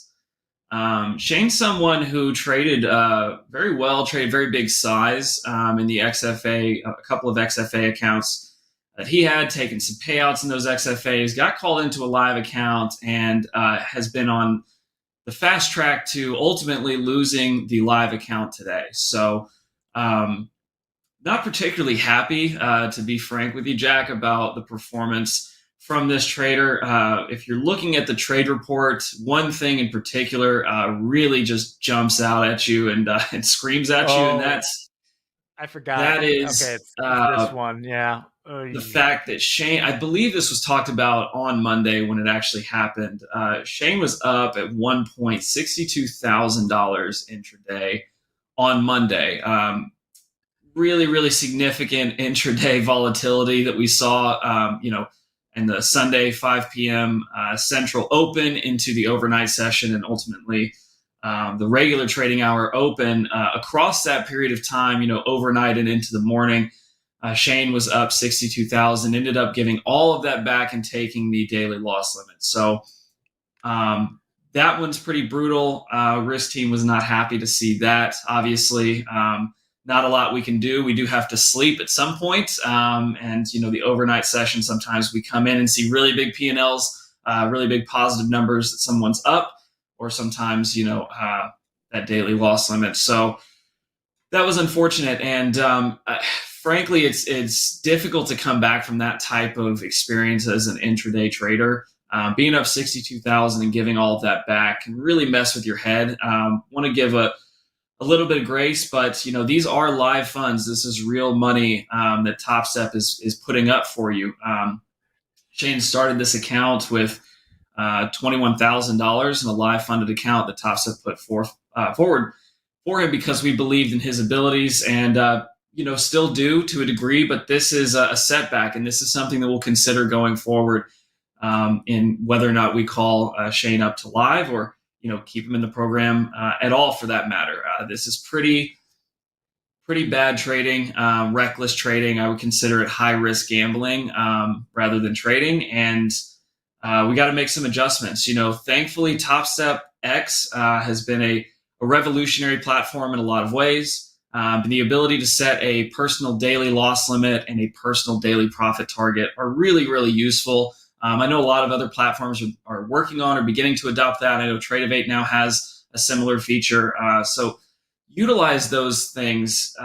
Jack, you've kind of pioneered the club DLL phrase. This is a perfect example of that. Yeah, just counting on getting backstopped by that daily loss limit. And actually the average losing trade in this trading card is greater than the daily loss limit. So on average, each time you're taking a losing trade, you're exceeding the daily loss limit. So really just pretty reckless and something we'll have to consider going forward. Thankfully, that's the nature of prop trading. You know, it's not your own money. Thank goodness that it wasn't Shane's own, $21,000 that he had lost. That's a considerable loss. That's something that happens often, and especially before the advent of, widespread funding and proprietary trading, that's kind of what you were left with. But we try to put funds in traders' hands that have proven themselves in XFAs. We believe that was the case with Shane, and he really just kind of started swinging for the fences and was chasing that dragon on Monday for sure, trying to exceed $62,000 in profits. So not much else to say here other than, this is not something we want to see in a live account and or any account level for that matter. So what kind of feedback do you have for Shane and on this trading card, Jack? Well, I'm going back and trying to get an idea of this day, August 5th, where this happened. And, I don't have his fills in front of me, but it certainly seems like he was probably getting short heavy. There's a lot to say here. I mean, like, the real killer is, and correct me if I'm wrong, but this P&L high column I'm looking at, it's your highest P&L when you were flat, correct? That's correct, yes. Okay. So at some point on that day, it wasn't like they were holding a 15 lot and unrealized touched it. Shane was flat and up $62,000. And if you look at the other days, and as I said, this is a pure club DLL where all 5 days are DLL plus, traded 30 total contracts, 20 contracts, 30 contracts, 20 on the other 4 days, traded 312 contracts, 39 trades the day they lost it. Yeah, I don't want to kick anyone when they're down. I mean, I don't know. I hope they're like fabulously wealthy and this isn't a hit. And they just want to go for that $1 million day or something like that. But yeah, please just we say it a bunch, but just have some target besides your loss limit for where you want to get out. And if you up your own risk tolerance, it could be not giving back a third once you're flat, could be half, but just make it something. It could be a dollar amount too, or a multiple. Here's one. How about a multiple of your risk limit? If your risk limit is $3,000 and you've made $60,000, you have defied statistical probability at that point. So, this would be too much. I would say, maybe give back 5 times your risk limit. That's just $15,000. Yep. Not much to say here besides that. Right. And that's why I come back to that personal daily loss limit, personal daily profit target. Like what you're saying, Jack, the amount of leverage that this, program affords you and you can truly get to, $40,000 intraday P&L and say, well, there's plenty of volatility and time left. I'm going to keep going to 60. That chasing that dragon, as I've said often, is it can go on forever. You have to have a number that you're comfortable with, that you say, I'm going to shut it down, and you have to be willing to live with, not taking that next $10,000 or $5,000 or whatever your personal amount is. It could be another $500. So, keep that in mind. We'd love to see Shane back. I think it's probably good to take a little time to decompress and reevaluate a little bit, but, get back on the horse eventually and use those limits for yourself to really be methodical and systematic in the way that you're managing your account, not just an individual trade.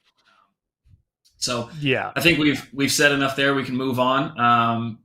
Let's pull up Lat D, trading with us from Detroit. And Lat, this was an interesting card as I was going through it. We made the decision to call Lat up from the 50K XFA into a live account yesterday. And what I found really interesting about this is the statistics are not particularly sharp per se. But one thing that all of this boils down to, and I actually heard Dakota talking about this a little bit last night on Slow Markets when he was talking about statistics. The only statistic that really matters is your profitability over time. Are you seeing a P&L curve that is going up and to the right, over time? That's the only thing that truly matters. How you get there is a little bit irrelevant. Now, you don't want to see, those statistics kind of whipping around. One day you've got, really, really high win rate. The next day it's super low, that kind of thing. But once you've dialed in like who you are as a trader, what you're comfortable with, you don't need to necessarily hear from someone else, oh, you should be at a 2-to-1 risk reward, or you should be at a, 80% win rate, something like that. Do what's comfortable for you. So the only statistic that truly matters, Lat's doing well there. Taking $2,500 in payouts across 4 separate payouts, that's something else that really stood out to us. The winning day percentage, the winning trade percentage. I think probably the largest area for improvement is the winning day versus losing day, the average winning day versus average losing day. Almost the average winning day is almost 50% of the average losing day. So leaning into that daily loss limit a little bit. I will say that the people who count on being backstopped by that daily loss limit and trade in that way, the ones who are most successful with that typically are in the 50K account because they have that $1,000 risk limit intraday. And so, definitely don't want to encourage people to use that. I think your, risk should probably be tighter than even that number. But, something we can make an improvement there. We can get, the average winning day maybe a little higher, average losing day a little bit lower, some combination of the two. There's room for improvement with Lat, which is, great to see. But lots of other positive trading behaviors across, I think most importantly, 43 days completed in this account. So they've been trading with us for 2 full months, a little bit over that actually, and taking home money over that period of time. Again, when you boil it down, you get out of kind of the weeds of the statistics. That's the only thing that counts. And, we've seen enough from Lat and are looking forward to calling them up to a live account and ultimately working with them to further dial in their trading, continue to take money out of live markets rather than just sim at this point. So, I'm really curious what you think about this, Jack. There's a lot of nuance. The deeper I was digging into this and looking to this, the more interesting I found this trade report. Yeah, I think what you say is correct about really the only thing that matters is if the equity is going up and to the right, especially in outright futures trading with a daily loss limit like Topstep provides. That's probably a good. Now I don't want to say that's universal because there's definitely other things you could be doing in trading that you have to take risk into account. Like we talk about places blowing out because there's short volatility. If you're selling a bunch of stuff aggressively, your P&L is going to go up and to the right, but you may be hiding the explosion that is coming at some point. But for this, yeah, it's a bit of an unorthodox card, racking up a lot of winning days. New highs ES. I'm out of that MES trade now, by the way. But 43 days is a lot. That's a big sample. And we know that over the past 43 days, we have seen a lot in the markets. It hasn't been just like one trend or the other. So, yeah, I think he's been doing great. I can't argue with the sample size, right? Yeah, definitely. You make a great point. Market conditions can stay similar for a few days in a row, a few weeks in a row, heck, months in a row even. But we have seen some pretty significant changes in market conditions, particularly in equities, which is what Lat's trading. So being able to stay afloat, so to speak, not only that, take home payouts pretty consistently is a huge positive check in this trader's favor. And we want to put them in a live account so that they can start taking advantage of the live markets and profits and putting risk capital to work in a good and responsible way. So love what we saw from Lat. Definitely room to improve. And the good news is they now have access to the risk team. They can call us, talk to us about risk parameters, what they're doing, leaning into certain trades, backing off of others. So we're looking forward to that. I think we've got enough time. Let's knock out our third and final trading card. We have let's squeeze it in there. Hang Chang. Hang Chang C is trading with us from Taiwan. We've got a very significant number of Taiwanese traders at Topstep. Everybody knows we're international. Love our Taiwanese traders. Trading the NASDAQ exclusively in this 100K XFA. We decided to call this trader up to live. Similar to how I mentioned in the last card that some of the statistics were a little bit rough or unrefined. Hang Chang's got a little bit more dialed in as far as winning trade percentage relative to the reward over risk. So we're seeing a 3.6 to 1 reward over risk ratio, and that combined with almost 40% winning trade percentage is really fantastic. You can be profitable at a lower reward to risk ratio with that win rate. So considerable profitability, and again, another really healthy sample size, 41 trading days to look at. So not something that's a fluke, not something that only happened, over a 2-week period, and proven that they take payouts, taking a $3,000 payout thus far. Hold times being longer than on the winners than on the losers. Another positive note. So quite a few really good things on this trading card. And at the bottom there, you'll see stay the course. I think that's the number one thing. We see a lot of traders that come in, do very well in the XFA, profitable, whole trading report, trading card looks wonderful. And then they get into a live account and struggle. I think there's probably some psychological stuff that goes along with that, any number of factors. But ultimately, if you keep doing what you're doing, what you've proven is successful in this XFA account, you're going to make money in live markets. And that's why we're moving to live. The other really fantastic component to this, Hang Chang has only had 16 accounts with Topstep since December of 2021. That is fantastic. That is an outlier. And that's done by only trading one account at a time, only having a single active account, whether that's a Combine, XFA. Now for Hang Chang, it will be their live account. Only trading one at a time. I know that the industry trend, kind of the space says you need, 3 or 5 or 20 XFAs to, strung together to really make it as a trader. Hang Chang is proof that is not true. Focus and risk adjusted trading is really the only way to make money, and doing that in a single account speaks volumes to who Hang Chang is as a person, as a trader, and really like seeing that type of selectivity and just patience overall. Almost coming up on 3 years that Hang Chang has been with Topstep, and having only traded 16 counts is awesome. So love seeing that. And that's pretty much what I've got. Lots of compliments, certainly, to this card. Don't have much in the way of advice or things that we'd like to see differently. Not advice. Just one thing I love looking at this card is that they know when to cut, right? I see so many days, like yesterday, $2,600 day, they were flat down 343 at some point. I see another one where they were flat down 160, made $700.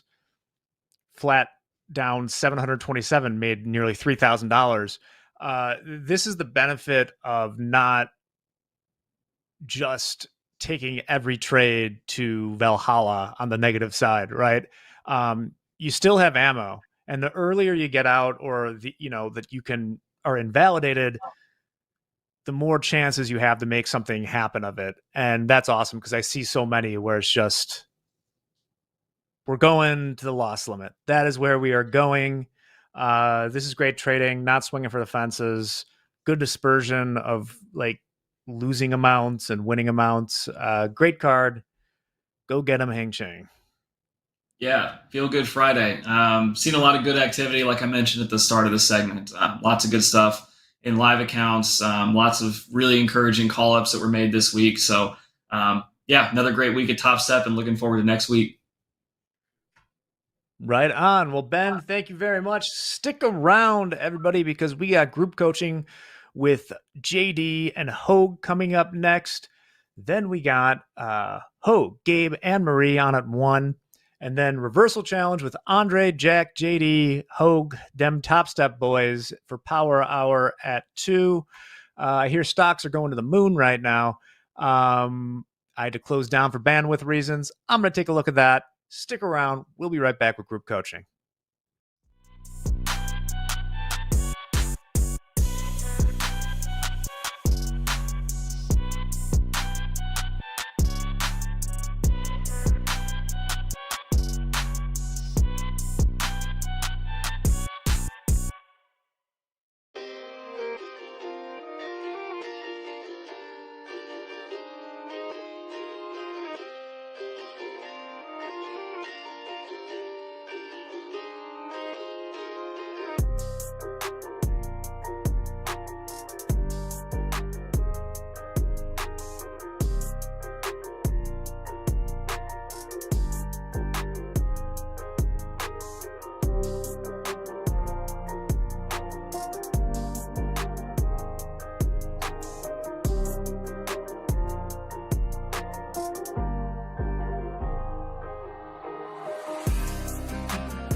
Good afternoon, friends and traders. Thanks for sticking around on this beautiful Friday.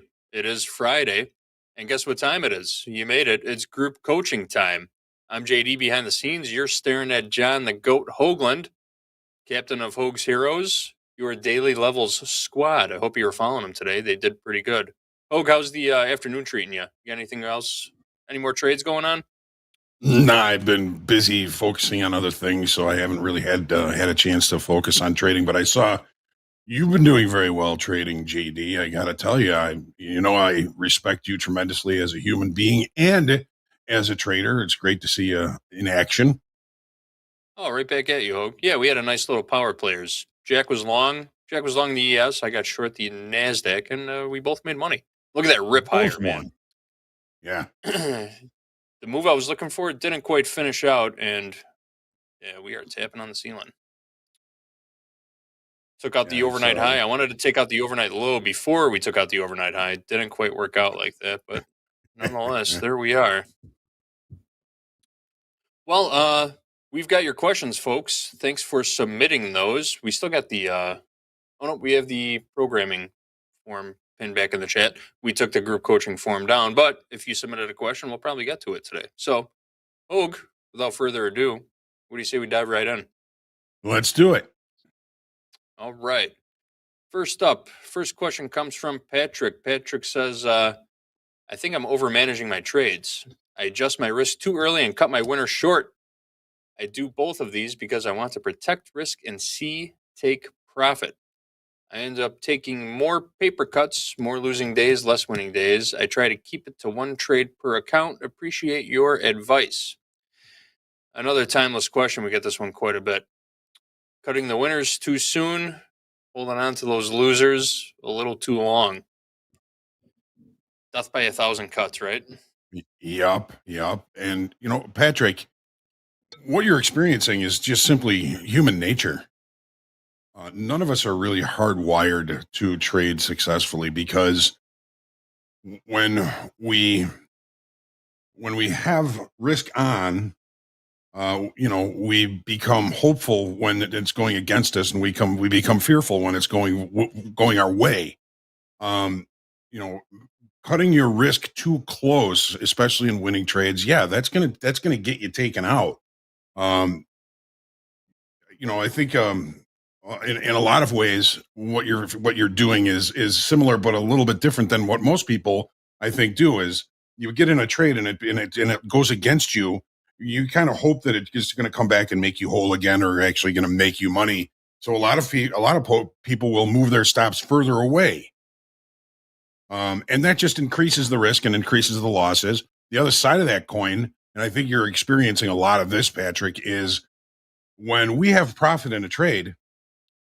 It's like, okay, I better take this before the market takes it away from me.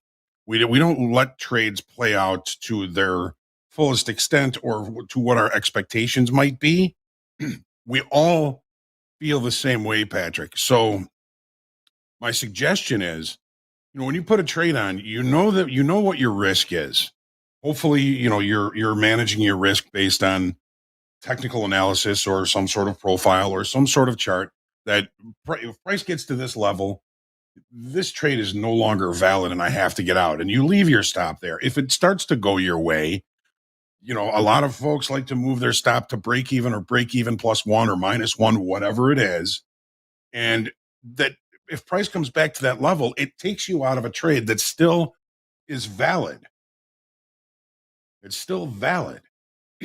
So that's why I'm not a fan of following trades quickly to break even or break even +1 or -1 or whatever you want to do, because if price comes back to recheck that level, you're out of the trade. It stops you out of the trade at whatever your level is, where you wanted to get into the trade to begin with, and then you're going to end up sitting there watching the trade play out without you. So try not to do that until the trade gets in your direction relatively, um, a reasonable amount away. Like, if this trade actually comes back to this level, I don't want it anymore.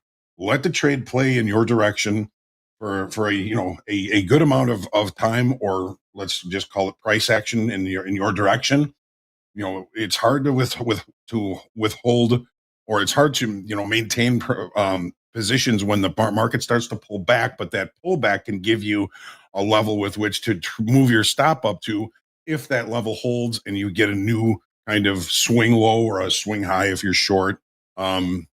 So you're experiencing human nature. Start thinking about rewiring your brain to say, okay, I know the risk on this trade, and I'm going to accept that risk. I know what my potential profit target is, or what I expect my profit target is, and I'm going to try and just stay in that trade.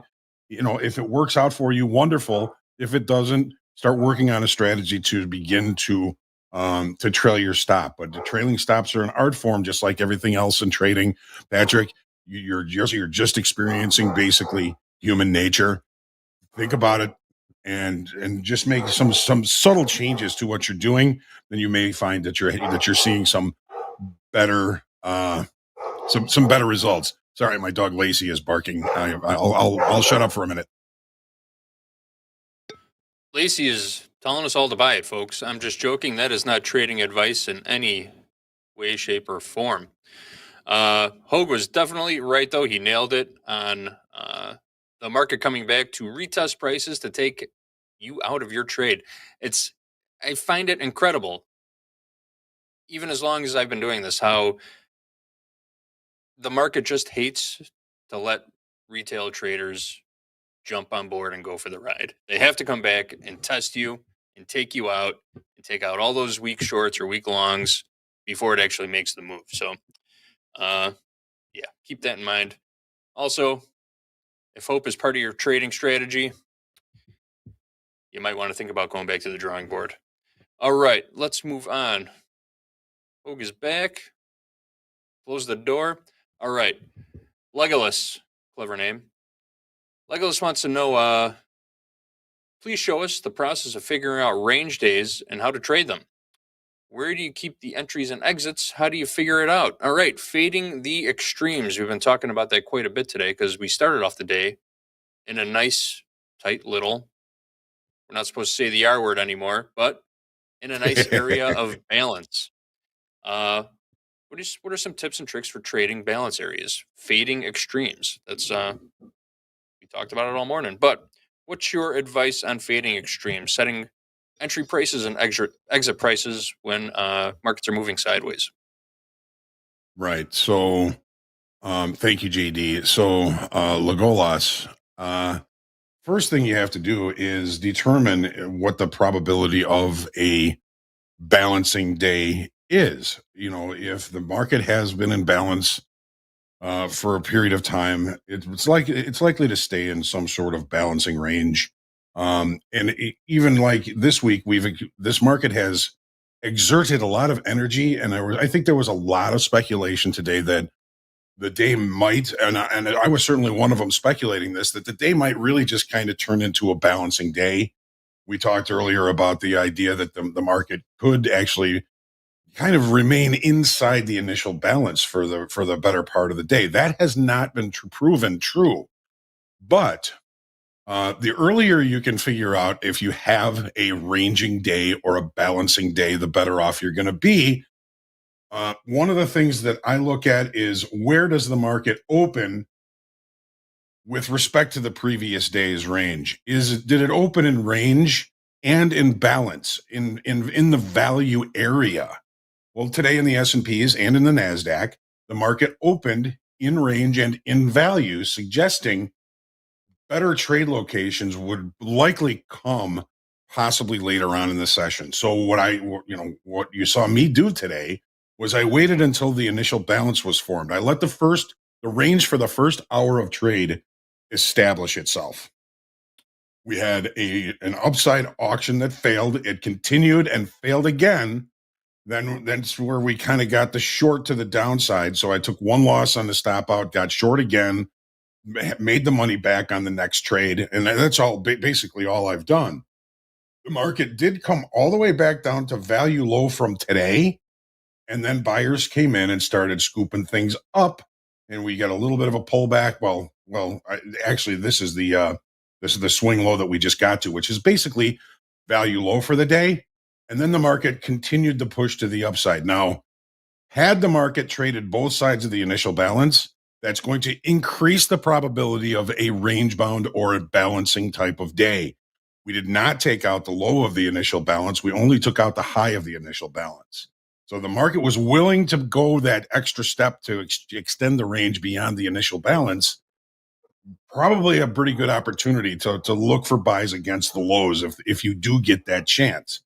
But when it comes to figuring out a range day, it's got to be in like a context thing. Okay, we open in range, we open in value. We've exerted a lot of energy this week. There's no economic numbers due out today. So we're thinking maybe this could be just kind of a hangover day, right? Sometimes when markets are really volatile, they just get into a hangover day and everybody just kind of sits and watches and it kind of trades back and forth in some sort of balance. Okay, so that's what we were expecting. We did not get that.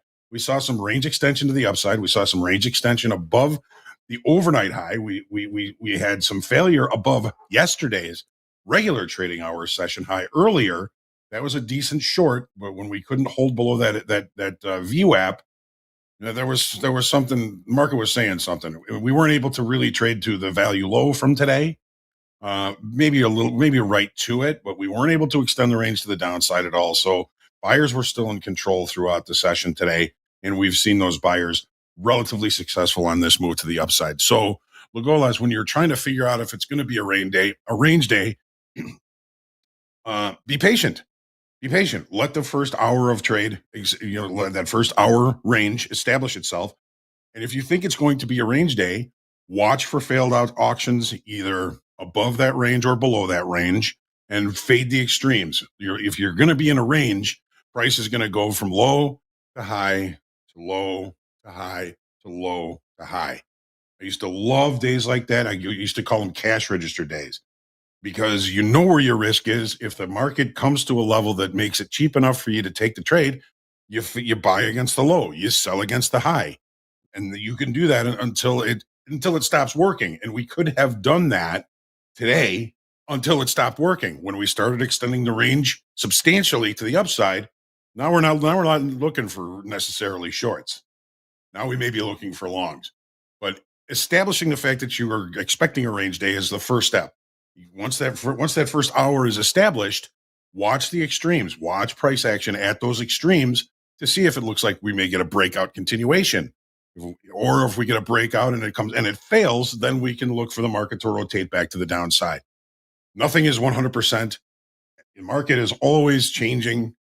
Once you get the right answer, it's going to change the questions.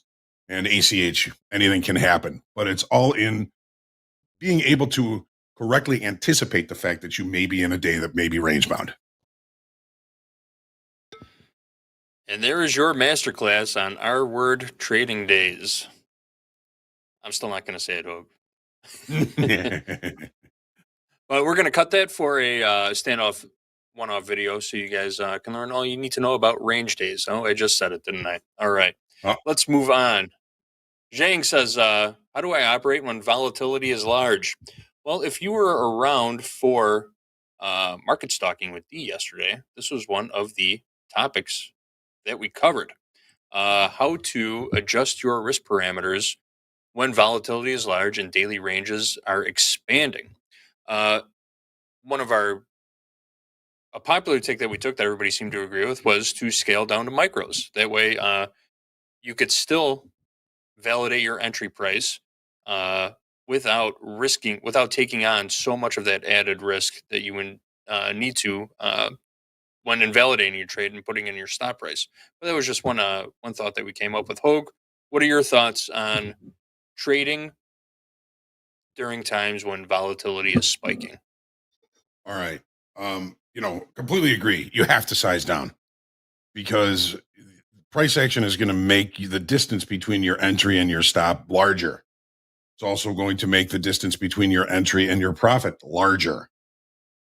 So if when we're looking at larger risks, sizing down is the best way to manage that risk. So, if you're trading, three E-minis, cut down to one when volatility strikes. If you're trading one E-mini, cut down to micros when we are in volatility.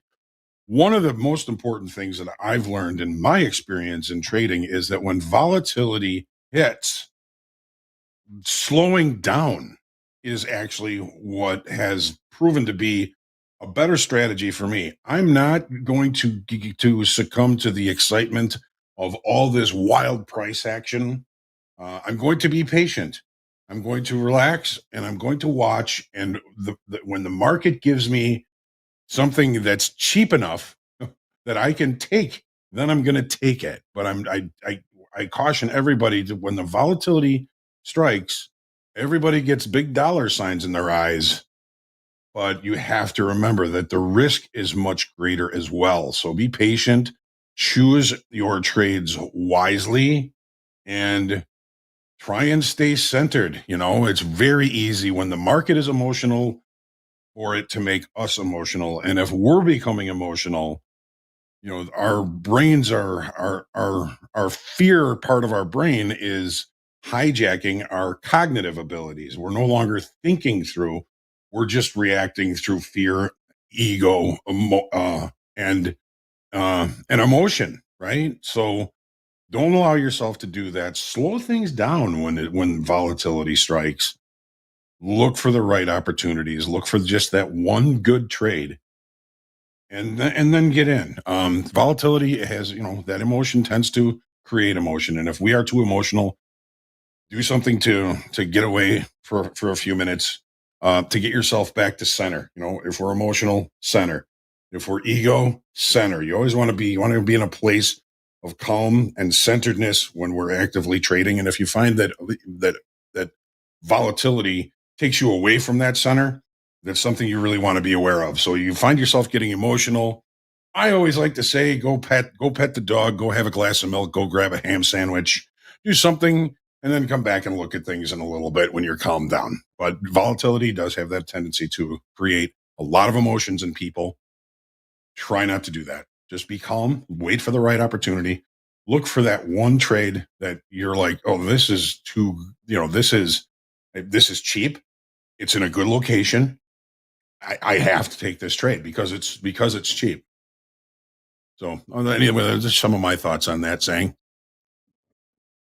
Yep. What was Linda Raschke's famous old quote? You only need one good setup to retire comfortably. Something along those lines. Does that sound right? Yeah, I believe that is. Yep. So yeah, even when times are volatile, don't sacrifice your entries or exits. Know where you're getting out before you get in, and scale down to minimize your risk or mitigate your risk or manage your risk as well as you can. All right. Don't let next the emotion question. get to you. Don't let emotions get to you.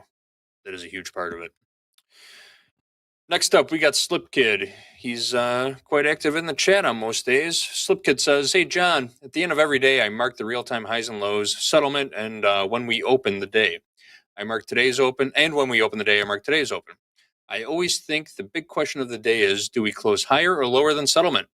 It's what will be in the news, and the number will be based off of settlement. I don't usually hear you guys talk about those levels. Today, for instance, you were talking about Asia high, but not yesterday's regular trading hours high. Today, though, we rejected yesterday's high twice, and we bounced between settlement and yesterday's high for 40 minutes. My question is, are these levels that big players are watching, or would I be better watching only levels on the TPO or other levels from back in the chart? Obviously, the more context I have, the better. But again, I seldom hear you guys talking about the regular trading hours high and low and settlement. So just wondering why. Well, Hoag, actually, I think the only highs and lows you really ever do talk about are regular trading hours highs and lows, aren't they? Well, I mean, we do talk about all of them when the context is in play, right? And Slip Kid, thank you for the questions. Love chatting with you in chat. Any Who fan is a friend of mine. All right. So regular trading hour highs. Yeah, I mean, when they're pertinent, we do talk about them. I think I spoke a little bit about them today. Settlement is always something that is on my charts. If you see this yellow line here on my charts, that's settlement. I populate that myself because I believe it is important. And when it is important, that's when we're probably going to be talking about it. So, because often, the market will open away from it and you'll close the gap to settlement. Sometimes the market will open outside of the current day's, the previous day's range, and you'll close the gap to the session gap, which would be the high of the regular trading hour session from the previous day. So, and we're talking about the Asian session today. That was something that Anne Marie was talking about, that she was looking at. I think in the S&Ps, she was looking at possible longs down around the Asian session, which was right down here at 52. Let's just call it 28. Okay, so she was looking at those for levels, and that's why I kind of called them out. And I liked those levels because we had, almost a double distribution trend day to the upside yesterday. In this area right here, which was last week's low, we had a high there, we had a low there. I believe that this might end up actually being somewhat supportive at some point today. So that's the reason we talked about that.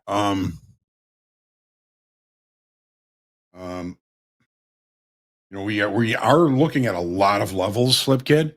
So, and I appreciate you asking this question, and I appreciate the feedback, because yes, these are levels that we should be discussing, especially when they are kind of valid, right? I mean, we checked up to this naked point of control at 61.5, came all the way back down to settlement, back down through settlement, back to settlement, back up above there, back to settlement, and then finally we did move. Of course, we're all well aware, considerably higher so far today. But great question, Slip Kid. You're right. We should be looking at these and discussing them when they are in play, for sure. I appreciate that, Slip Kid. You rock. Thank you for the question, Slip Kid. And yes, I also jotted that down in my notes too, to keep those levels up front and more prominent, because yeah, people do watch them. People like to talk about them, and we're all watching them. We just need to start talking about them more. And I have my profiles on another screen here. So, previous days, regular trading hours, overnight highs and lows, they're all very available to me and basically right in my face.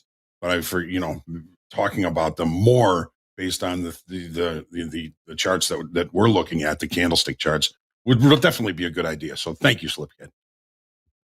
Yes, thank you so much. Richard Ravi, I see you in the chat. Thanks for being a good sport. That was all in good fun. I appreciate it. All right, next up, I put Richard in the penalty box for 10 minutes for saying the R word.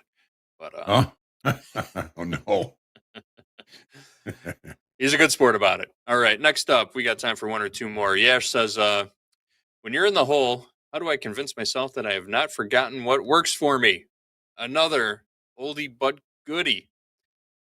Straying away from your strategy, your trading plan, going on tilt and just throwing everything out the window.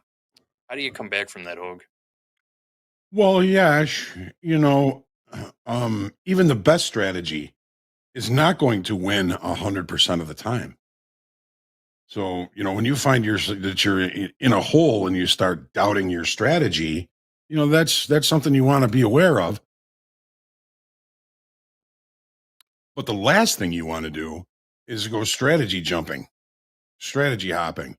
you've got your strategy and you've put it together, and you believe that it is going to be a profitable strategy over a long period of time. Just because you get into a hole doesn't mean that it's not going to work. And we got to talk time frames here too, Yash. I mean, what are we talking about? Are we talking about getting down $500 early in the session and then thinking, man, I forgot how to do this, or something like that? Or, are we burying an account? If you've got a $10,000 account and you're down $5,000 in it, it's time to start thinking about, okay, what am I missing? It may not be something you're doing wrong. It might just be something you're missing. So you go back and be an archaeologist and look at the trades you took. Look at any journaling that you did during that period of time. Think about what else might be going on in your decision-making process and trading. And that can include, everything from things in trading to outside of trading. I talked to a guy that his dog was always barking, and when his dog was barking, he was taking losses. When the dog was quiet, he was able to concentrate and finding good opportunities. So just, it seems kind of small, but just a barking dog is enough sometimes to break your concentration. So you probably haven't forgotten what works for you. Just what works for you isn't working right now. And that is, that's a context thing. That's a market state thing. I think a lot of folks have been struggling in the equities since we put in the high and we've been pulling off the high. It changes everything as far as the market state is concerned. We get so used to buying dips and being paid for it that it takes us a while to say, well, the buying dips isn't working anymore. Maybe I should sell rallies. and it takes time. It strips people's gears. Think about context of the market next time you're in this situation. What are you missing? What are you missing that could help your performance? Hope that helps you out, Yash, and everybody else that was listening. Well, with that, we are out of time for group coaching today. Oh, so Stick fast. around, though. I know, right? It's the shortest half hour of the day. We implore you to stick around, though. We got a great... we're going to close out the day with some great segments. We've got Strategy Lab with Anne-Marie coming up next. Anne-Marie's got 20 years of trading experience. She's the CEO and Chief Marketing Strategist at thetradingbook.com. She always comes chock full of excellent trading insights. So make sure you stick around and pay attention to what Anne-Marie has to say. She's going to be joined by Hoag and Gabe. You got another hour of Hoag coming at you. Then we're closing out the day in Power Hour with Andre, Jack, myself, and Hoag for the Reversal Challenge. It is Reversal Challenge Friday. Everyone, stick around. Hoag, I see you got some dad wisdom queued up. Let's have it. Yeah, and this one's for Yash. Dad was a 40-year grain trader, and he had some wonderful wisdoms, and this was one of my favorites. He told me once, he said, son, I could double my income if I would only work 3 days a week. To which I said, well, why don't you only work 3 days a week? His answer was, the problem is, I don't know which are going to be the 2 good days or the 3 good days. You got to take them all. Some days are going to be good. Some days are going to be bad. Doesn't mean you've forgotten everything that works for you. Professional traders take losses. That is for sure. Just got to work towards consistent profitability over a long period of time. Thanks, everybody. We'll see you in a few.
Welcome to Strategy Lab with Anne Marie.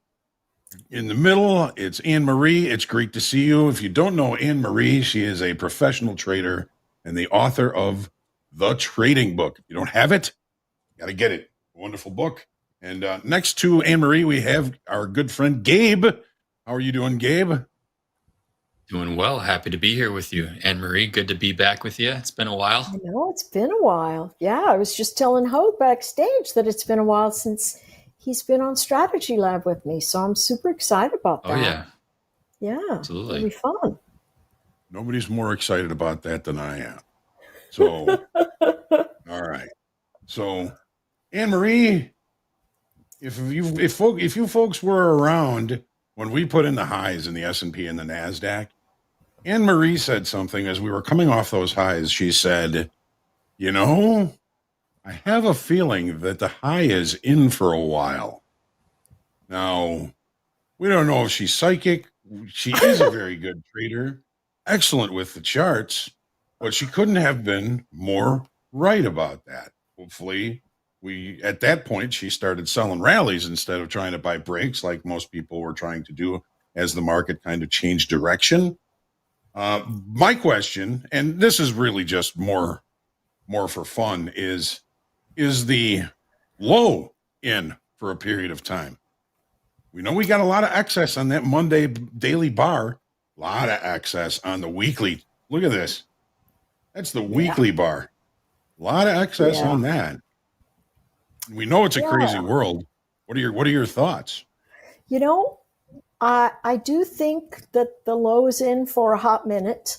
Now, overall, I just think we're going to be more volatile, you know, but I suspect that those bottoms are going to try to be fiercely defended. If not, we're going to have ourselves a great big run. And not particularly on topic, but I trade a lot of options, and this kind of behavior I call butterfly season. And it's because you can take small positions way on the downside and way on the upside, and chances are something's going to hit pay dirt in this kind of environment. So I like that. Definitely. Yeah. I like that. It's fairly wild. Gabe, what are your thoughts?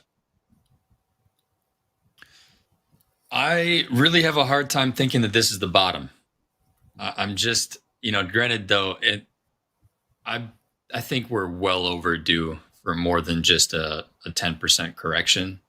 I know there's a lot more to it when it comes down to how price responds, how the markets respond to policy and global events and all that stuff. I don't have a ton of knowledge in that area, so I'm learning. But from a technical standpoint, I mean, I would like to be a bear, but I have to just keep my eye on price and see how the longer term timeframes does it affect that short bias over the long run? Do you find it affecting you day to day when you step in for a trade, or are you able to separate that notion of big picture macro versus what might be going on in the near term?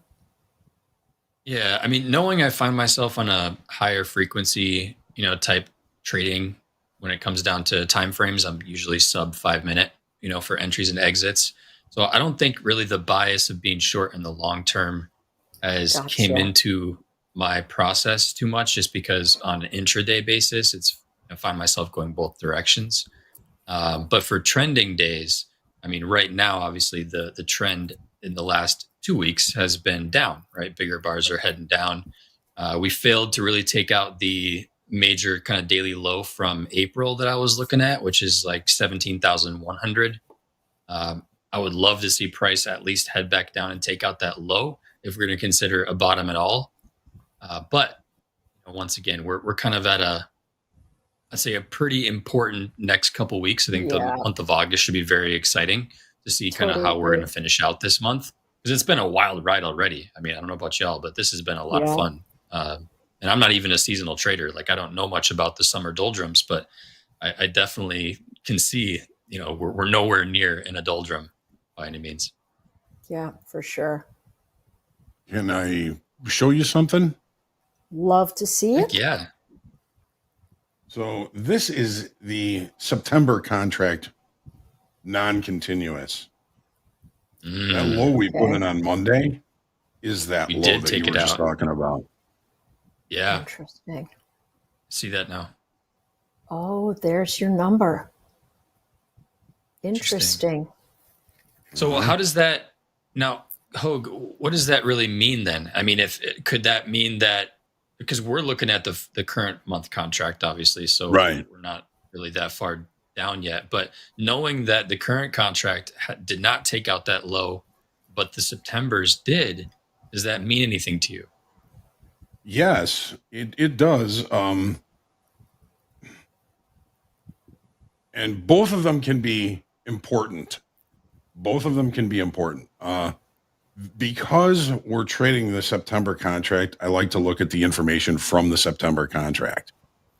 Doesn't mean, well, I mean, obviously that pretty much put in that low, that swing low right there, just put in the low on Monday.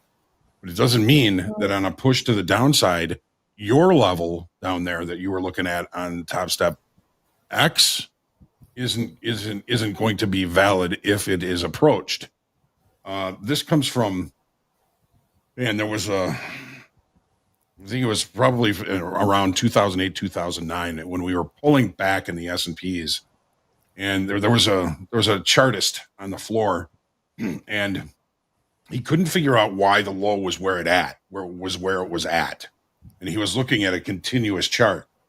And when he went back to look at the actual chart, it put the low in right at a swing low. Interesting.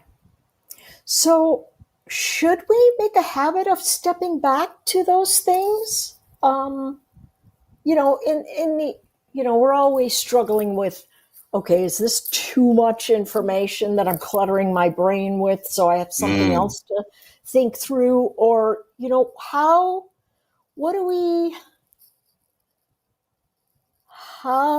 do we use that information? How do we think that one through in terms of keeping it, oh, shoot, I should check that? Well, I mean, I know that's a hard question. Make it part of your process. Yeah. Look at both charts. Okay. Especially after a move? A big move? Okay. Yeah. That is and definitely going to hats off to Jack, who was the one who pointed that out on Monday after we put in that low. Thank you, Jack, because I failed to look at the September contract. But Jack, do you do that? I know you're the voice of the guy. Occasionally, I am here right now. What's the question? The question is, do you often look back at those old contracts? When you notice that low off of the edge, is it customary after a big move that you look to the individual contract versus the continuous one? I look at, if there's like a huge sell-off or something, I try and look at where the spot market is and the history of that. So like where the SPX low or something like that was. Okay. But you were the one that called out this swing low on Monday, pointing out that was pretty much the low on Monday, that April low. Yeah. April 19th. So I think that segues nicely into what we were thinking about talking about, Anne-Marie, and that's the comment from Dr. Menaker. Pay attention to what you're paying attention to. Yeah, for sure. But then it's hard to say what should that be, right? I think a lot of us in the stream are either getting our footing or have our footing and then maybe get distracted by other elements into strategy decisions. And I think, that's, you might call that a little bit of a creep in terms of what you're looking at, but always less is more. So one of one of the comments that you said was, talking about settlement and what else was it? Settlement and regular trading hour highs, regular trading hour lows, because the top step levels we're using the extended trading hour highs and lows. And we had somebody in group coaching that was kind of commenting that sometimes we don't talk about certain levels like regular trading hour highs and lows or settlement. And I mean, I feel like we do. And again, Slipkid, thank you for the comment and the feedback on that. We're going to look at those, even more, especially when they're in play, right? Yeah. So let's say you have that. Let's say we were looking at that this morning. Did it come into play in any sort of way that was definitively an action event to go, hey, that's a very big green light to go long or short? Or was it corroborated in some other way or with some other indicators? My thought is always the following. We want to have enough information to tell us where and when we possibly can enter the markets, but we don't want too much information because we are analog creatures. We're not digital. And our ability to parse information varies based on our intellect, based on the way we think, based on what we have for breakfast, all of that. And so as we go for less is more, let's take a look at this settlement information and see if Slipkid has a notion that says, why aren't we looking at this every day? We might go, yeah, why aren't we looking at it every day? So do you have those numbers that we could look at it for today, for instance? Of course. Okay. Yeah. I mean, settlement is this yellow line right here. I populate that myself every day on my charts because I believe it is important. And, Andre from Edgeful, you can find out how many times price opens away from settlement and how often that settlement gap is closed. And it's a lot. Okay, so this settlement might be useful if you are a mean reversion trader, or if you are a trader that has looked at the candlesticks and said, you know what, might be a choppy day, so I'm going to look for reversion to that settlement once it gets to its extremes. Yes? Yeah. Okay. Yeah. And, so, in a case like today, I mean, settlement was hit almost immediately in the first 5 minutes, or at least in the first 30 minutes. We opened, we looked a little bit lower, checked this consolidation or repaired this consolidation. And then we went right up and repaired this consolidation. And it basically traded right to settlement on that 830 bar. So within the first 30 minutes, we closed the settlement gap. Okay. So do you think we'll get to that settlement gap in this nearest fade? Where's the VWAP? VWAP is 53.49 half. That's what I see. Yeah, I see that too. So, and settlement is 49 and a quarter. Okay. So we're sitting almost in the same spot. Right on it. Yeah. Yep. So my response in that particular space is, listen, settlement is great if you're thinking about maybe a mean reversion trade, or you've established that you've got a sideways range and you might look at getting involved. This morning, John, you were talking about, hey, listen, let's just watch these extremes for these formations and then realized that, we're not going, both you and Jack said, hey, we're not going to sit here forever. We are going to expand.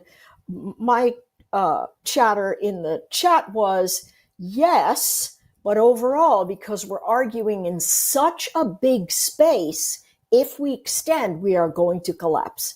And so both of those things are happening. Now, if you're looking at settlement and you're setting up the trade of, all right, I'm going to choose it as mean reversion, then great. But it's certainly not a line that I would go, okay, I'm going long or I'm going short there, because it seems a little bit like a coin toss. So you're not going to use it as a space that goes, hey, I'm going to enter, right? It is a space that says, hey, that might look like a sweet target. Yeah. And so that's my thought about settlement. For those of you who might be interested in saying, hey, I want to look at settlement. Full disclosure, I have never looked at settlement in my entire life. Ever. Yeah, same. It's new to me. Yeah. So it's a space where I go, that's interesting. But in the grand scheme of things, what I look for is, where did cash close, but where did the actual instrument I'm trading, where did it close? And is that below me or above me? And then I go, all right, well, who's going to participate in here? I think settlement today is super interesting because it makes a really nice target region, particularly for a halfway spot, but it will, probably give you minimal gains if you're looking towards the beginning of this motion rather than, the big pocket that we're seeing right now. So what else did Slipkid talk about? He said settlement, and what else did he say? Retail, regular trading hours, high and low? Right. And, I have them looking at me in the eyes on my profiles, which are on another chart. And, Right. I'll bring one of them up. And so, these are the profiles. This is today's profile in the S&Ps. This is the overnight. This is yesterday's. So I have very visually, I know exactly where yesterday's regular trading hour highs were and where, this was the overnight, the night before that. So I know where that is. I know where the low is, just very visually, just by looking at these charts. And we do talk about them when they become important. Yeah. We don't really need to talk about yesterday's low. Yeah, because it's so in the far regular away. trading hours until it becomes important. Exactly. So, And just a comment on settlement. I didn't really know about settlement. I mean, my dad was still trading, and I'm learning, technical analysis and all this, and I'm like, well, why do you always ask where settlement is? And he said, because if you look at the charts, if the market opens away from settlement, at some point during the day, there's a high probability it is going to reach settlement. Okay, so that's definitely what we're talking about here in terms of it being a reversion event. So I really like that. I like that. I like that when a I'm lot. looking, this was the overnight on the 6th. This was the 7th. Overnight, price moved significantly away from settlement. So we're looking for overnight inventory, which are usually weaker hands, short time frame traders, pea shooters like us, and they're holding long positions. If they don't get what they're looking for relatively early in the session, they may decide, you know what, we're not making any money on this anymore. We're going to get out, and they'll push price back to settlement, or even further to where the overnight began, which was all the way down here. So the buyers began to buy this thing all the way down at this level, even below settlement. Well, look where the market went back to, is through settlement, right to where the market opened the night before. Yeah. So the question is, if you use settlement do you want to use it? More as a target. Today's, here's the thing. If, let's go back to that the last day that you were showing where it moved very far away and then collapsed after the fact. Yeah. So here it is. If you're saying to yourself, wow, that's going to go, and you take a short at the first rise, that's a lower high. It looks like it's, I can't even tell. If Right you up move here. your cursor to the left, to the left, not that one. Move to where it says maybe 2100 hours in the past. Oh, Yeah, not that one, but the fade just before it that came to a Right. higher low on that moving average. Not here? little for yes, right there. Okay. So if at the very Okay. top, because you saw that lower high, you said, "Hey, I'm trading this into settlement." What will stop you from getting out of that trade to say, no, it's coming into settlement? I mean, you could hold it and be right, but you would be upside down a monstrous amount. So as an intraday trader, if you're using settlement as your, okay, we're going to revert there, and you take the fade because it's a lower high from the last bounce, even before that, way over to the left again, then yeah, that one. So you're taking it because it's a lower high. You're like, oh, of course. Now I'm going to go back into settlement, but it stops dead and then turns around. If you're waiting for settlement, is that going to put you on the wrong side of the trade, hanging on for settlement? And what other indicators might you use if you are saying to yourself, hey, I'm going to use settlement as one of the indicators that I watch? Because, I mean, you'd be right, but you'd be way upside down in the trade before it actually went in your favor. Yes, I see that. At this time of the night, though, I'm sawing logs. This is the overnight. Me too. So, now think about this theory. This theory comes from before electronic trading. Gotcha. So none of this happens if the market opens flat out above settlement. There is a probability that settlement gap will close. Gotcha. Okay. So we use it more of a tool after the opening tick. Yes, after the All regular right. trading hour open, because Good then you analysis here. you have the opportunity for all those longs overnight to see if they're going to continue to get paid. Well, that's going to take new business to continue that push to the upside, and if they don't get that new business, eventually they're going to freak out and say, you know what, Bye-bye. heck with this, we're out. Yeah. All right. I like that. So that's something that really puts you in focus of, 9:30 to 9:30 Eastern, of course, to 4, and brings you the space. Wow, look at that. I'm just kind of looking back. Directional moves, like this was a big up move. Well, there was structure above to finish, so price action just kind of continued and closed this gap. Okay, when you say structure above to finish, help me understand that a little bit better. Structure above to finish. Gaps and naked points of control are considered weak structure. Okay. So regular trading hour to regular trading hour, there was a gap left off this high, this pullback high here, where the price pushed lower and then continued to push lower the next day. So there was no regular trading hour activity that occurred there. So that's something that Dalton would consider a weakness in structure. Okay, also, and so naked the points of movement control. there is repair. Yes. Of structure. Finally, the penny dropped onto what that repair means.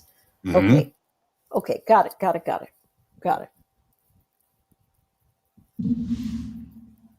All right.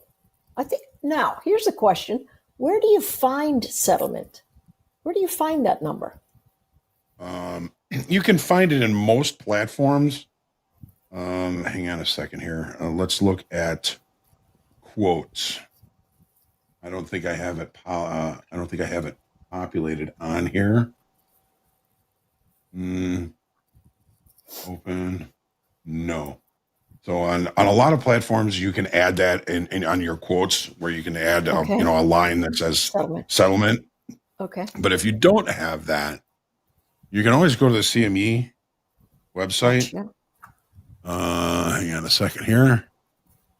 I'm gonna pop this link in the chat and kind of discuss where is it. Hang on. Just a shameless plug here, Hoag, while you're looking at that. If you are a TopstepX user, you can now use the Topstep daily levels directly built into your platform to get settlement. You don't have to go very far.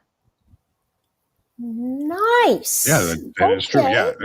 Yeah. Oh, awesome, Gabe. Yeah, that's right. It is populating settlement on that. Great.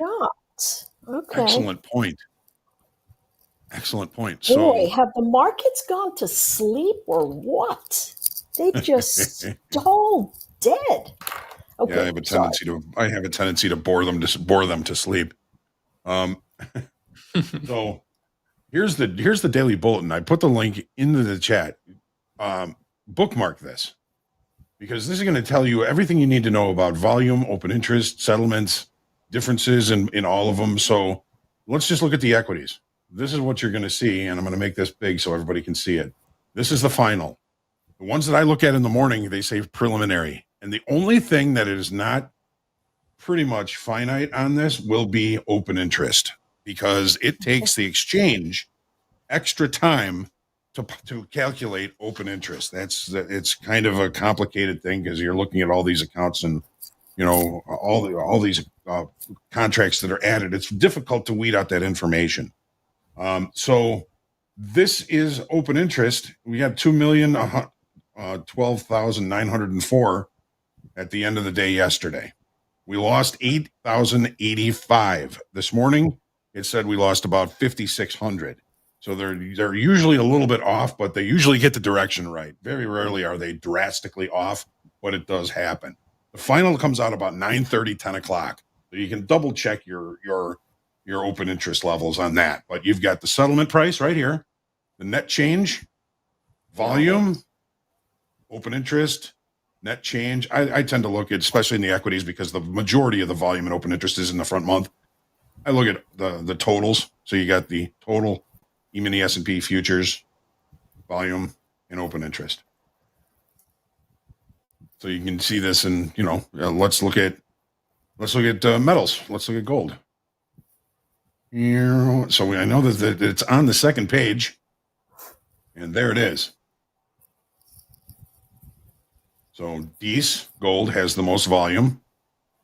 2463.30 is settlement. That's the net change. Open interest. Net change in open interest. This morning they said gold was up 7,000 in open interest. It was actually up 1,500.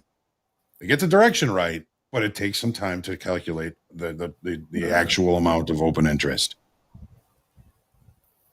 Okay, so I have a spreadsheet where I kind of collect all this information, and it may not this spreadsheet may not tell me anything for weeks or months, but when it does, it tells you. And this is kind of how I organize that information.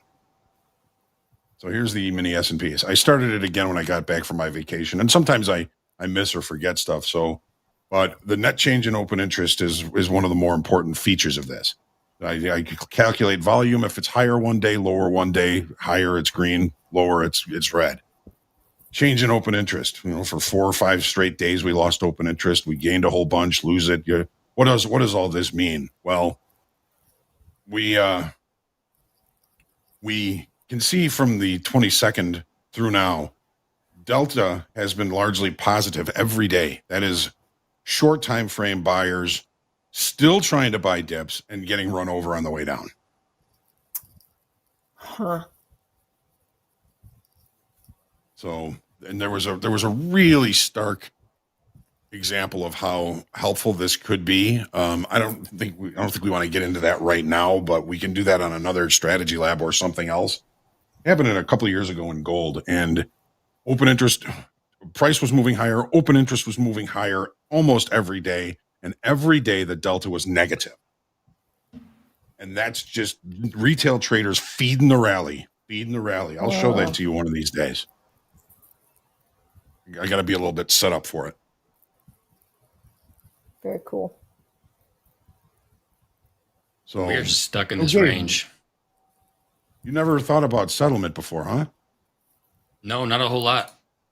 There's a lot of new concepts and information that I'm getting exposed to being around TopstepTV the last, whatever, it's been 10 months now.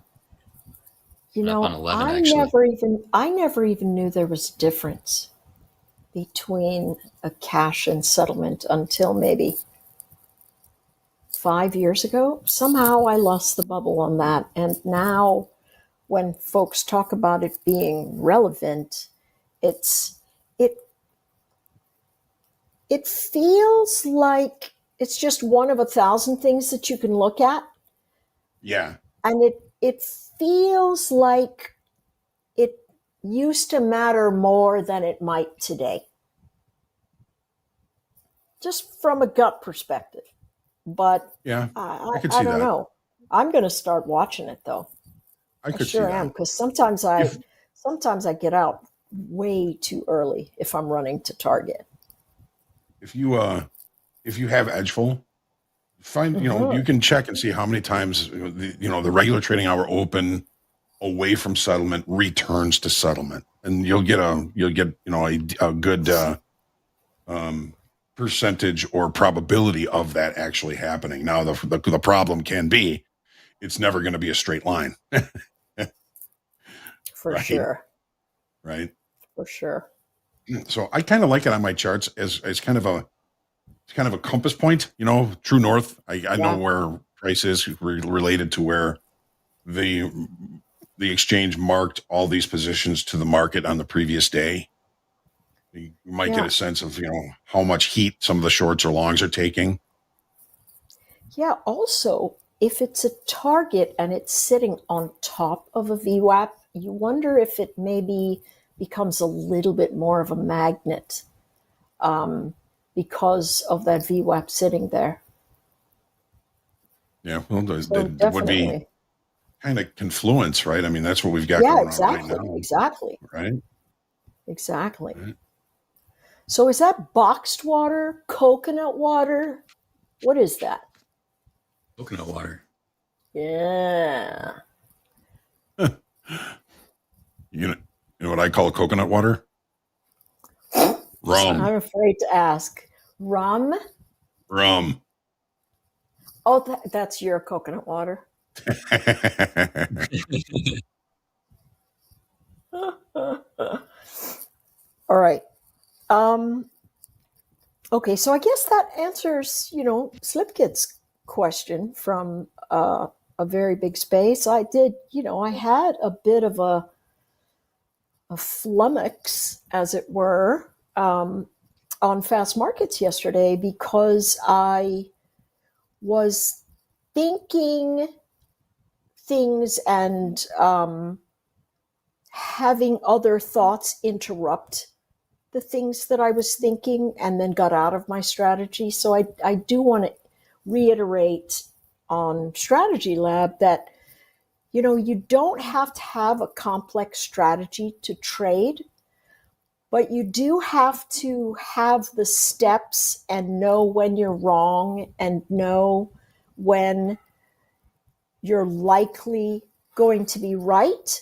And then all of the new information that comes in, just make sure to give yourself the benefit of the doubt from building the strategy and not toss it out because somebody on the screen says, yeah, but, go short. right? Which we have a tendency to do when there are people that we respect. You know, if I am thinking something totally different and Jay or Dakota say, yeah, well, I'm going in the other direction, my gears immediately start stripping because I'm like, wait a second. But the key thing is just remember, if you prepare your strategy, go back to your strategy first. Don't throw it out the window because someone says, hey, this is a long or this is a short, and it happens to be in the other direction of your own mind. And I really have to, I have a terrible habit of second guessing myself, triple guessing myself. I'm just always with the second guessing. And it's a detriment, but you can turn it into a benefit if you come back to, well, wait a second, I can think clearly. Let me see if what I'm thinking is clearly enough of what I should be doing. And I think a lot of us really, you know, what I noticed, Gabe, is that you aren't like that. I will explain something to you, or somebody will say something, and you will go, yeah, that's not what I look at, which I admire greatly. It doesn't mean that you don't second guess yourself. I was about to say, because I do it. Yeah, we all second guess ourselves, right? But what I see more likely is that you do revert to, wait a second, what am I supposed to be seeing here? What is this supposed to look like if I'm right? I do notice that you say that. And, you know, if we talk about the sexes, I think women have a tendency to second guess themselves a lot more for whatever reason. Maybe we're just general overthinkers, but I do notice that about myself very, very much. It's a habit I would love to break, but I think it comes down to self-confidence at the end of the day. No matter how large my accomplishments get, I still always see myself as, you know, I'm definitely not going to say that. I always see myself as the clumsy little kid that maybe isn't thinking the right way through things. And, you know, here's the funny thing. We're all grown up. We got these old bodies. Well, Gabe, you got a young body, but Hoag and I, our bodies are advancing. And inside, we're still 8-year-old kids, right? I don't tell my body that it's aging. You know, that's good. Well, here's my body. Listen, we went on holiday last week, right? So I am a bit of a adrenaline junkie. So I'm looking for all kinds of crazy things to do with the kids. And so we have these new jet skis, super powerful, and they have these tugs, you know, the floaty things that you put on the back of them, and then, you know, it's sort of a tow, right? So I go, hey, I'm going to go on this tow. It's going to be great. Take it as fast as you want. So I'm on there, and I mean, I'm pretty sure I saw a vapor trail, but they were going 65, 70, and I'm holding on to this, and it is beating me to death on top of the water.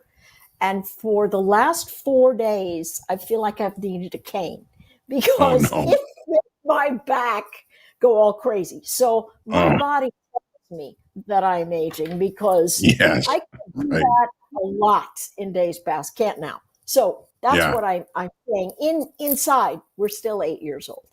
There's whatever that core anchor of us, whether we grow up super confident or we grow up super not confident, it's that thing that we always battle. And it's whether we second guess ourselves a lot or whether we don't. And we just have to, that's the thing about trading. It always opens up the pieces of us that yes, it are does. most vulnerable. And I'd like to know how Gabe feels about that. When you're in the chat and you're looking at a trade, or you're on screen and you're looking at a trade and other people are thinking the opposite, do you find yourself kind of like second guessing yourself and maybe leaning towards what they're talking about if they're talking a good game? Yeah, I mean, I think it depends on who's really talking in terms of how much weight I would put on their bias or what they're seeing in the markets. I'd say I do my best to believe in my system, right? So executing a repeatable process that kind of removes a lot of that overthinking possibility, but I still do it. I'm an overthinker naturally. I internalize a lot, so my brain's constantly moving and thinking inside. That's why when I am on air, you guys see me just go silent a lot. This is because I'm either thinking about something really heavily, like just very zoned in, which I think is really good that I can get so locked in. But at the same time, I'm still trying to filter out some of that extra perspective, and we'll call it noise, even though it's not always noise. So I've got a theory here, and I want to know what you guys think about this. We're all traders. We've been traders for years.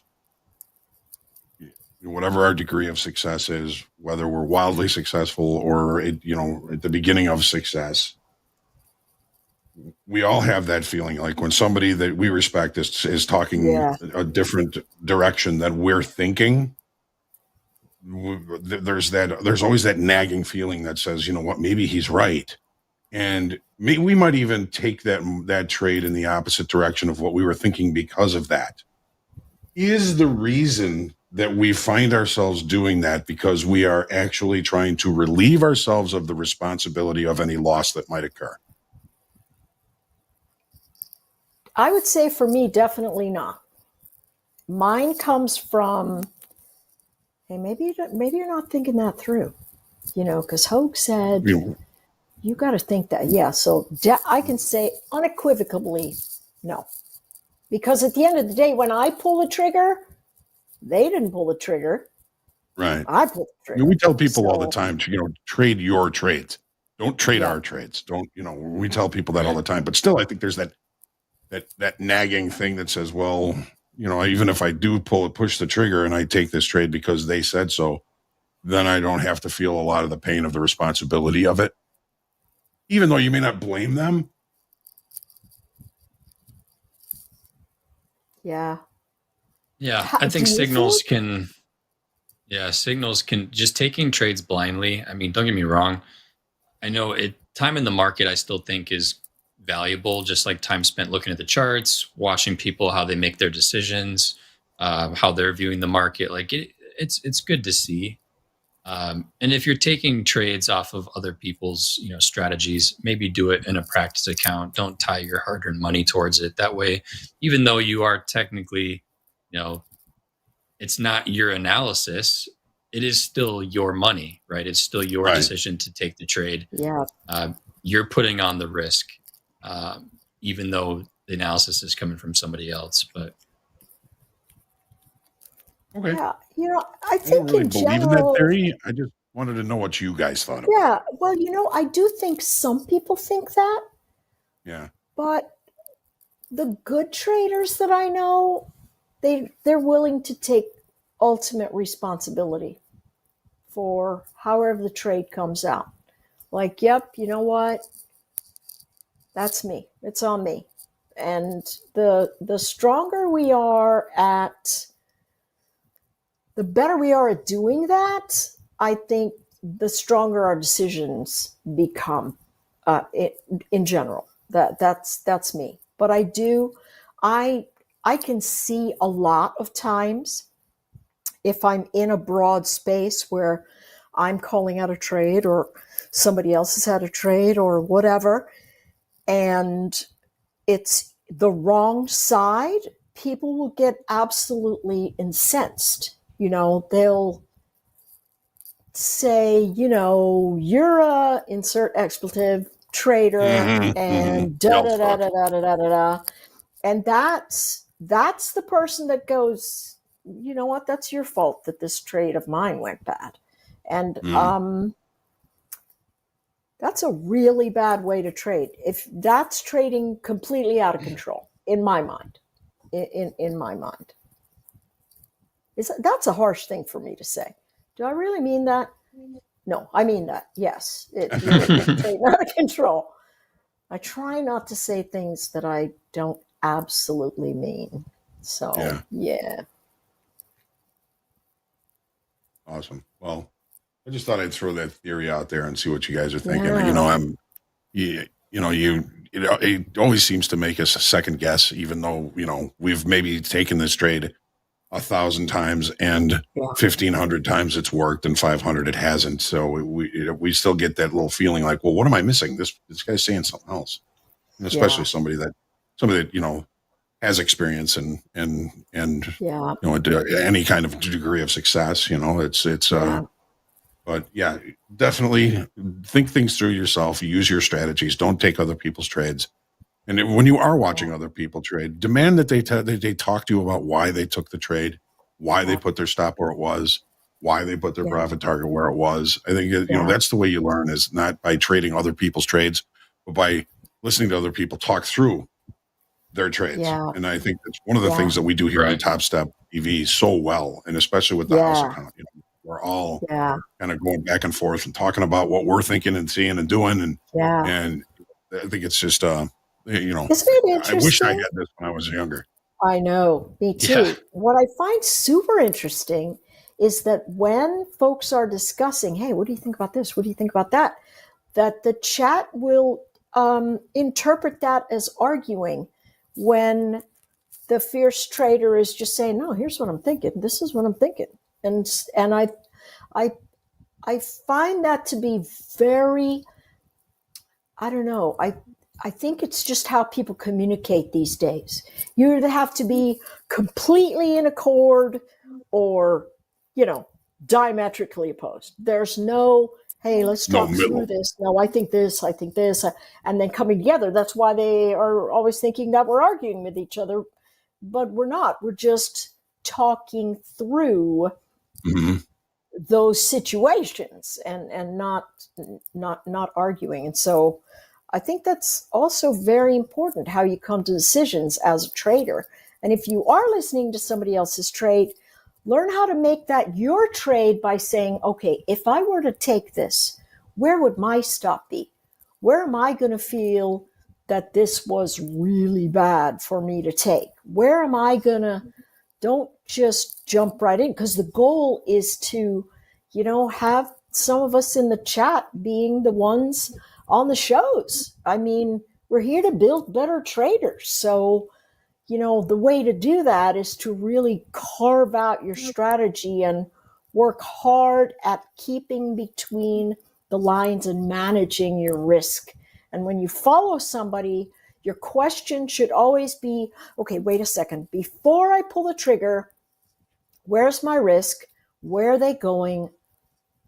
Does this feel good to me? And a lot of times, yes, a lot of times we just get in and we go, oh, crud, my risk is going to be, and then, and then your gears are all stripped. Excellent. Yeah, you're just thinking about what you were saying. I don't think that during fast markets that we're really arguing. It's more a debate. Yeah. Right. And I feel what you're saying about. Yeah, absolutely. I feel what you're saying about polarization. I mean, there's so much polarization in the world where, I'm right and you're wrong, and there's no gray area there. So, but I think the conversations that we have during fast markets are really good and beneficial, Yeah, I love everything's them. just really quickly moving. right? So with things moving so fast, you have to be really quick to process information. And I think sometimes we do have a healthy amount of information coming at the executioner at one time, and just trying to put it into play to the best of the team's abilities. I think that can be a little bit stressful sometimes. So it does get a little heated, but it's more so all in the heat of the market. It's a volatile market, and especially right now. And I think that kind of gets to us when we're looking to engage, right? We want to get into trades. Yeah. I think MP, obviously, we really we want to be able to execute our process, have good discussions about the levels and why, like the plan behind the trade, entries, exits. Yeah. There's a lot of moving pieces to that. So trying to organize all that in real time while the market's moving the way it is it's challenging for sure. So we're learning, getting better at it. Exactly. That's what I was going to say. Fast markets over the last 3 weeks has gone really next level. From 3 weeks ago to where this week progressed, I mean, form, function, execution, thought process, pushback, level setting, all of it's just gone to the next level. It's way less confusing and way more engaging, where the watcher can go, oh, wait, I think I could get in this trade too. Oh, right, I'm ready. I see what they're seeing. Yes. It lines up with my ideas. Yeah, exactly. This week's been good. Very, very good. Excellent. Well, folks, we're getting a little short on time. Gabe, anything else you want to add before we end the segment? It's Friday. I don't know about you guys, but my mind is burnt. I'm ready for the weekend, as I know you all probably are. It's been a long week in the market. It's been exciting, lots of entertainment. And I'm just, I'm excited to get into the weekend, have a fresh week next week. Had a rough day in the XFA this morning, and but I'm just killing it in combines right now, so that's good. I got like 4 in the green, about halfway to profit target, but it's just Beautiful. The XFA. That's the stage where I'm really struggling. So I'm looking to kind of journal a little bit this weekend and go back through my data and come back next week with a new mindset. Awesome. Yeah. Anne-Marie? Well, that's the thing about us traders. You just can't keep us down. No matter what happens, we'll be back. Never giving up. Nope. Exactly. We are just... I came this far. There's no way I'm giving up now. Never say die. And so what you have to do is not run out of cash. And that's why having a combine and an XFA makes the best sense for a trader learning the ropes. 100%. Mm-hmm. Well, we've got Power Hour coming up. Andre, Jack, JD, and myself will be doing the reversal challenge. That's going to be fun. I'm looking forward to going to Hootie and the Blowfish tonight. That's a new development. My wife just informed me we were going, so that's going to be a lot of fun. And in the voice of Arnold Schwarzenegger and every trader we know, I'll be back.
Let's get ready to rumble!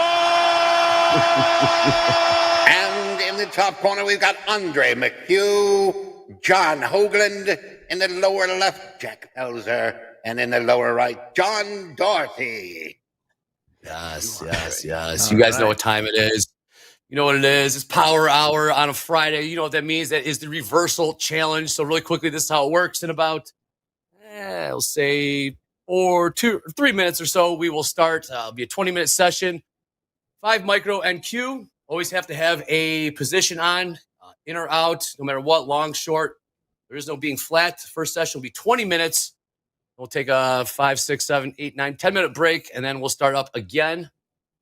Just like that. Get the poll up there. Who do you think will win this? Jack, you've won before. Hoag's won before. I've won before. JD, you're up next, my man. I've not won yet. Not won yet. All right, let's get that. Nick All for right, a tick is money's on you, JD. Nice. Eddie will be doing some play-by-play. We'll be hollering out our unrealized, realized P&Ls, as well as our position when we flip it. But let's get this party started in 55 seconds. What do you guys think? Yeah, first, you all can play at home for your own reversal challenge. Let us know in the chat. Remember, 100% to be on a practice account. A practice account. Do not do this with real money. Not do this. This is, brackets. Yep. It's party time. Do we need the brackets on if we're in a combine? I'm taking them off for this. Ooh, that's a good idea. Hang on a second. Yeah. 25 seconds. Who's got the poll? Get that poll up there. Get that poll up. We can do it in, all right, 18 seconds. Holler out your position. Make sure you're on micros. And the session will end at 34 minutes left. 9 seconds. Here we go. Let the games begin. And go. Long 5. Long 5. Short 5. And out of the gate, Andre long 5. Give me the brackets. I don't like that. Wanting his brackets jack. Who else is long? Brackets in a reversal challenge. I am BD is long. BD is long. What price did you get? Short. I got 81.75. 581.75. Same. Here we That's go. right where I'm short. I sold them to you. Oh, excellent. Yes. Okay. Again, this session will end at 34 minutes to the closing bell. No follow through right now. Right. Just yet. And you'll see hashtag Power Hour in the upper left-hand corner of the screen. submit the cool stuff you want us to turn around back to you guys. I will be asking for updates throughout these 20 minutes, and they will be giving us updates verbally. Yes. Okay. Where will this go? Ooh, ooh, ooh. We got the poll up. Who will win the reversal challenge? I'm going to vote for JD. Me too. All right. Hey, thanks, guys. Got it, guys. Yeah, guys. JD some You love here. guys. Push it up here. 60s. Ooh. You're wrong on your first one. It is trouble. Yes, it is. I just reverse short. I'm about to too. What are you standing there, JD? Reverse. I'm up 109 short now. Okay. Same. Up 111. Ooh, still rallying. Hoag? I'm still in the original position. Still running. $182. Check. Wreck of the Edmund Fitzgerald here. I am down 200.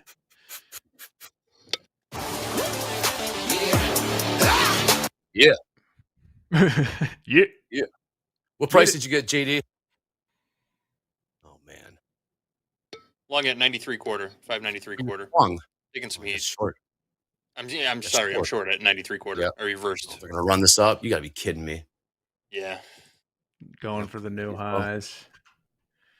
Oh Oh, no, I got a Sell I got this a up. 15.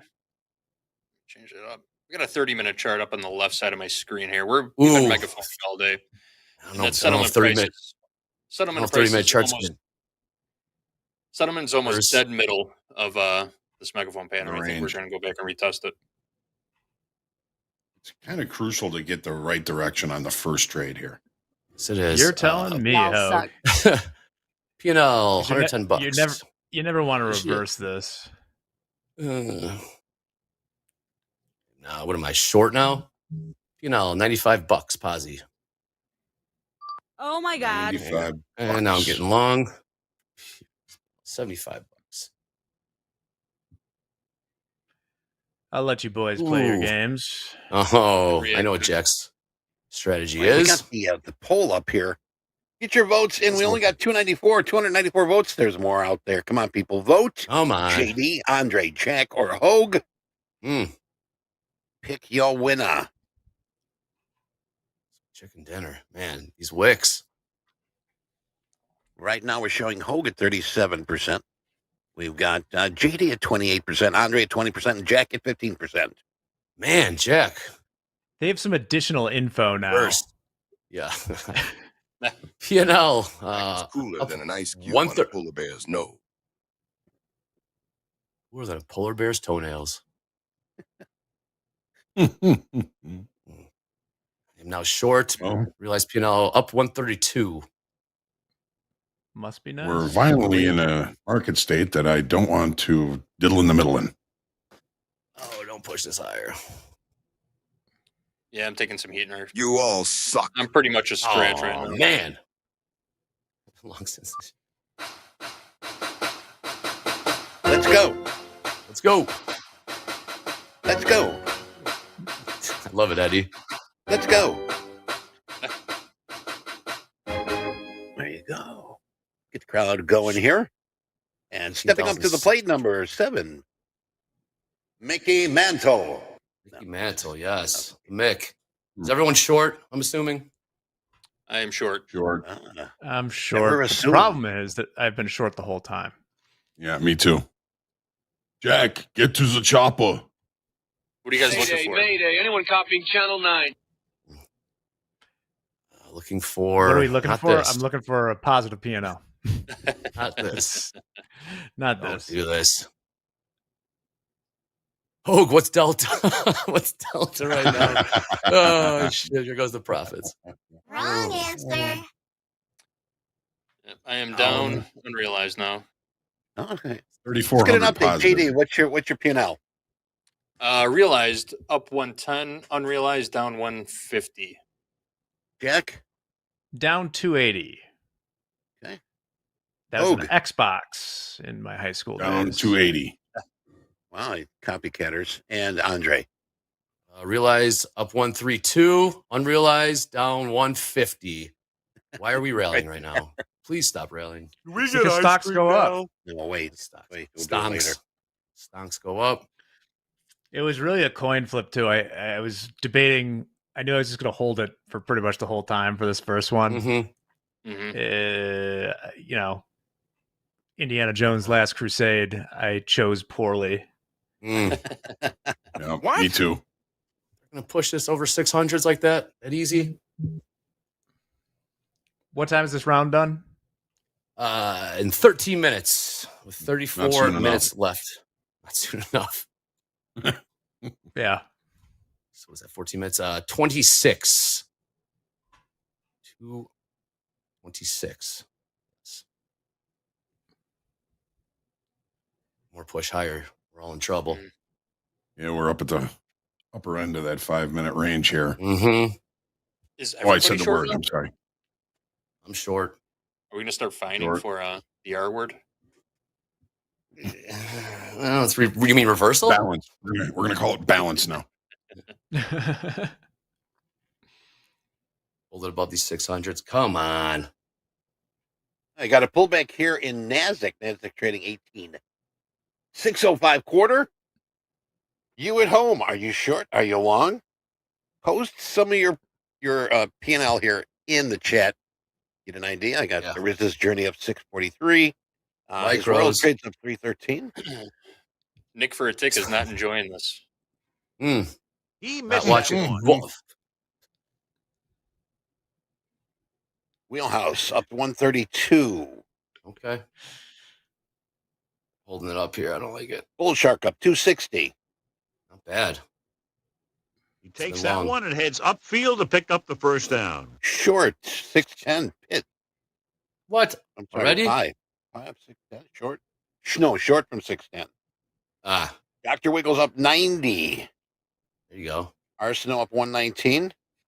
Mixed Beans up $9,000.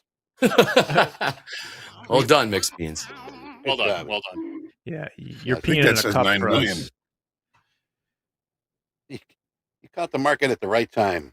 Yeah. 11 minutes. 11 minutes left. Schenker up 108. Is that Michael Schenkner? Short onset. AU. Hold it up Cape here. Quarter Summit up 285. All right, let's get an update here. Coming around the horn here. JD, what's your realized? Realized down 110, unrealized. I'm sorry, realized up 110, unrealized down 130. Jack, didn't we all end round one a scratch last week? I was up a little bit. I will not be ending at scratch this week. I am down 240 unrealized. It's the moment of truth. Mr. Hoag. Down 240 unrealized. Realized I'm down a buck 85. Realized. Cicero, it's a buck 85. Realized up 132, unrealized down 150 now. They're going to buy this. You got to be kidding me. When do I puke? When do I puke? When do I puke? YM Trader up 265. Gage up 79. Xeon down 275. Amar up 2. JF up 411. Numbers here, folks. Up 411. Well done. 80. I reverse. So Troop chiming in. We need a breakout. Might be getting it right here. Jack got long. Cobra You 8 shouldn't have up to say that 450. information. Kelvin up 716 for real, right? Uh-oh. Carved up. Lisa up 740. I just reversed long on that dip. Jack, I'm going down with the ship. I'm still short. I can't let JD go behind. We're all voting for JD. Oh, they're going to do this. This is why you shouldn't. Yeah. Do this. Yes, G. Hauser. Michael Schenkner. It's micros. It's micros, not minis. It's micros. Yeah. I just don't like the longs. I reversed long and I don't like it. I'm short now. YM Trader up 350. All long. Well, yeah. Long was the play. Yeah. This breaks out. Alvin Jones over 625. Sky rockets DJ. in flight. Damn it! I just flipped. I'll make it short again. Afternoon delight. I got short. All right. Realized minus 110. Minus 110. You know, Same. Realized minus 111. Short. Somewhere out there, somebody's wishing they were down 110. That's right, John. Arsenal surpassed 200. Big money. Rizzle's journey up 922. My goodness. Wow. RWF 5 micros. So Cobra Ape up 550. Short. No, I'm long. It's gonna be realized. My 76. What's it gonna Nick do? Speed's up 4 clams. No, I'm just got short again. Get her done. Get her done. Oh, realized. Minus 85. Is anyone positive right now? Nope. Absolutely not. No. I'm positively down. Yeah. Hoag.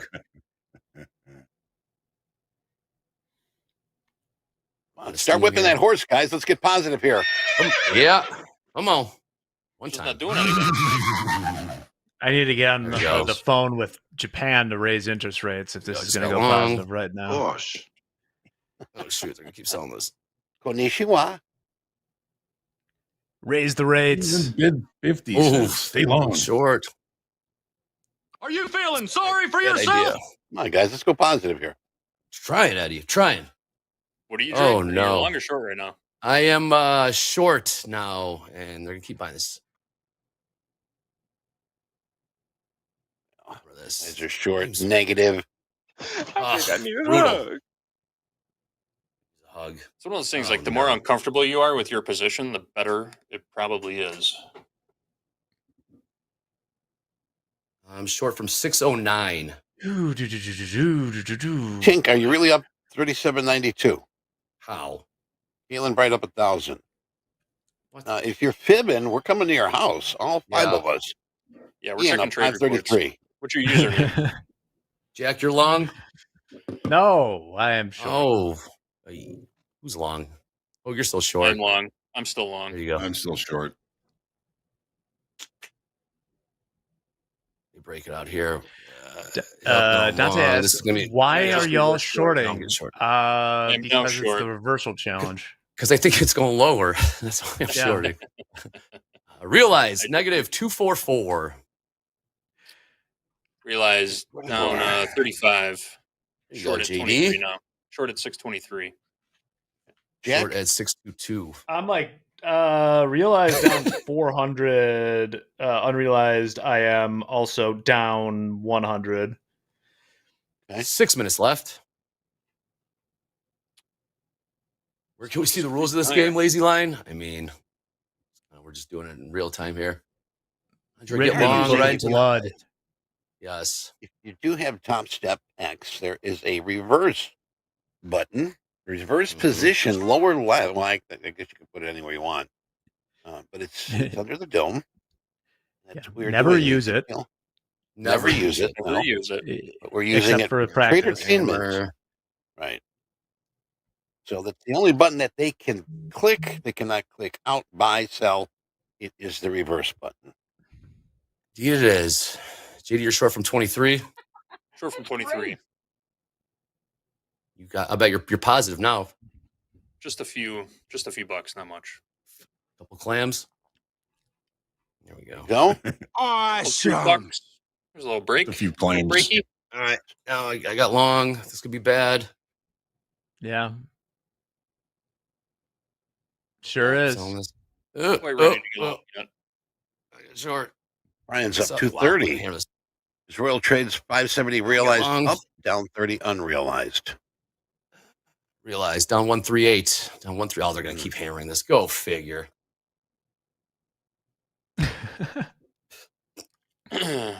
Oh no! There you go, There's shorts. Well done. Oh, it filled. Sorry, I gotta get back in. It filled. It filled my stop and the Oh, you bracket hit the orders. flatten? Oh, they're gonna take this. You hit the flatten? No, I didn't hit the flat. No. It puts these All right, bracket do orders. we got a on. foul here? Is Oh, there a yeah. We got foul? 4 more minutes. Wait, who got flat? I didn't try to. It had the bracket orders in and it hit it. No brackets, Jack. No brackets. I turned them shot. off. It's not 1 second. 4 minutes. In the box. You didn't hit save, Jack. You have to hit save. I didn't realize this thing was a friggin' Word document, all right? Don't worry. No penalty can be worse than what I've already done to myself. What's the penalty here? 3 minutes. What? Subtract $1,000. It doesn't matter. Yeah. I'm getting long. It turned green for a second there. Yeah, down 113.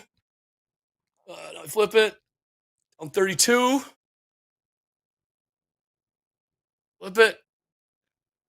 All right. 48. It's got a minute and a half here, right? 8, no, 2 minutes and a half. 2.5. 2.5 minutes. Yep. 2.5 minutes here. How are we doing at home today, folks? Right. Tim Mitchell. 2 minutes for tripping. Could have been somebody. A little bit. Down 14. Almost green. It just popped right back up, didn't it? You don't understand. I could have had class. I could have been a contender. I could have been somebody. 2 minutes. Oh, man. Instead of a bum. I'm a bum. 2 minutes, 40 seconds. On the waterfront. Coming down to it. Just hang in there, baby. You're doing great. I'm proud of you. Thank you. Nice, Eddie. Appreciate that. What's Fonzie like? He's cool. Hey. Correctamundo. Correctamundo.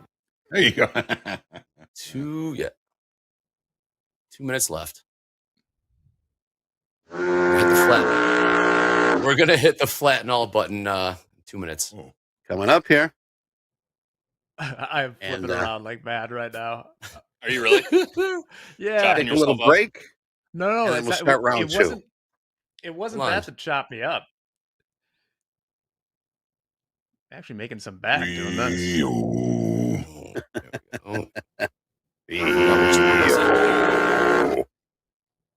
All right.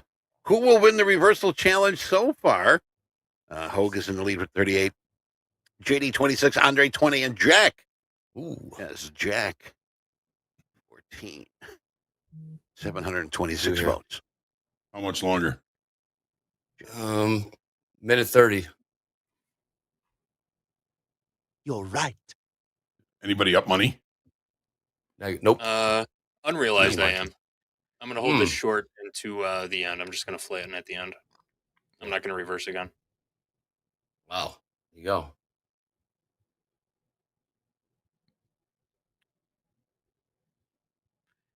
You guys watch the ladder or you guys watch the chart? I'm watching the ladder. Same. Pip Shredder, we're going to get the current score here just in about 30 seconds. 50 seconds. We'll find out who is in the first place. Right now. Chick wants me to play the Rocky speech about getting knocked down in life. I don't have everything. I got knocked down in life. Should have reversed it, but oh well. Calvin down 200.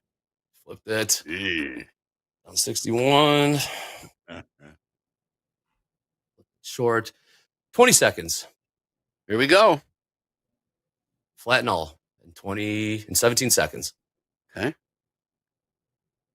And if you don't, we're going to break your legs. Yes, we're coming for you. Chicago Cicero way. style. Yes, right. Cicero style. 7, 6, 5, 4, 3, 2, 1. Flat. Flat. All right. Let us take a look at. You're a rude guy. I'm trying very hard, and you're being rude. That's bad manners. No, I mean, I'm just asking what their P&L is. I mean, come on. All right. Let's take it from JD. What do you got in your totals right now? Realized P&L up positive 132. Wow. 132. Nice, JD. Oh. Well done. All right. Let's go over to Jack. Jack, what do you got? I am down $651.90. completely from holding that short. Well, not until actually I started making back a little bit at the end when I started going ham on it. So take that for what it's worth. Holding them short. Yes. Usually do that in front of a urinal. Anyway, Hoag. Yikes. What do you got? Down 251. Oh. Well, you're short. And Andre. She's laughing at me. Down 86. 80. Well, that's not too bad. I mean, still got a shot. Still got a shot. I think that, we've got, let's see, we got about 3 minutes here. 2.5 minutes. And we're going to start round 2. So restart? Oh, right? Are we going to do, I thought we were going to do some plugs and fast market content in between. Oh, okay. Let's Gabe, we got hashtag Power Hour stuff just yet. Power Hour. Let's go with plugs. Power Hour. Let's go with some plugs first, and then I should have something for you. All right, cool. Go ahead, Eddie. Oh, me? What plugs do you want me to do? I'm sorry. Plugs. Gabe, did you have plugs? What plugs do we have? Well, here, listen. Let's do this. Let's not forget about coming up Sunday. It's going to be Slow Markets with Coach Dakota at 7:30 Central Time, Sunday through Thursday, and Monday morning 3:30 a.m. Central Time, Monday through Thursday for London Open with Deanna. Also, some of the things that we've added here, which I think are really cool. We got 2 new segments going to be starting next week. August 11th, Globex Kickoff with Nick for a Tick. I think he's in the chat here. It's going to be Sundays at 4:45 p.m. Central Time.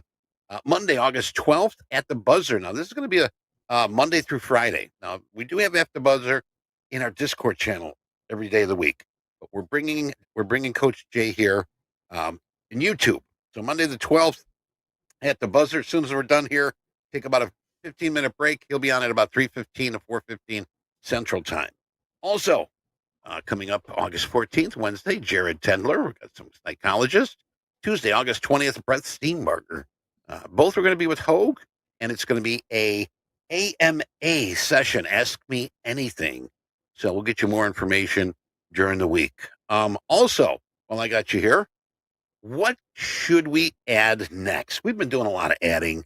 Been listening to our traders a lot for TopstepX and so forth, but I'm going to put a form. I'm going to drop a suggestion form into chat.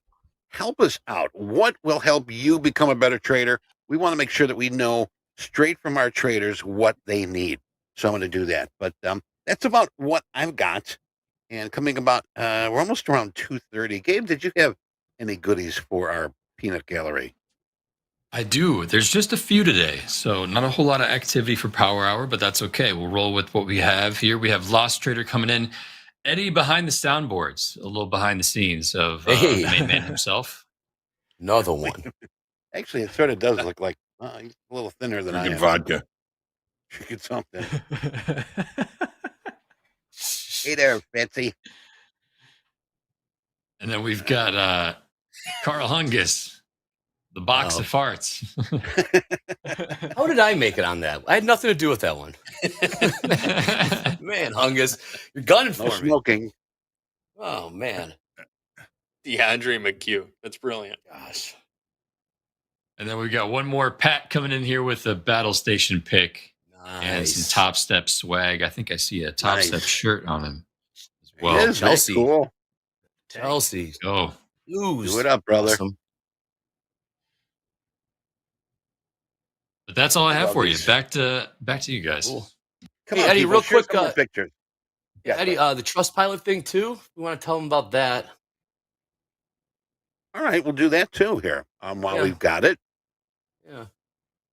If you like what we're doing here at TopstepTV, let me repeat that again. If you like what we're doing here at TopstepTV, please take a moment to leave us a review on Trustpilot. We'll drop the link in the chat. No pressure. I'm going to put that link. Actually, I've got 2 links going right now. What would you like from us here at Topstep? And here is the second link I'm going to drop in the chat. And I am dropping it. All right. You guys ready? There it is.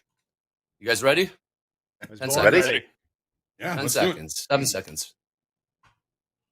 7 seconds 4, as a coyote howls. 3, 2, 1, go.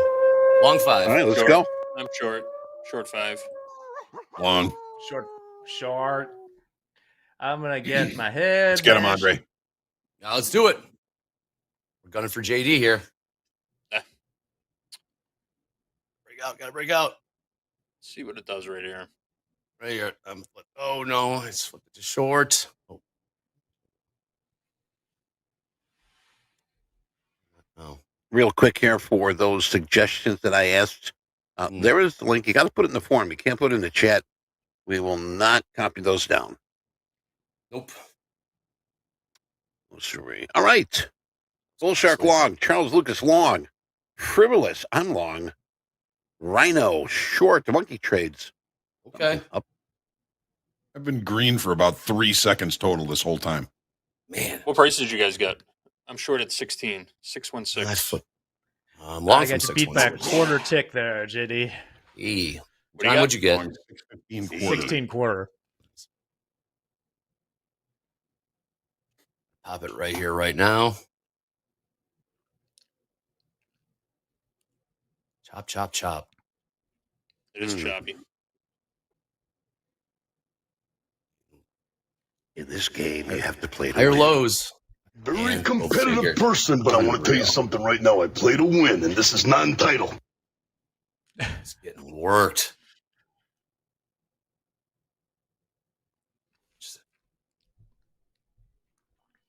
We're not going to bust out of this range, are they? You said the word. Nope. You said it. Yep.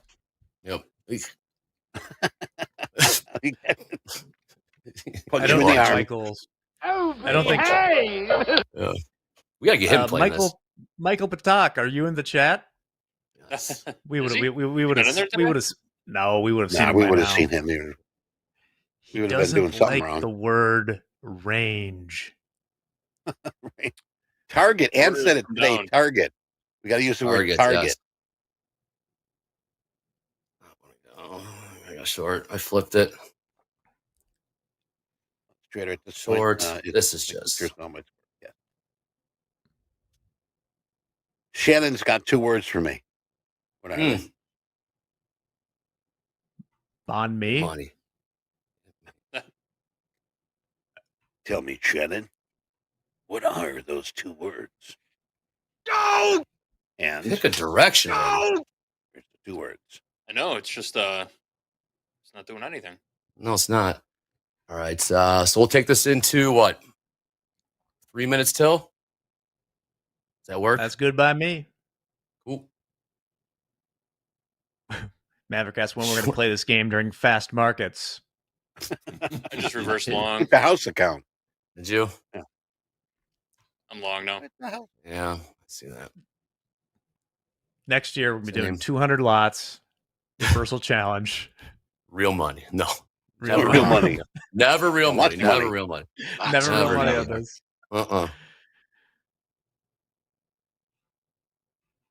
So, folks at home, are you entertained? Are you not entertained? Yes.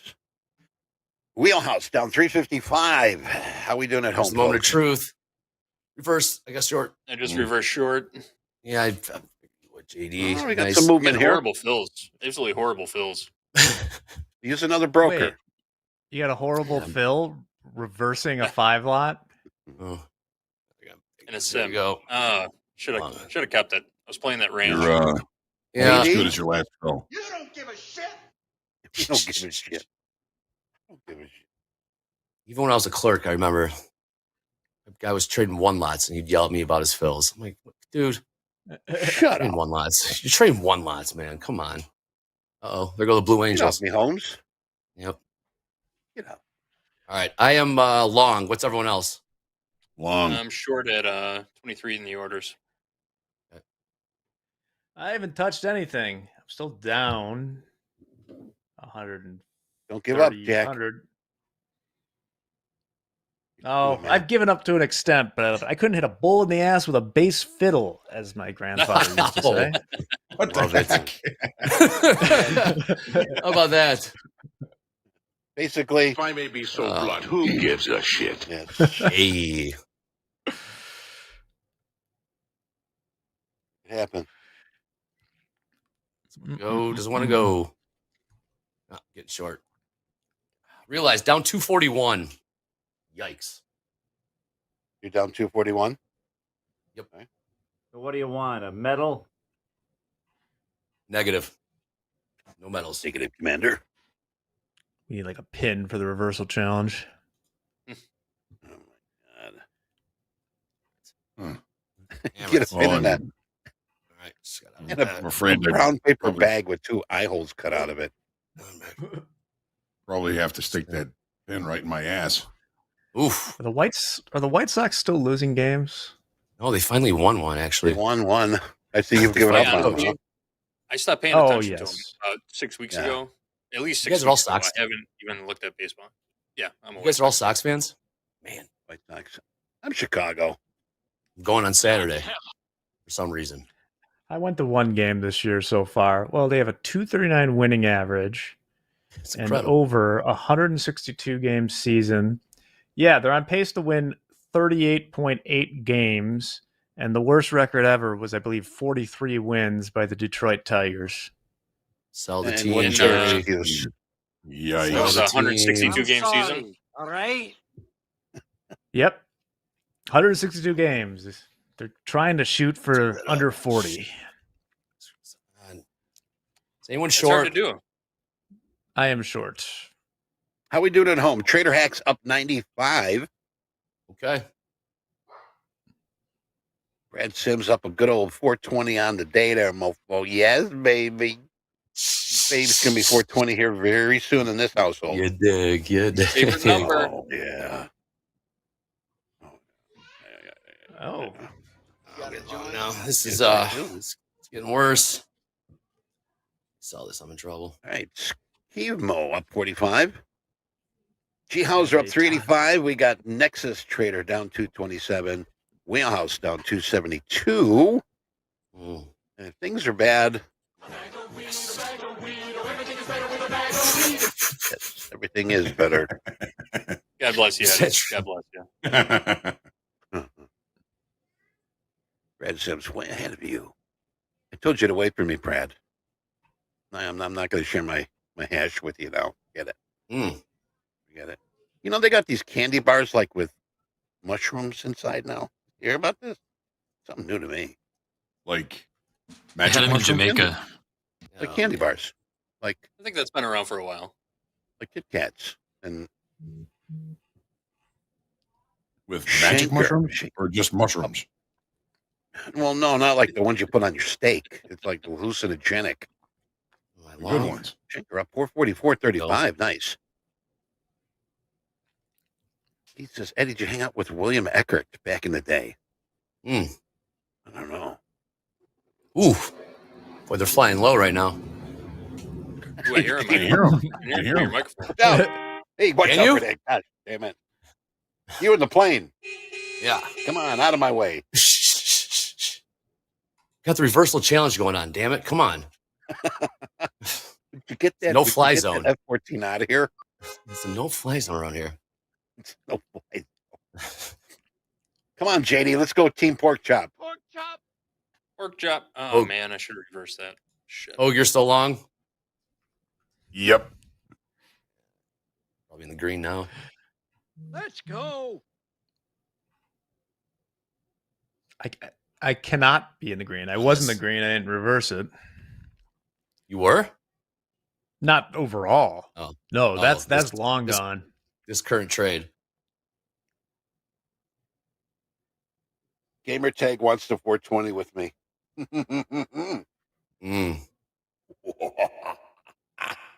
We got about 15 minutes left. 15 minutes. Gamer It's a Tag long on the round, Xbox.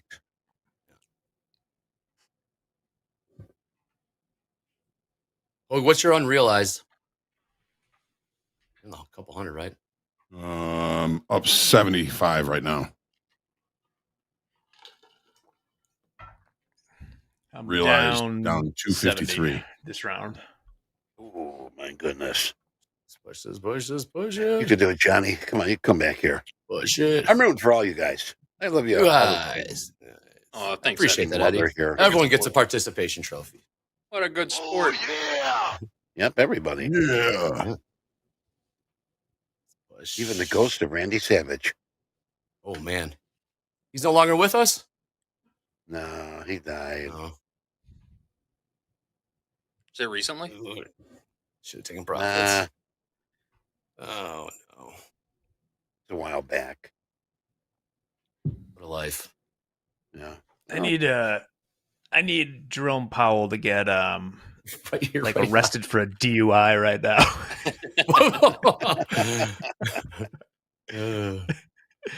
And just be like naked and This one's- assaulting cops. This That one's for you, might be what Jack. we Yeah. need to Like, get this going. Oh, man. Can you roll down your window, please? Sir, can you roll down your window? He rolls down his window. He's got a money gun. Yep. I just got Way to go, long. it is. Long at Yeah. 17 in the orders now. Okay. Probably a bad move. There he is. So Maverick said he died in 2011. Come on. Wow. That was a while 2011. back. Damn, really? Randy. Oh, Did no, you know he camera played for the is- Cincinnati come Reds? on. Did you know on. that? He was That was drafted by Steroid the era? Cincinnati. That was terrible, terrible, terrible. Oh, you guys. Yeah. You Bad guys. timing all around here. Yep. Y'all suck. Yeah, Y'all sure suck. do. You do. Realize down 355. Oh my God, who the hell cares? Not me. Apparently not me or my P&L. My God. Oh my. You know, the thing is, though, this is fun to end the week. I mean, we had a very different week here. It's a wild one. Yeah, it was very different, and it just goes to show you. I mean, Monday, we thought the world was going to end, and by the time we're back here Friday, it's like back to normal. Yep. We're going to close higher in the week, right? Is that right? Welcome to trading. Welcome to trading, ladies and gentlemen. Yes. Maybe the world did end and I'm just in purgatory right now. Maybe. Oh, man. Maybe. It's possible. I mean, it's just a simulation. Yes, It feels like it. It's a I just simulation. went negative. Uh-oh. I gotta take this. Negative Hoag? overall. Hmm? MOC Hoag, where you at? and 6. Unrealized down $70. Realized down Yeah, thank you. 253. Thanks, Yeah, Jack. I'm getting short. Realize down 200. Down 200. Realized up 63. Unrealized. What? Really? Gave some Man. back, yeah. I am short now, though. Outstanding. I am short as well. Unrealized, still minus 653. Realized Jack. I am up for the time being. Nice. $50. And it's gone. Oh, Oh, man. Same. I am now negative. It's Nagy. I want to be short into the close here, but I don't know. Just doesn't. Boy, you Never- stink at this. I never imagined myself going to a Hootie and the Blowfish concert. I mean, you were just talking about that. You're excited. Come on, fess up. I am. It'll be We're going to fun. go up that It's acoustic stand front stage. gonna be Yeah. nice Sneaks out. up on It's gonna be you. a nice night outside, so it'll be nice. oh, yeah.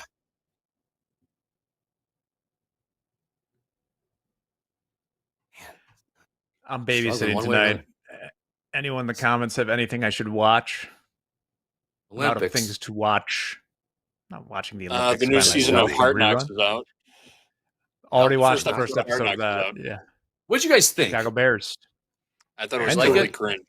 I didn't like it. Me Cringe. neither. If it wasn't, I thought if it it was wasn't the very Bears, cringe. Yeah, well, it was just I've never watched too much Eberflus. Hard Knocks before, so I have nothing to compare it to. So I thought maybe that's just the way it is, schmaltzy. Pretty much. Jack, Tony Smith says you should watch The Baby. Hey, there you go. The baby goes, when they go to sleep, you don't stare at them all night, or at least No, I'm right, doing that. I could be in trouble.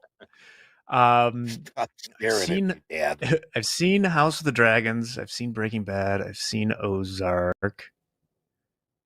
The Bear? Are you looking to like pay-per-view or something free? Have you watched The Chosen? I have One not. question at a time here. Great show. We're just starting it. Hoag, you're going to love it. All right, don't answer my question. I Penalized what was the $20. What was the Are question? you doing free movies or pay-per-view? Pay-per-view. Pay-per-view. Are you going to purchase an online movie? I could purchase an online movie. Yeah. I've watched The Boys. It's great. Fargo, I've seen. It's the movie, man. OnlyFans possibility. True story. We got 3 minutes. We got 9 minutes left. Ooh, that's a lot of time. And we've got about 2 minutes here before MOC.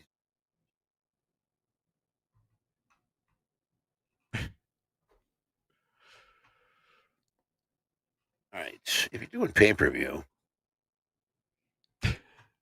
the Ministry of Ungentlemanly. There it is, right there. Jack, you watched the Bear, right? Yes, I'm not fully caught up on this season.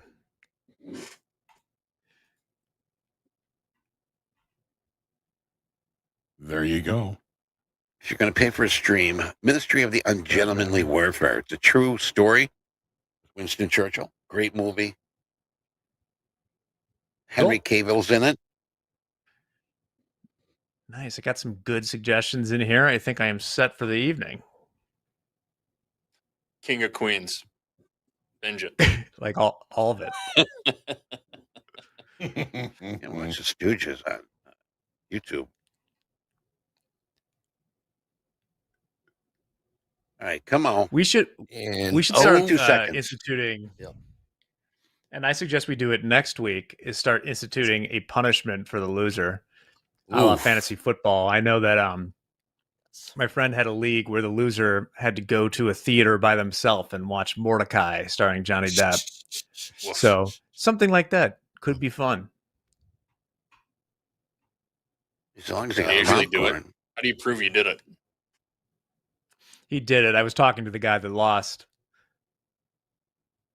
You might even a wire here. Passenger plane crashes in Brazil. Oh, say a prayer for those in the family. Yeah, I just saw the video footage 10 of that, seconds. Eddie. That stuff it went into a crazy tailspin. Oh, no. Just fell out of the sky. Really horrid to see. All right, here we go. Here we What's go, ladies MOC? and gentlemen. MOC, 220 million buy side, S&Ps. NASDAQ, 16 million sell side. Dow 30, 79 million sell side. Mag 7, 10 million sell side. All right, remember these fluctuate. I am watching it's a them as non-event. we speak. Really? Non-event. And there's my alarm. It's a non-event. You want to see it in the billions. Yeah. Ooh, Well, a Billy. 1 billion. Billy. Okay, I'm short. Realized P&L minus 120, minus $120. That's impressive. All right. Yeah, we'll see. 6 minutes left. Yep, inside of 10. Hammer. Hungus, have you actually seen Corey Feldman perform live? Is that a thing? Can you? Oh, that's embarrassing. It is. I didn't see him live, but you can see him on Realize plus $34. Nice. YouTube. Long or short? There you go. Little Walter Now Payton positive. Short. Realize up 145. Oh, Mr. Batman. Long or short?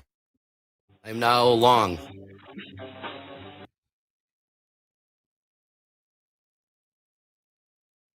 do it. I'm holding these shorts. I'm going down. Down with the. Alrighty then. Wow, that was a whip back. Realized up 240. Here he comes.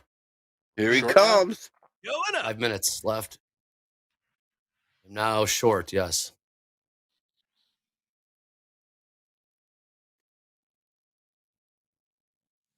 Covering. All right. Hammer this thing.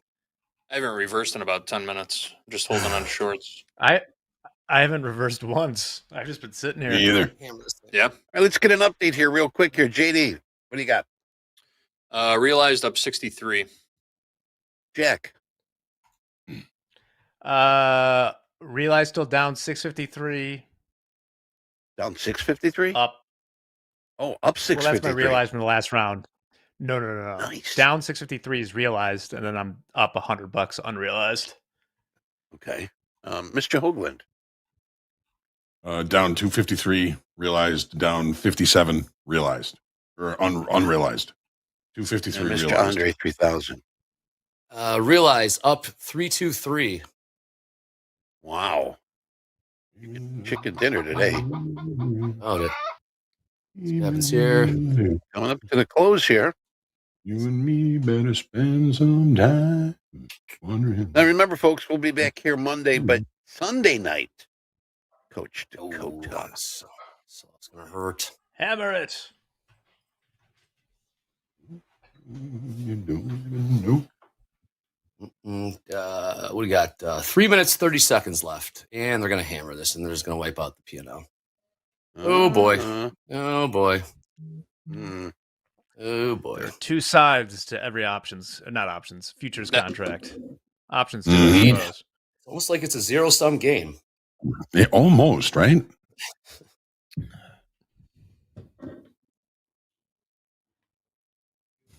minutes left.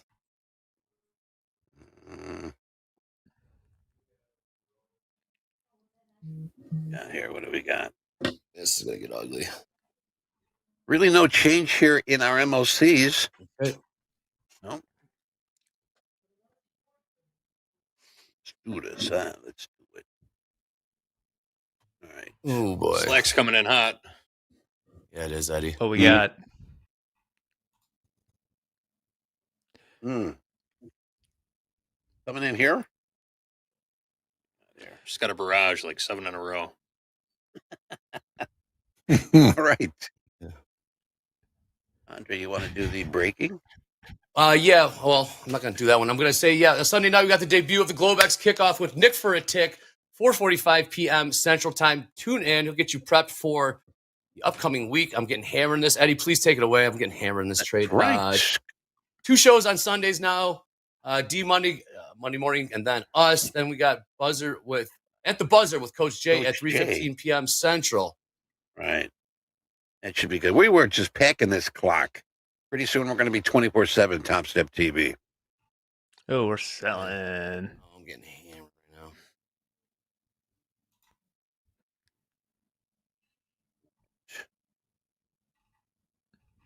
So before we started this game, we had a vote reverse challenge. Hoag 38%, JD 26, Andre 20, and Jack 14.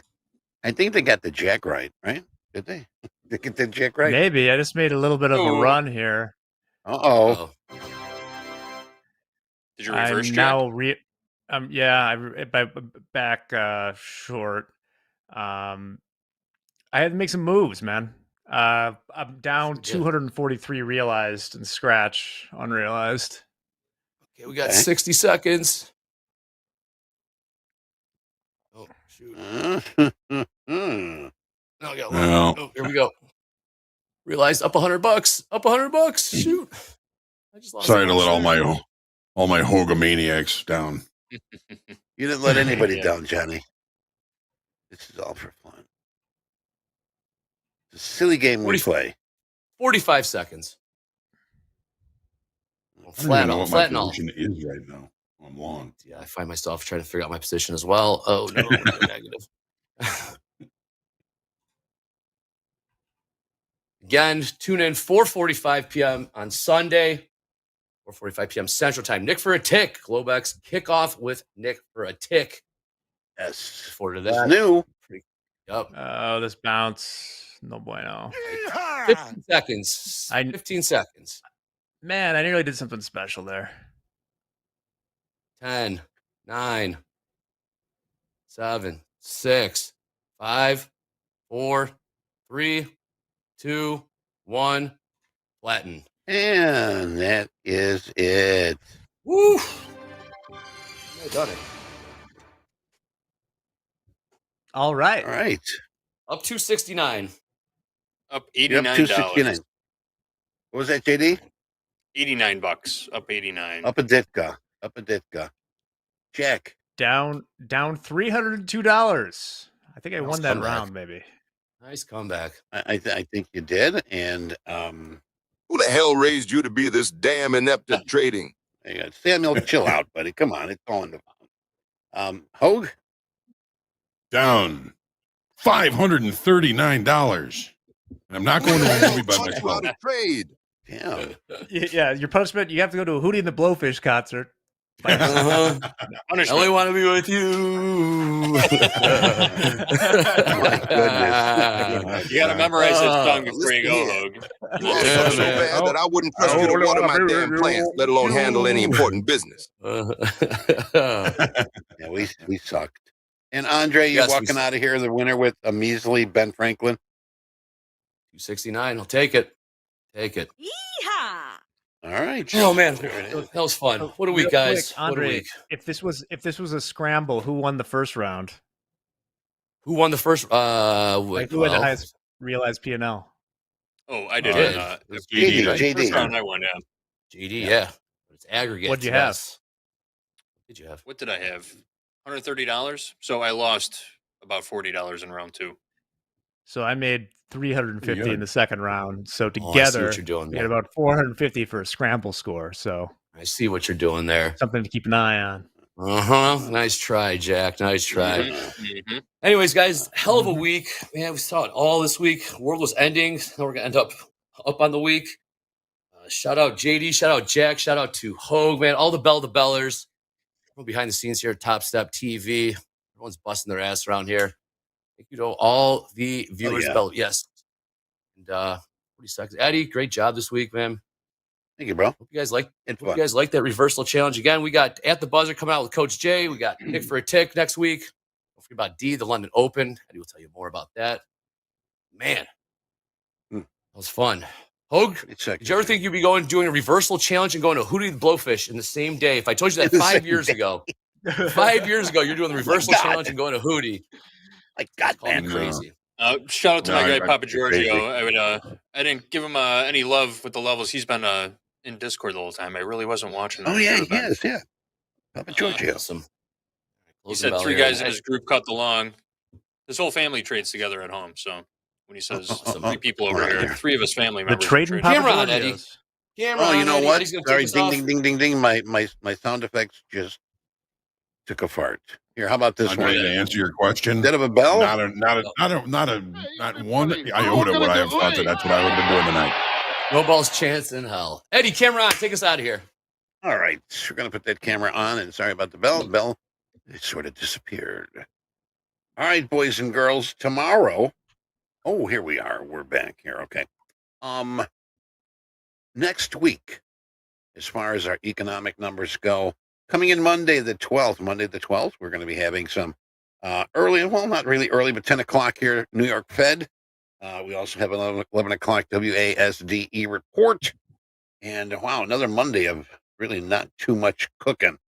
Let's not forget about our Sunday, August 11th. Okay, before we see you again, there's going to be a Globex kickoff with Nick for a Tick on Sunday, 4:45 p.m. Central Time.